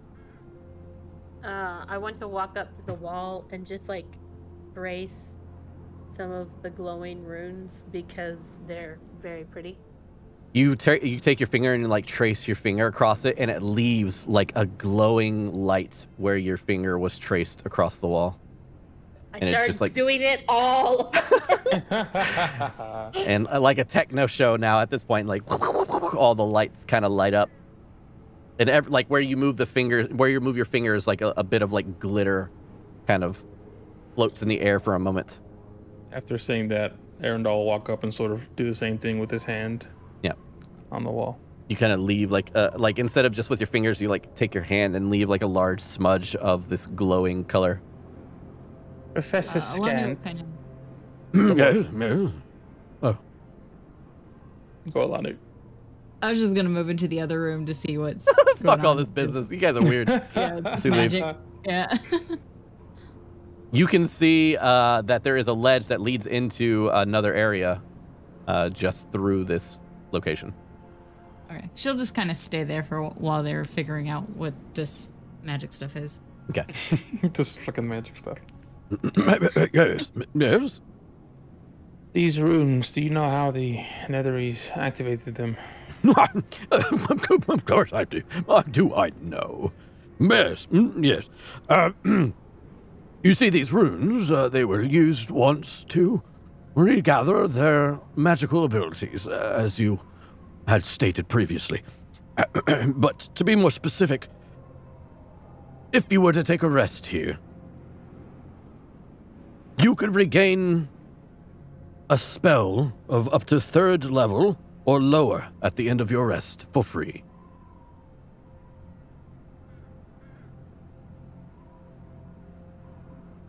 Short rest, Dan. Short rest, that's Sounds what I like said. that. Okay. Yep. Got it.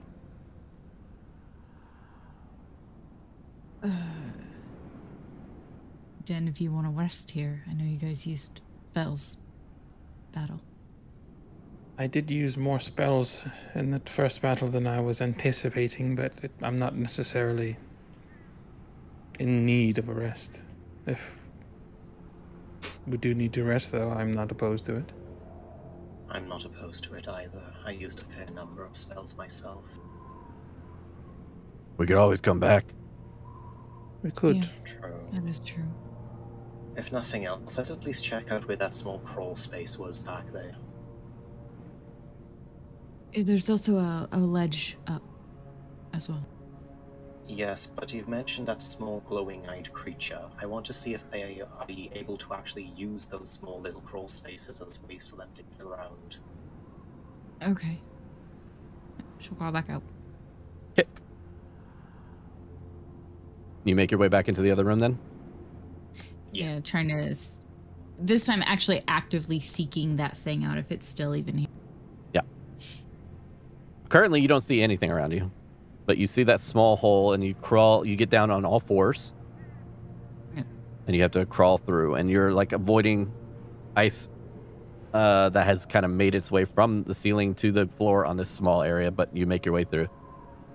And you're met with another like ledge of ice that leads you down a few steps. Now, before you take a step into the room, you can roll a perception check to see if you see anything.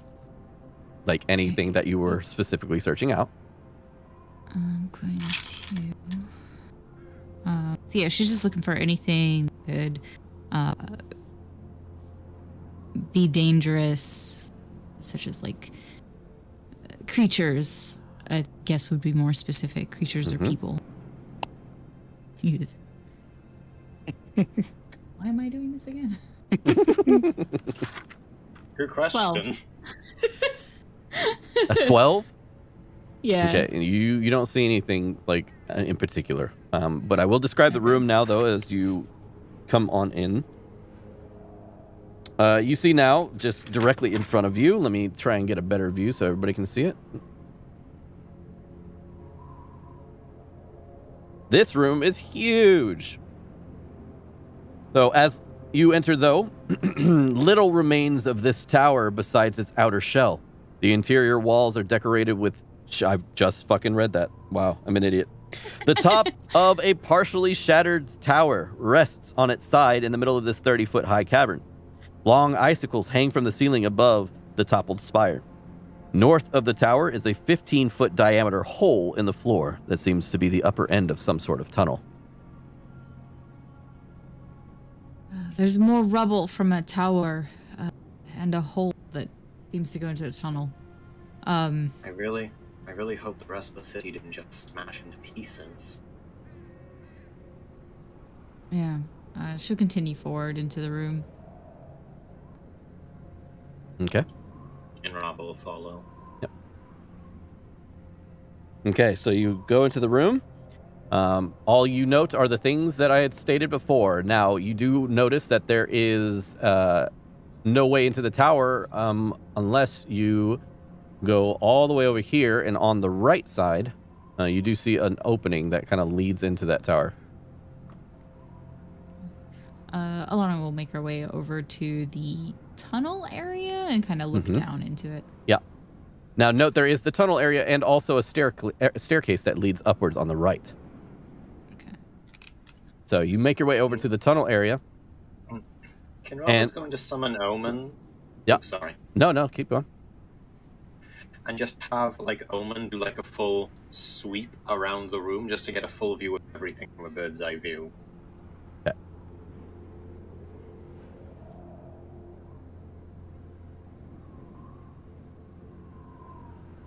All right. Oh, and he disappeared. Great. Oh, Omen, what are you doing in the ceiling? Okay. Yeah, he gets a bird's eye view and he starts flying around. Alanu, when you approach the hole in the ground there, you note that it is smooth as glass. The ice around you is more of a natural formation. Everything around you has been formed through years of just being here and some strange thing that allowed all this to freeze quickly, to be ice. But the hole in front of you is very much like almost like a tube, like a glass tube. The area around you leading up to that point too, it seems to have lowered and created kind of a concave look before reaching the actual hole itself. Would I be able to kind of identify whether this is man-made or like formed by some sort of creature? Well, I mean, it would not be man-made. There's nothing in the world that you know could not do this. But you don't know if maybe it was magically formed. So, if anything, it is either magically formed or, you know, non-man-made. Thinking back to that worm that attacked us at the Goat ball game? Goat ball game. Like, does this look reminiscent of that? Being that you guys really didn't inspect it at all, you kind of just ran through it. You wouldn't be able to tell. You wouldn't be able to compare the two. It burst out of the stands where it was, and then on top of that, nobody went and inspected it. So, okay, I would say that if you want to infer like that it is that specifically, it would be impossible. But to say if it's similar or not, go ahead and roll an intelligence roll. Just a straight intelligence roll. You got it. 18. 13. 13. I would say you wouldn't be able to piece those two together. But you could say that that you believe that this probably isn't magically formed. You've seen all the magic stuff around you. You probably could infer that it was a creature that did this. She just kind of stands up and kind of walks away from it to see what else is here. Yeah. So what can I actually see, like, looking through Omen's eyes? Like, entrance, exits, or, you know, any sort of things can I see with him? Yep. You see the entryway to, like, this spire that's fallen down. You see a staircase that leads up to the northeast.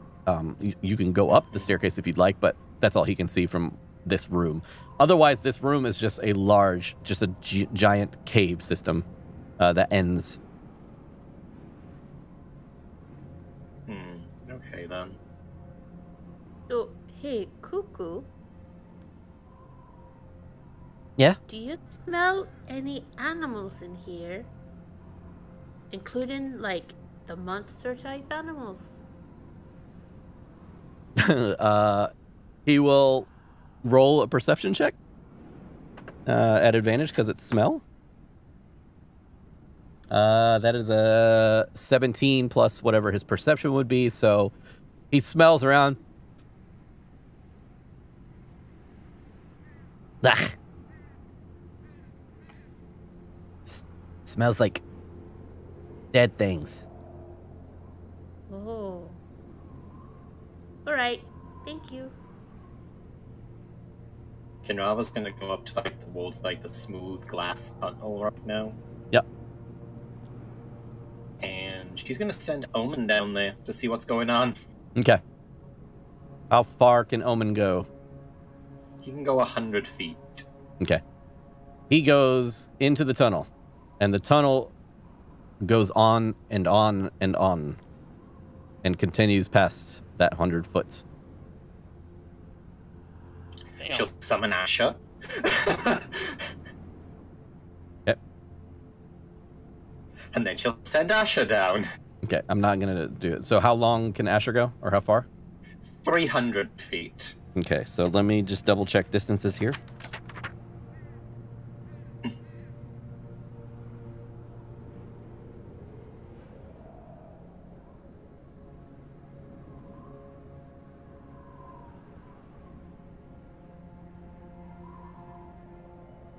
Yeah. Okay. So Asher just it's the end of its tether to you.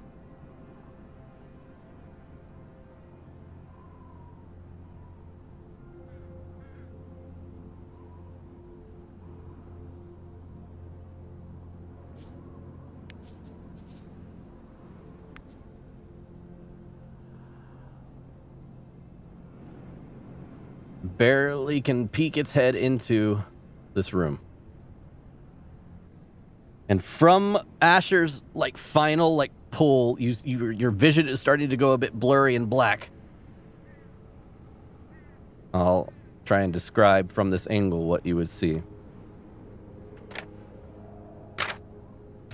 So from this angle, you see that this enormous cave has glassy walls that are smooth, and the ceiling has been completely domed out. That is currently 40 feet above head.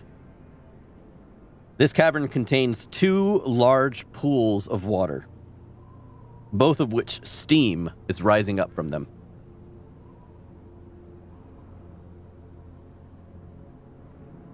Right. Okay.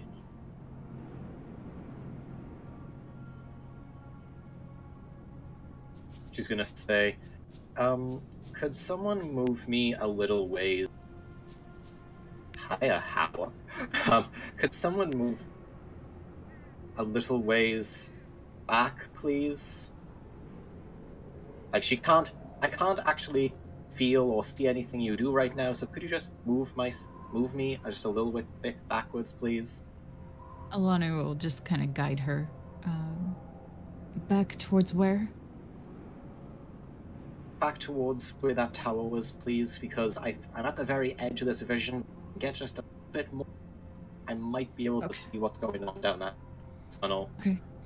Alana will kind of guide her back. Okay. The way she asked. So you get guided back. Now,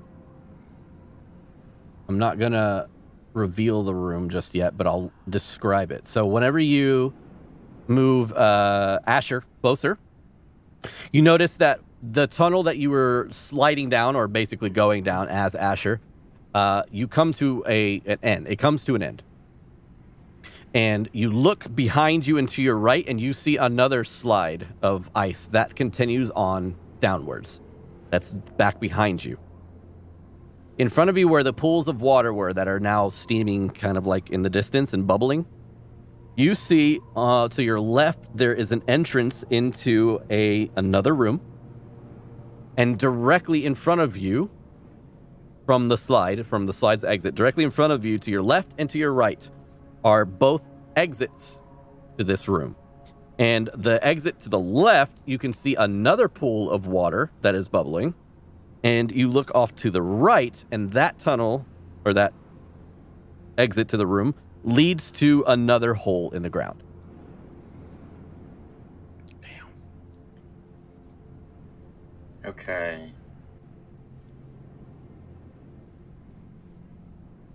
Alright, yeah, she'll snap back to herself then and pull Asher back and just say, "Thank you. Well, there's pools of water down there that have steam rising up from them, so apparently it's fairly hot down there." Strange. Perhaps they're hot Do you wanna- springs. Possibly. Do you want to check out the tower before we go down there? Because I do actually think that would be an interesting check to investigate. Yeah. Okay, so you want to check out the tower real quick before you go down there, or and also don't forget there is the staircase to your right if you would prefer that as well. So Yeah, you go staircase as well. You go to the tower there, and you see that it is quite open. It's like been slammed down onto the ground, so everything is on its side when you enter there. Everything that you would see normally, and you kind of go in. Oop.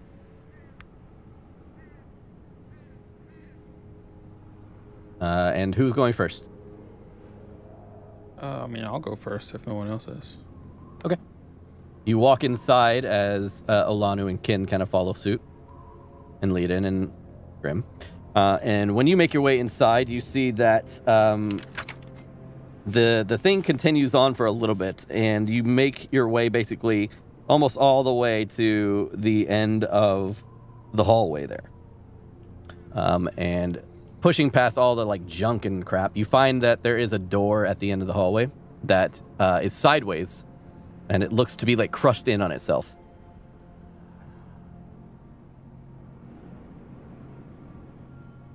Alana. Yeah, I got it. Should just kind of move past and yank at the door. If it doesn't come that way, she'll push on it. Okay. All right. You make your way past him. You disappear.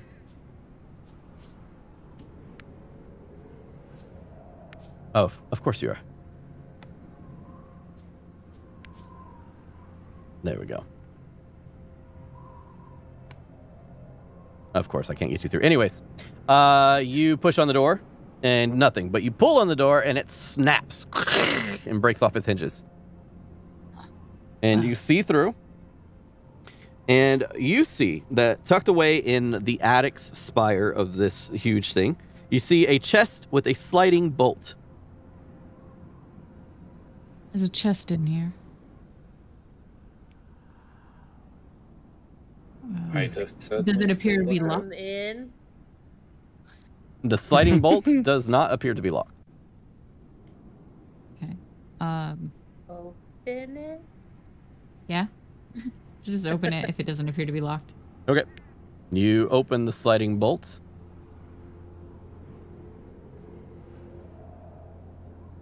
Let's see if I can clear the way so I can get you in here. Man, whoever built this did a really good job of making it hard. All right.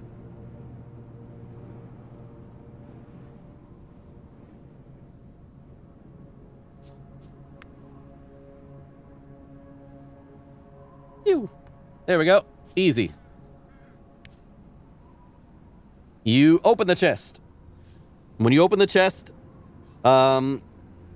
you attempt to open the chest and see that the lock has been frozen solid.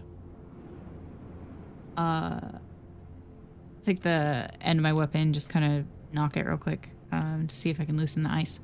It is solid.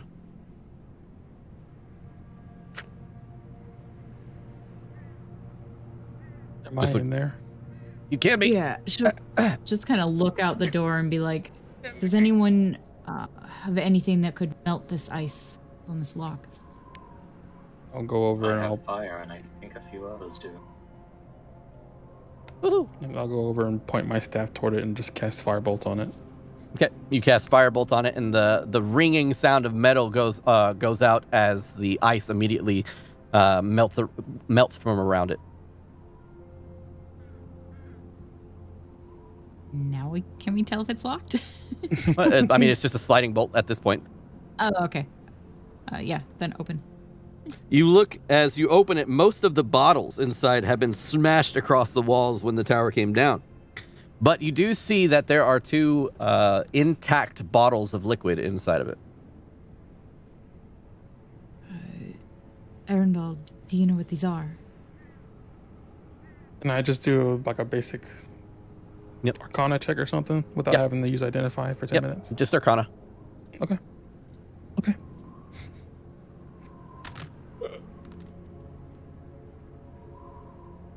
That is a 16. Okay, so with a 16, you can tell that these are basically like offshoots. Like, you've never seen these particular types before. You've read about them in a book before. But these are offshoots of healing potions. But you've never seen them like this before. They're healing potions. I've never seen them like this before. Interesting.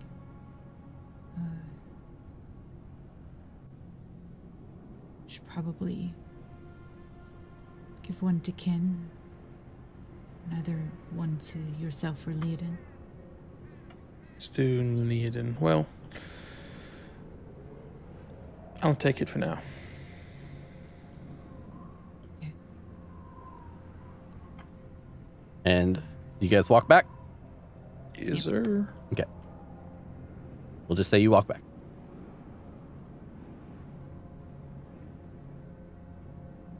All right. Before we What's the next move? go down that tunnel, we should probably check above. And I'll move up towards the stairs that lead up back. That good with everybody else? Yeah? Okay. Yeah, I'll go over to Leodin and I'll actually give her the potion. All right, Leodin, you are past a potion. Now, this potion doesn't look like your ordinary, like, red healing potion or whatever, but it is, So to say, according to I what he take the said. healing potion out of my bag and compare them. Yeah, the one you are holding currently has, like, strange, glittering, like, black dots within it. But it is essentially like a darker liquid, basically.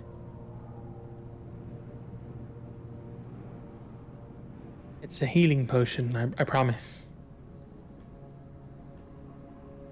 Okay, but it doesn't look like this one. It's an older. What kind of healing potion are you holding up, Leodin? Basic one. Okay, so a basic one. The one you're holding, the one that he hands you, is a small vial. It's not even a vial. It's like a small flask. So like the circular portion of the flask is like this big, and then it has like a little stem with a tiny little cork on top. So it's like this, like a little tiny little hand grenade, essentially, with that liquid in it.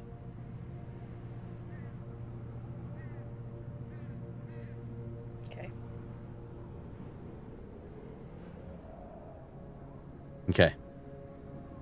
While he is standing there, I would say, so, thank you for fighting next to me earlier with those skulls. It's no problem. You handled yourself quite well. I know, thank you. That should have been reversed. I'm sorry. And he just walks away strangely. He just he laughs at you and just turns around, still laughing, and just walks away. I would expect nothing less. All right. Olana, you walk into this room, and when you do, roll a d12 for me, please. Ooh. No. 12. Actually, not that one. 12. Let's try this one. 7. Okay.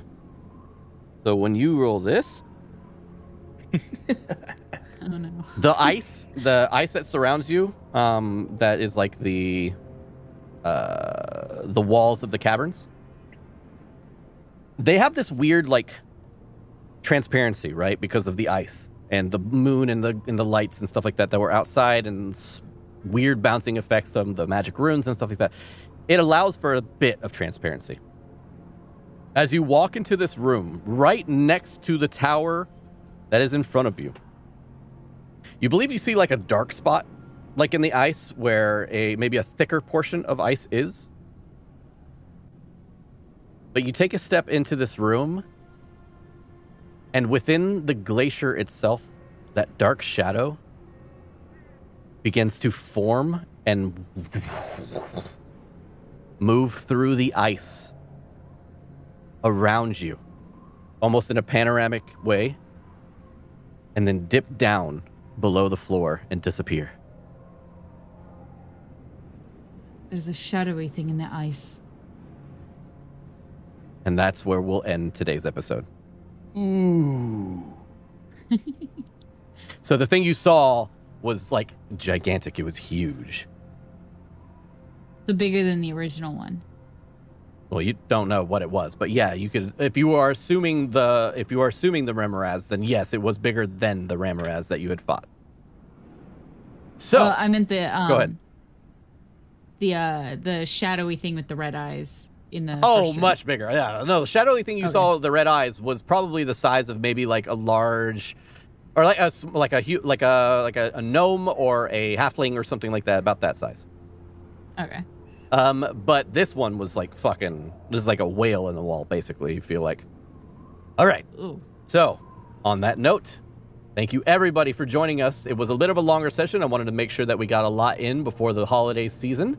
I think, yeah, it's going to be a while before we actually return back to the game, unfortunately. Go through withdrawals. Yeah, it's going to be rough. It's going to be rough. So we have a back catalog of content. Get ready for PAX U coming up next week and everything like that, so you guys can join me there. And there's just going to be a lot of content coming your way. So even though, unfortunately, we are not able to play Icewind Dale, we can still hang out and chat on all kinds of other content. So please join me and for all of next week's goodies. Happy holidays to everybody that is unable to catch us through that time. I wish you a happy holidays and thank you very much. Happy New Year to everybody. Guys, it's going to be a great month. Hope you are all along for the ride with us. Thank you very much for joining us for the 35th episode of Winter's End, and hope you are going to, hope you have a great 2021. So 36. Thank you guys. Who? 36? Episode 36. Did I say 35? 36. Yep. Thank you very much, everybody. Keep being your best selves. We'll see you next week. Well, we'll see you next month. Bye. Yeah. Yeah.